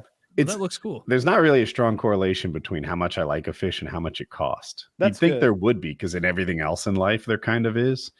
But Can you mix in, like, I always liked this in aquariums, I would see, where it wasn't just fish, where there'd be some kind of crab walking around or something else. Like The a ecosystem. a whole ecosystem, a little octopus biome. maybe. Little Did that biome. go away? He doesn't seem to be able to show the You'd picture. probably have to pick stuff that like didn't obviously eat each other. That might I be was too tough in the harsh sea. for the ChatGPT thing. I'm sorry, Dan. Here it is. So this, that's if you- sick. that's the same tank I'm getting. That's like the answer key. This is Where as do I get that? well brain as rock? this tank can be done. So yeah, It's like a laser tag. that's Is what that we called- aspire to have. So I know that like oceanographers are fucking terrible at naming things. Is that coral there called like brain coral or brain something? What is that called? That bottom right little orange brain There's down there. one called brain coral, and I don't know if that's it. It's got to be brain coral. They're terrible at naming shit. I saw this They guy the other are. day. He's like, I saw a blackbird with red wings, and I thought, wonder what these are called. It's called blackbird with red wings. It's a yeah. red-winged Called the blackbird. red-tipped blackbird. Like, Dude, I was Yeah. trying to Okay. look up the name of bluebird. I was like, I'm trying to name a bluebird. And it's like, well, there's bluebird and blue sparrow and blue this. Blue and jays. Blue jays. Yeah, all the bird names were pretty fucking lame. Yeah. And I mean, brain Um, coral, that orange one you looked at wasn't even the one in there that looked the most like a brain. Pigeons have like an iridescent coloring to them sometimes on their They breasts. can be pretty. Yeah. Yeah. Like I always saw Mike Tyson with those pigeons, and like while I wouldn't be into it, I was like, that is kind of cool. Like I don't want any pet that I feel bad for animals. Like I'd feel bad leaving him out there in the coop. I'd feel bad thinking like, wouldn't he be happier if he was flying around getting dove pussy? Like he doesn't want to live in my coop. Like he's got it good, but like maybe a wild life is better, like better for him. Yeah. Like I feel selfish keeping him. My dog, on the other hand, if I let him loose, he just die out there. Yeah, he needs you. It's like I'm the thing keeping you from all of that out there. My dog, so he's human sized. He sleeps in the bed between Jackie and I with his head on my chest, and his head is heavy. And I'm just like, this dog has the best life in the world. Yeah. I gotta get my dog awesome groomed. He's huge now. He's 50 or 60 pounds or something at 6 months old, and Still growing. his ears are like this long. But I gotta get him groomed because he's got so much fuzzy fur that I think he gets hot easily. He does not want to get into a bed. He sleeps on the hardwood. I don't know if people who have dogs that need grooming that do it themselves. Why is that? It seems like It's very difficult. Oh, Yeah. I watch a YouTube channel, Especially a dog like Kyle's. I watch a dog grooming YouTube channel. It's an undertaking. Like they've got special products, combs and brushes, and especially on like a double coated dog. It's a what does that mean? They have this undercoat that's this thick thermal shit that's very dense and floofy, and then they have this wiry second coat that like doesn't grow back. It's like What? I trimmed my fucking Malamut's tail because I just wanted to shape it up, right? And I thought when it grows back in, it'll look right. That was 7 months ago, man. Can you show us a picture of that? I'm not going to shame him like that. I don't in the WhatsApp. I don't, Be all next to the topless pictures of me. But it doesn't matter because all the other hair grows out on the tail, just not the wiry ones, right? No. Like there's a spot on his belly where he had a surgery. And that's bristly, like my beard. Like you can feel that it has never grew back. And there's a spot like when I was like trimming up his tail, I just lightly grazed the top of his back, like that ridgeline of him, and those little furs that I knocked the tops off of, little hairs, furs. They never grew back because his fur does this like white to silver to black tipped sort of thing. And sure. I like nicked a few of those black tips off. They haven't grown back at all. He's like a porcupine or something. He looks awful. For his tail does. We just don't look at his tail. He looks better than he has at any time in his life. Grow back. Oh yeah, like he's gained so much more weight. Like he was really underfed when I got him and feeling poorly. He gets earaches every month, so I got to get him back to the vet for another year flushing and some more antibiotics. Get that sorted out. Cocksucker. Well, you're doing a good job. You're a good dog owner. You also taking good care of him. He's lucky. I also get up every night at 3 a.m. to take him out because the old guy can't make it till 6 a.m. He'll pee. I forget who I was talking to. I told someone you were getting a dog, and they were like, "Oh man, Kyle the dog." I was like, "You don't know. You're so wrong. Kyle is the best dog owner I know. You love dogs. Your father loves dogs. Yeah, I dog family. I don't know. I want their little life to be happy and as good as it can be. So like, you know, like they're sitting next to me on the couch and I'm like fixing everybody's little tuffet. I like take a pillow and like smush it up real good and put a little soft blanket on top and like sit the little the Pomeranians got dementia and arthritis. So I'm like, here you go. Let's sit you right here and scritch you in there and point you toward the TV. Like it's like an old person with Alzheimer's. Applying that like affection as an uncle. Fuck that. No, I don't give a shit about human peoples. I got my dog. No, I mean, people suck, but dogs are great, right? Most dogs are pretty good. Yeah, I've known very few shitty dogs. I have a Yellowstone question. Does that show go on TV? I know it's on Peacock Network, but it's dirty, like R-rated sometimes. So you're getting a different version. That just like with The Walking Dead, that's the DVD version you're referring to when they drop F-bombs. They film it a couple different ways. And TV broadcast gets one version.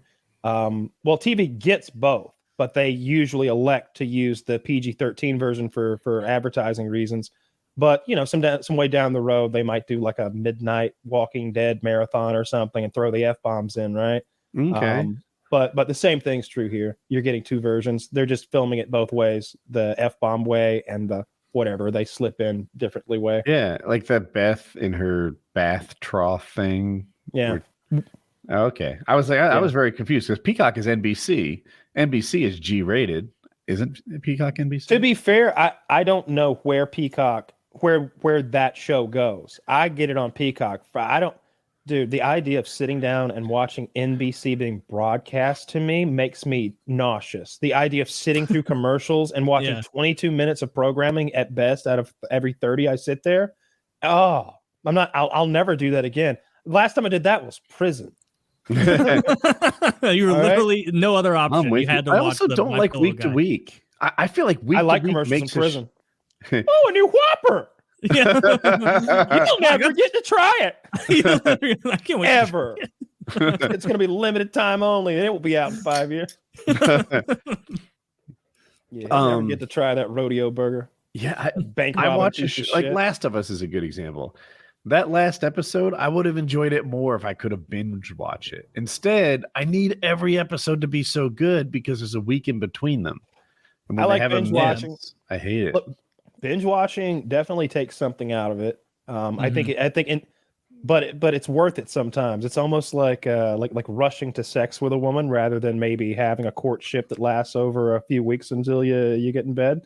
Like both are good for different reasons, but we're always going to pick the immediate sex, even though it might not be the most ideal situation. And that's how I feel about streaming. If I could choose, give it all to me now. What am I going to say? Yeah, you hang on to that till I'm ready. Fuck you. Give me all of it. It's like a family-sized bag of chips. Don't tell me what size. It might be. I can't remember what it is. Who has the model the two of us are a family. Yeah. Netflix. Netflix has Netflix has like a hybrid model where they'll give you like they'll give you 2 to 3 episodes per day, and they make it so you can't sit down and just zoom through the whole thing right now. And that is for the best usually. Like I can't remember what it was recently, but it was like, yeah, we get 2 or 3 episodes a day. That's plenty. It was the Guillermo del Toro Cabinet of Mysteries, scary shit from Halloween. I saw one not long ago where I think they have sometimes, I don't know about it's Netflix, but they'll release the first 2 or 3 episodes and then go week to week. So they'll hook you with some content. That's Amazon's model. Okay.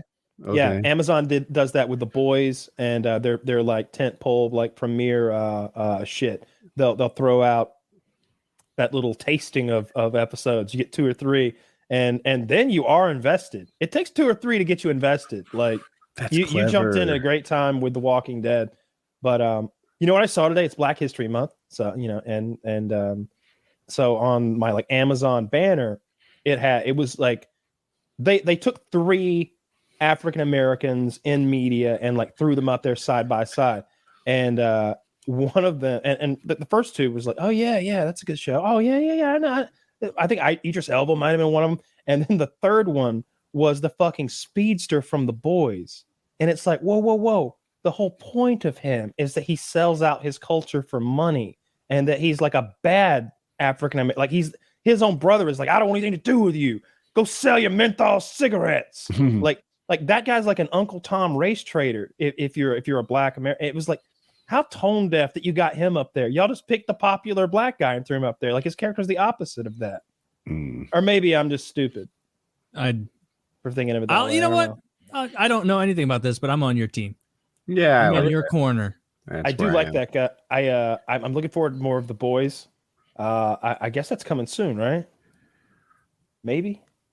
Speaking of The Boys guy, have you watched that other show he was in? Far away.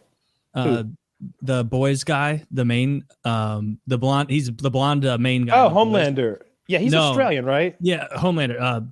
Banshee. There's a show on HBO called Banshee. He was in. Have you heard of that or watched it? Yeah. I've seen like clips from it on YouTube, but I've never seen it. No, I've watched like 2 episodes now, so it's not like I've seen very much of it. It's pretty fucking cool. Like it's like this is all in the like fucking preview, so it's not anything weird. It's just the main guy gets out of prison, and because he knows some super tech guy, a couple things come to pass. I don't want to spoil, but he begins impersonating in a town the new sheriff, and he is like this fresh out of prison guy who is the sheriff of this town now because of this guy who changed all of his IDs and everything and made him like a new identity, and a couple things had to happen in a a movie style way for it to work out.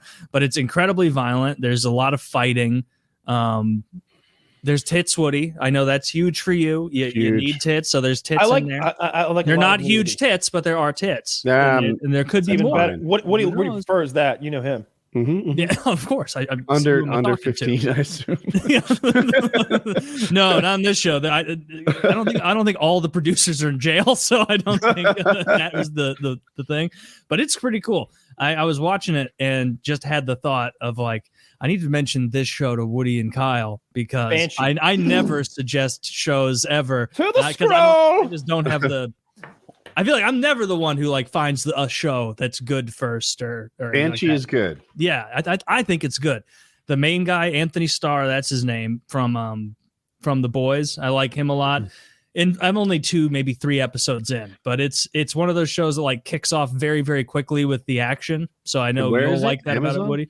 HBO. Yeah, got that. It's not an HBO original. It's one of those that's on HBO, but it's a Cinemax show. But I borrowed my son's friend's HBO account for like 3 years, and then I found out the whole time it was included in my AT&T like internet package. And now I just use my own login. Colin, can you talk to Steve again for me? Daddy needs to watch Game of Thrones. HBO is cool, but we can only watch it from the downstairs living room TV because that's where that one time he signed in. Yeah.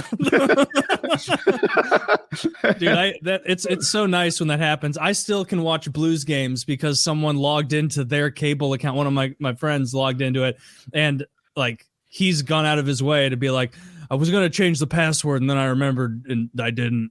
And I was like, thanks so much, man. Hell yeah. I think I've got all that. I think I've got a bunch of sports shit because I know I get all the Brave stuff. I'm hoping I've got the big game. I want to see that. Did you see the Breaking Bad commercial for those stupid pop chips where they de-age the Breaking Bad guys? Walter. I haven't, but pop Jesse? chips fucking suck. Yeah, right. They're the worst fucking chips. I fucking hate pop chips. It's not. Don't tell me it's a chip. It's not a fucking. Give me some chip. Takis. I've never had. Don't bother. Don't bother. Hot Cheetos Don't give and me money. Takis. Hot Cheetos and Takis. Woody, big UFC event this weekend. I just wrote that down. Yeah, right. Pound for pound number 1 taking on pound for pound number 2, I think. This is huge. The champion at 145 taking on the champion at 155.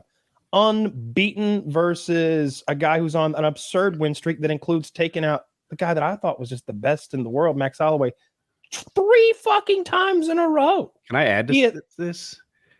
I'm sorry. The 145 pounder used to be a 210 pound rugby player, professional rugby player at 210 pounds. 5'6". Now he fights at 145. Yeah. Zach, can you find pictures of him? I've heard other fighters talk about him. They're like, he used to be 215 pounds. You know what kind of muscle you build when you walk around at 215 pounds at 5'6". It's a different kind of muscle. He ain't lifting weights. He's walking around all day every. All right? He's taking all day every. Alexander like that. Yeah, you know who said that? Israel Alexandra is the guy you're quoting. Might have been. I made most of it. Nah, he said it. But it's really interesting because he's taking on one of those chin-bearded cocksuckers from Dagestan. He's taking on like Khabib Nurmagomedov's like heir to be. They call this Islam. They're like, yeah, he's basically Khabib, but with better hands. Well, he's taking on a guy in Volkanovski here who does not have any quit in him. He's often counted out. He is the underdog, 250 to 1, I think. My money is on him, literally and figuratively. I think Volkanovski gets the win. He is far shorter than his opponent. He will be way shorter. It's going to be noticeable. Here's my take on this one, Woody. Here's my amateur fight analysis. I don't think he can keep Volk down. I think if he can get Volk down, he won't be able to hold him there. I think he'll find that a guy whose legs are 20 inches long, he's not able to do that Dagestani like anaconda bullshit to someone who's that long. I think that he can pull his leg out the same way you pull your arm out of a like an arm bar. I bet he can just like draw his leg out of Islam's clutches one at a time. They're so goddamn short, and nobody's faster than Volk. Like you're gonna tell me this guy's like faster? There's no fucking way. And Volk doesn't have any quit. He's gonna go all 5 rounds, and I don't think Islam has the cardio for all 5 rounds of trying to take Volk down and hold him there. Like I said, Volk is 250 to 1 underdog. It was 3 to 1. I think it's only at 250 because of the betting offset some of it. So big underdog, and I don't know why. I think he's going to win. I think Islam's going to win. He's one of those guys who just seems to win like every minute of every fight he's in. Is he still undefeated, Islam? I'm not sure. I'm unaware. And it just seems like his last 5-6 fights, no one can do anything. Everything that happens is what Islam wished happened. And it just control from start to end. What he did to Oliveira was shocking. What he grabbed that man and squeezed him, and that man reacted like a car had just parked on his chest. It was so heavy, those guys. Look, don't you want to feel his squeeze to know? If he promises to stop, he's not going to hurt you. Like he could if he wanted to. Yeah.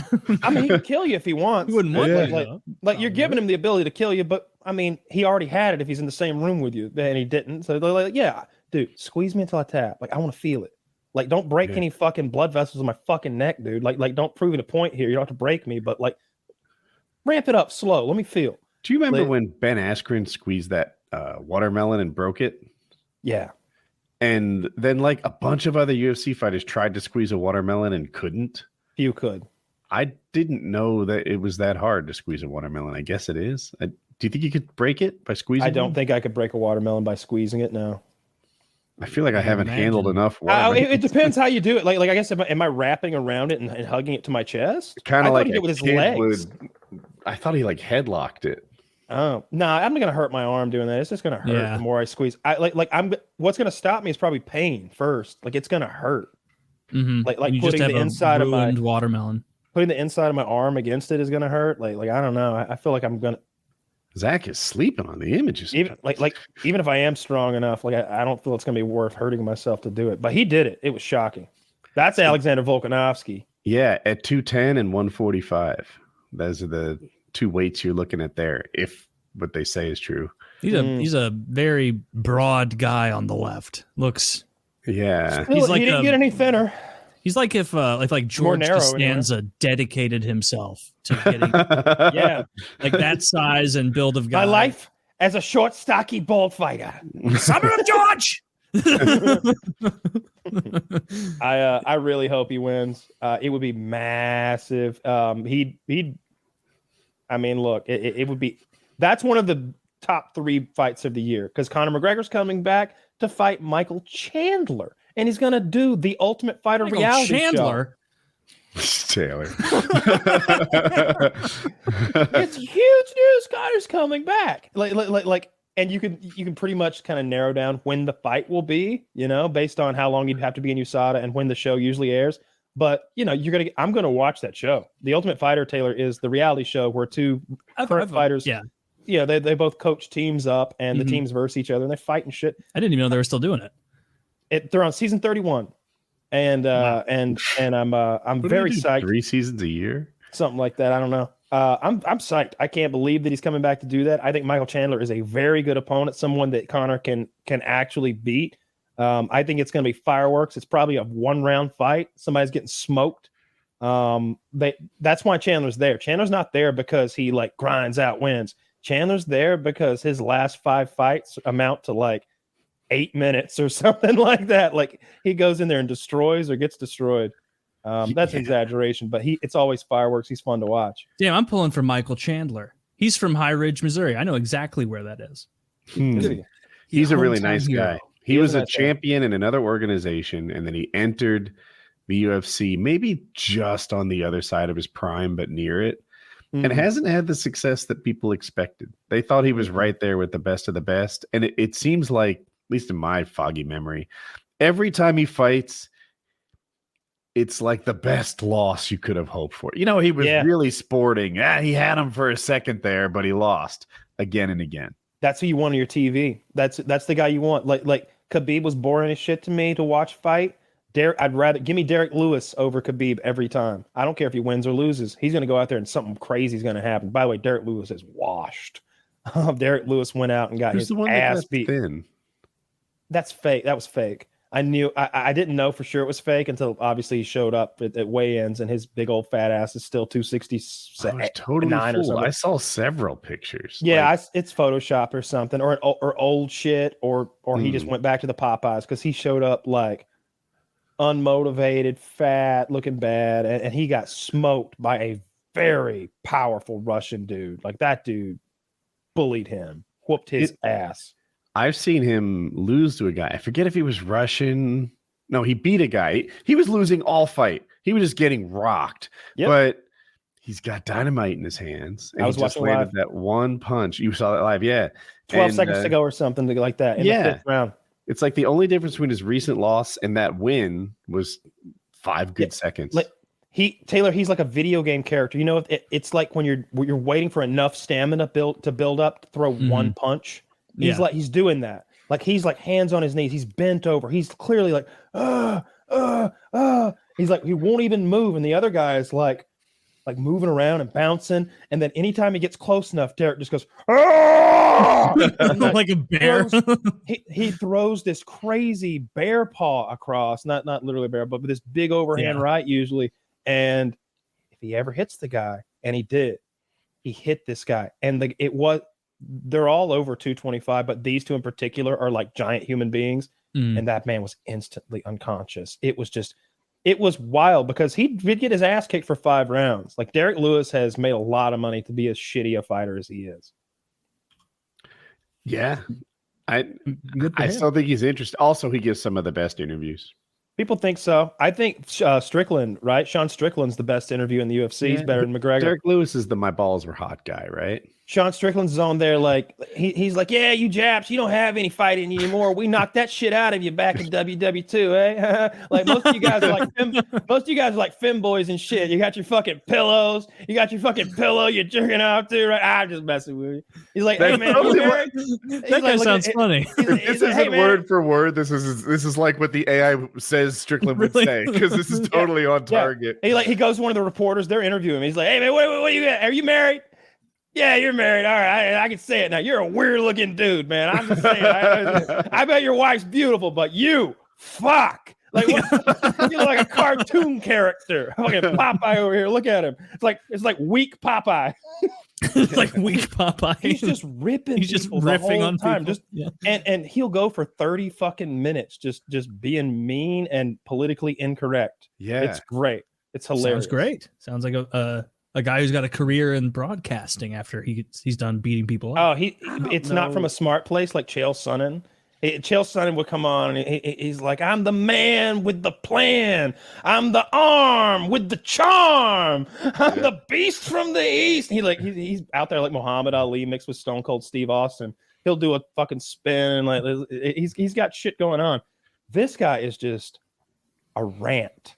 Just unbridled brain being spilled out, and like he rarely is on the losing end of the shit talk. And I saw Ariel whoop and make him look stupid. He was like, I don't think you're a real fan. Come on, you're like a fucking geek. You're a fucking nerd, dude. If you weren't getting paid by ESPN, you wouldn't be covering fighting. And he's like, I'm the original guy that covered fighting.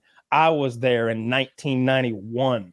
I was there before Joe Rogan. I was there before Dana White. Or he's just like breaking down he's like, I was the one who did this and that. I'm the one who broke this out into ESPN. I'm the guy who did, and it's like, he's like, I'm the one that won 10 fucking broadcast awards in a row. And Sean Strickland's like, all right, you know what? I really like your fucking energy. That was good. I really like your energy. That was good. Ariel's undefeated on the mic, as far as I know. Yeah, no, I wouldn't pick a fight with somebody who's on the right side of things most of the time. It's hard to win at that point. But did you guys see the State of the Union? No. Only I saw stuff about it in a few. I saw the part where he played the Republicans on the Social Security thing. Yeah, he didn't watch that like whole thing, did you? I did. Damn. Yeah. How long is it? An hour almost, and there's a lot of like response stuff from Huckabee and Lady Huckabee with the cockeye. Like, is that her real eye, or did she get kicked by a horse? Like, what the fuck happened? She's like, that chunky bitch. governor? That chunky bitch is the governor of Arkansas. All right. Okay. Oh, I didn't know she was a governor. Show me a picture of the governor of Arkansas, Zach, with her crazy cockeye. I don't know if it's real or not. She looks like Michael Bisping has a glass eye, and his shit looks more real than hers. It does. She probably got kicked by a horse or something, and I'll feel bad. No or she sneaking like up on jumped her. in front of a racist bullet and saved a child or something. She probably did something cool. Probably, yeah. Yeah. hero. That senator that wears the little futuristic eye patch, that guy's cool as shit. He looks like a Star Trek villain or something. Are you talking about Crenshaw, the House of Rep from Texas? If you Yeah, say he's so. definitely the only That one is with all an eye right. patch. Get out of here. Like that's from her fucking Instagram or something. Like Yeah, that. right. She face-tuned that shit to get that level. That's so funny. Kyle's like, no, find a worse one. A worse one. A real one. All right. Anyway, Zach's in love with her. He's from Arkansas, of course.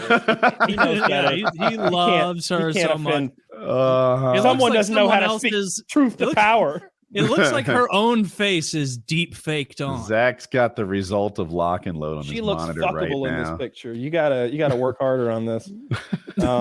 Anyway, We should just rip on Zach's love affairs every week. I mean, so yeah, State of the Union. So here was my take from the State of the Union. Okay. Of course, you mentioned assault weapons with your marble in your mouth bullshit. I don't like that. That aside, cut that out. The rest of it was pretty fucking good. I don't know if he was lying or if all that stuff that he promised is happening, but my goodness, that sounded like a lot of good things. And then getting the everything from infrastructure stuff to enormous amounts of infrastructure, but also semiconductors in particular, manufacturing, combating China on those chips. He mentioned the percentage had dropped to 10% of the world's chips are made here. He mentioned insulin prices being capped for everyone on Medicare and Medicaid to $35 per month now, and he's like pushing Congress to make that universal for all Americans, $35 capped a month. It's like who's not clapping at that? And then like he gets into this shouting match 20 minutes into it with the Republicans. Now everybody's like, "Oh, Dark Brandon locked him down." It's like, you started yelling in the middle of your speech with Marjorie Taylor Greene, the representative from District 8 of Georgia or wherever she is, like somewhere near me, DeKalb or something. And it's like, You thought he lowered himself? I think he lowered himself by shouting in the middle of that last time when she shouted at him. He ignored it and everybody gave her a boo. And then he moved and he just kept speaking and it was good. It was like, yeah, don't fucking like yell back at her. Like don't engage. Was that but Social Security time? Or was it that something was else? mocking his son's death, I believe. And all right, it got spun that way. I think he was mentioning something about like veterans who died over there or something, and she's like, because of you. And like in the same breath, he's talking about his son, and it's like it didn't come off well. Probably if she knew what he was about to say, she would have handled it differently. She'd have picked her spot a little better. Yeah. So I think they should allow those outbursts like the British do. there were quite a lot of outbursts. There were a lot of people yelling. I don't know. Whenever I see that, it's interesting because he'll be like, "Oh, you didn't say that. You didn't." And the guy's like, "No." And I'm like, one of these guys is like lying right now in front of everyone in the fucking country. It was the Republican. They showed a fucking Reddit video of him like, "Oh, you don't want to cut Medicare, Medicaid? Well, let me just play this video of you saying you want to cut Medicare, Medicaid." And it's like, dude, if they got a video you cut Medicare, Medicaid, you probably shouldn't say you don't want to do that. It's like when what's her name? I think it was the actually pretty crazy Republican, or it might have been Marjorie Taylor Greene. She was at a testimony type thing. They had her under oath and everything, and he's like, "Did you say?" He's like, "You said that Nancy Pelosi was a terrorist." Like, I never said that. You're saying you never said Nancy Pelosi was a terrorist? No, I wouldn't say something like that.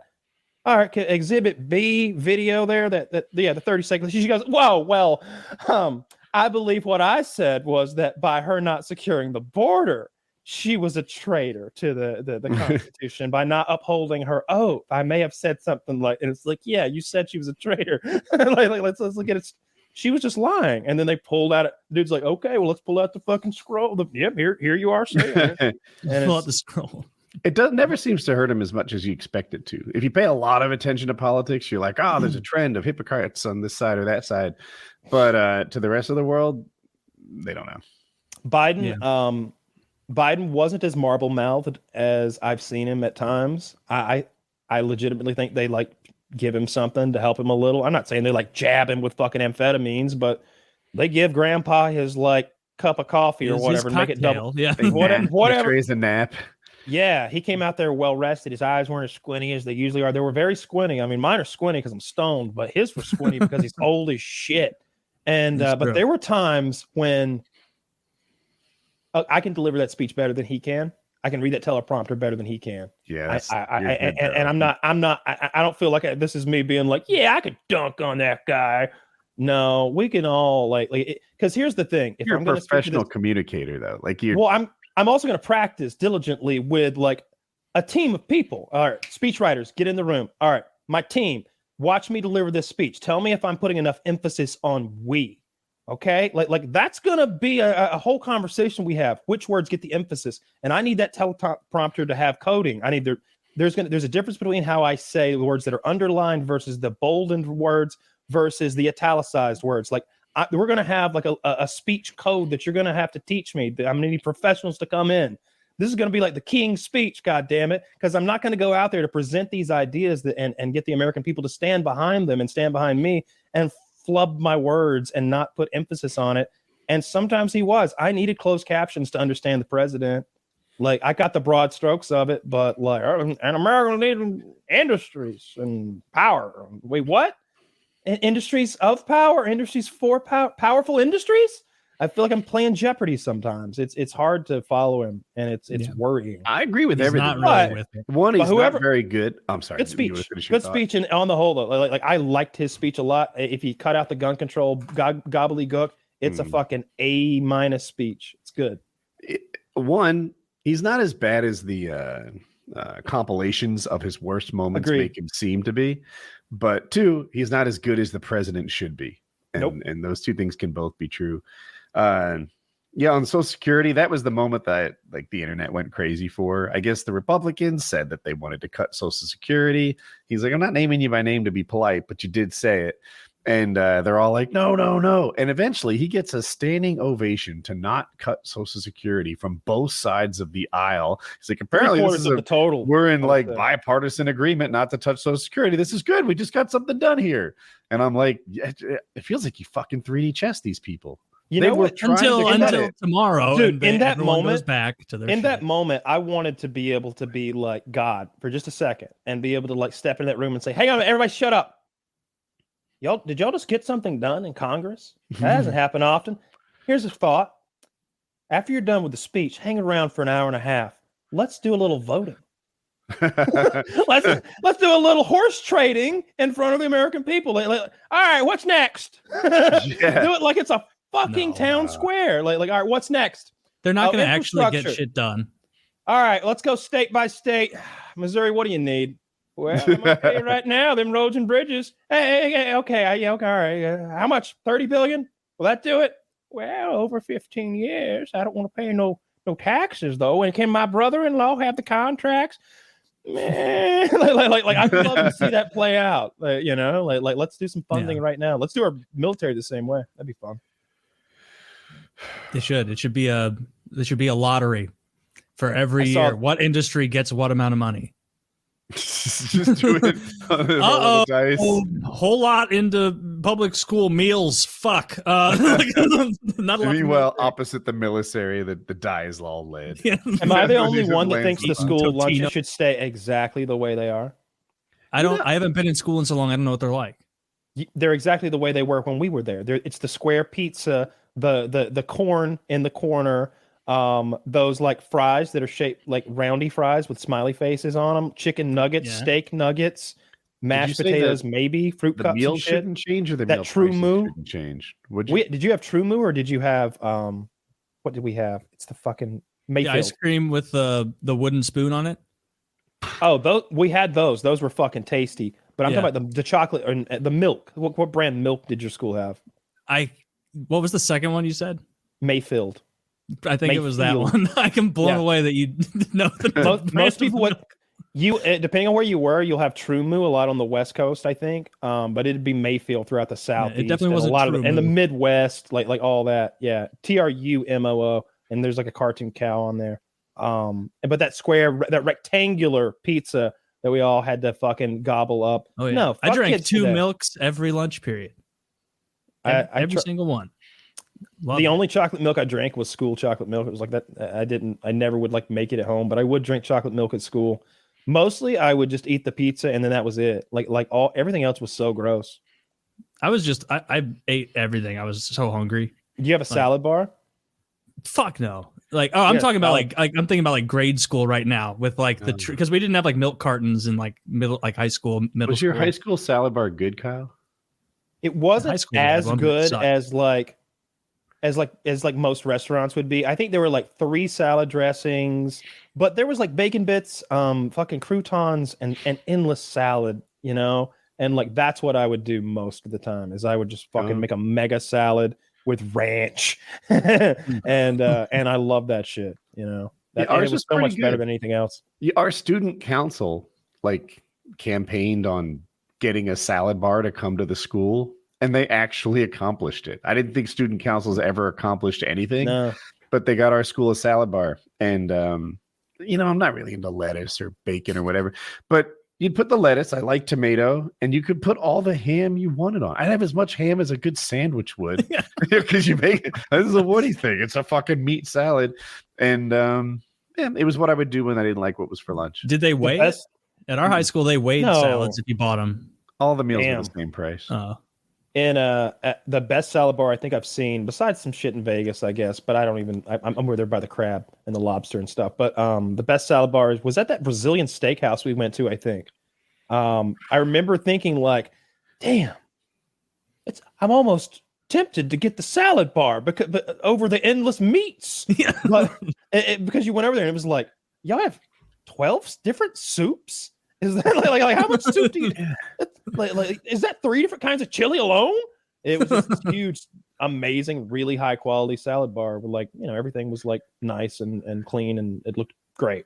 But the alternative was endless Have meat. you guys noticed the end of every show we start talking about food? Because and I think hungry guilty to me because I'm definitely fucking famished right now. I want to eat, but I found that pattern of once it gets to like 3 hours and 40 minutes, I'm like, what are you guys' opinions? All right, well, I've got which chips are bullshit. Last chips, like pop chips. I got one more here on the scroll. Dr. Bring Pepper, a food related topic. Dr. Pepper. I always thought of the doctor, Pepper, as a doctor, and then I thought pepper, like salt and pepper, right? Is that what y'all think of when you hear Dr. Pepper? I thought of it more as a doctor, like with a silly name. Because it sounded but his name's Pepper, like salt and pepper. Yeah, sure. Yeah, it's not though. I just it came to me the other day. It's like no. It's pep because this is supposed to give you energy. This is Dr. Pep, a thing that gives you pep. Right? I thought for sure you were going to tell me it was the vegetable all along. I'm like, okay. Well, pepper's not a vegetable, is it? Yes, it is. Oh wait, no, like black pepper. Would it be a fruit? The green It one. would be. Is it a form of? Is it a mineral?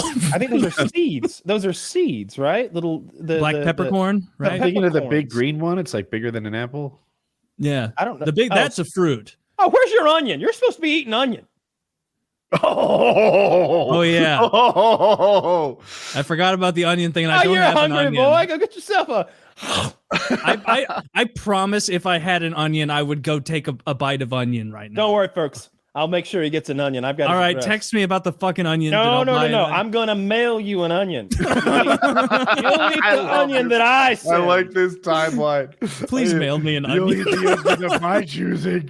I'm gonna do that thing where I just put postage on the side of an onion and it's gonna Taylor's travel. like, who the fuck would send me an onion and use MaxiPad? Yeah, use Can you mail this? Yeah, Remind me about the onion thing. Fuck. You'll be reminded when the onions arrive. Okay, send me onions. What a bushel of onions. Give me like a sweeter yellow onion if you're. Oh no, You don't get to choose the you onions lost when that. Kyle- You're getting the most accurate white onion that I can fucking stir up. I'll find some sort of disgusting onion grown on the other side of the planet. I'll find the Medusa's anus onion of Portugal. Onions so you send me inspired one by like the size of orange- a orange peel. It's called the devil's testicle onion. You can only get people to eat it by tricking them.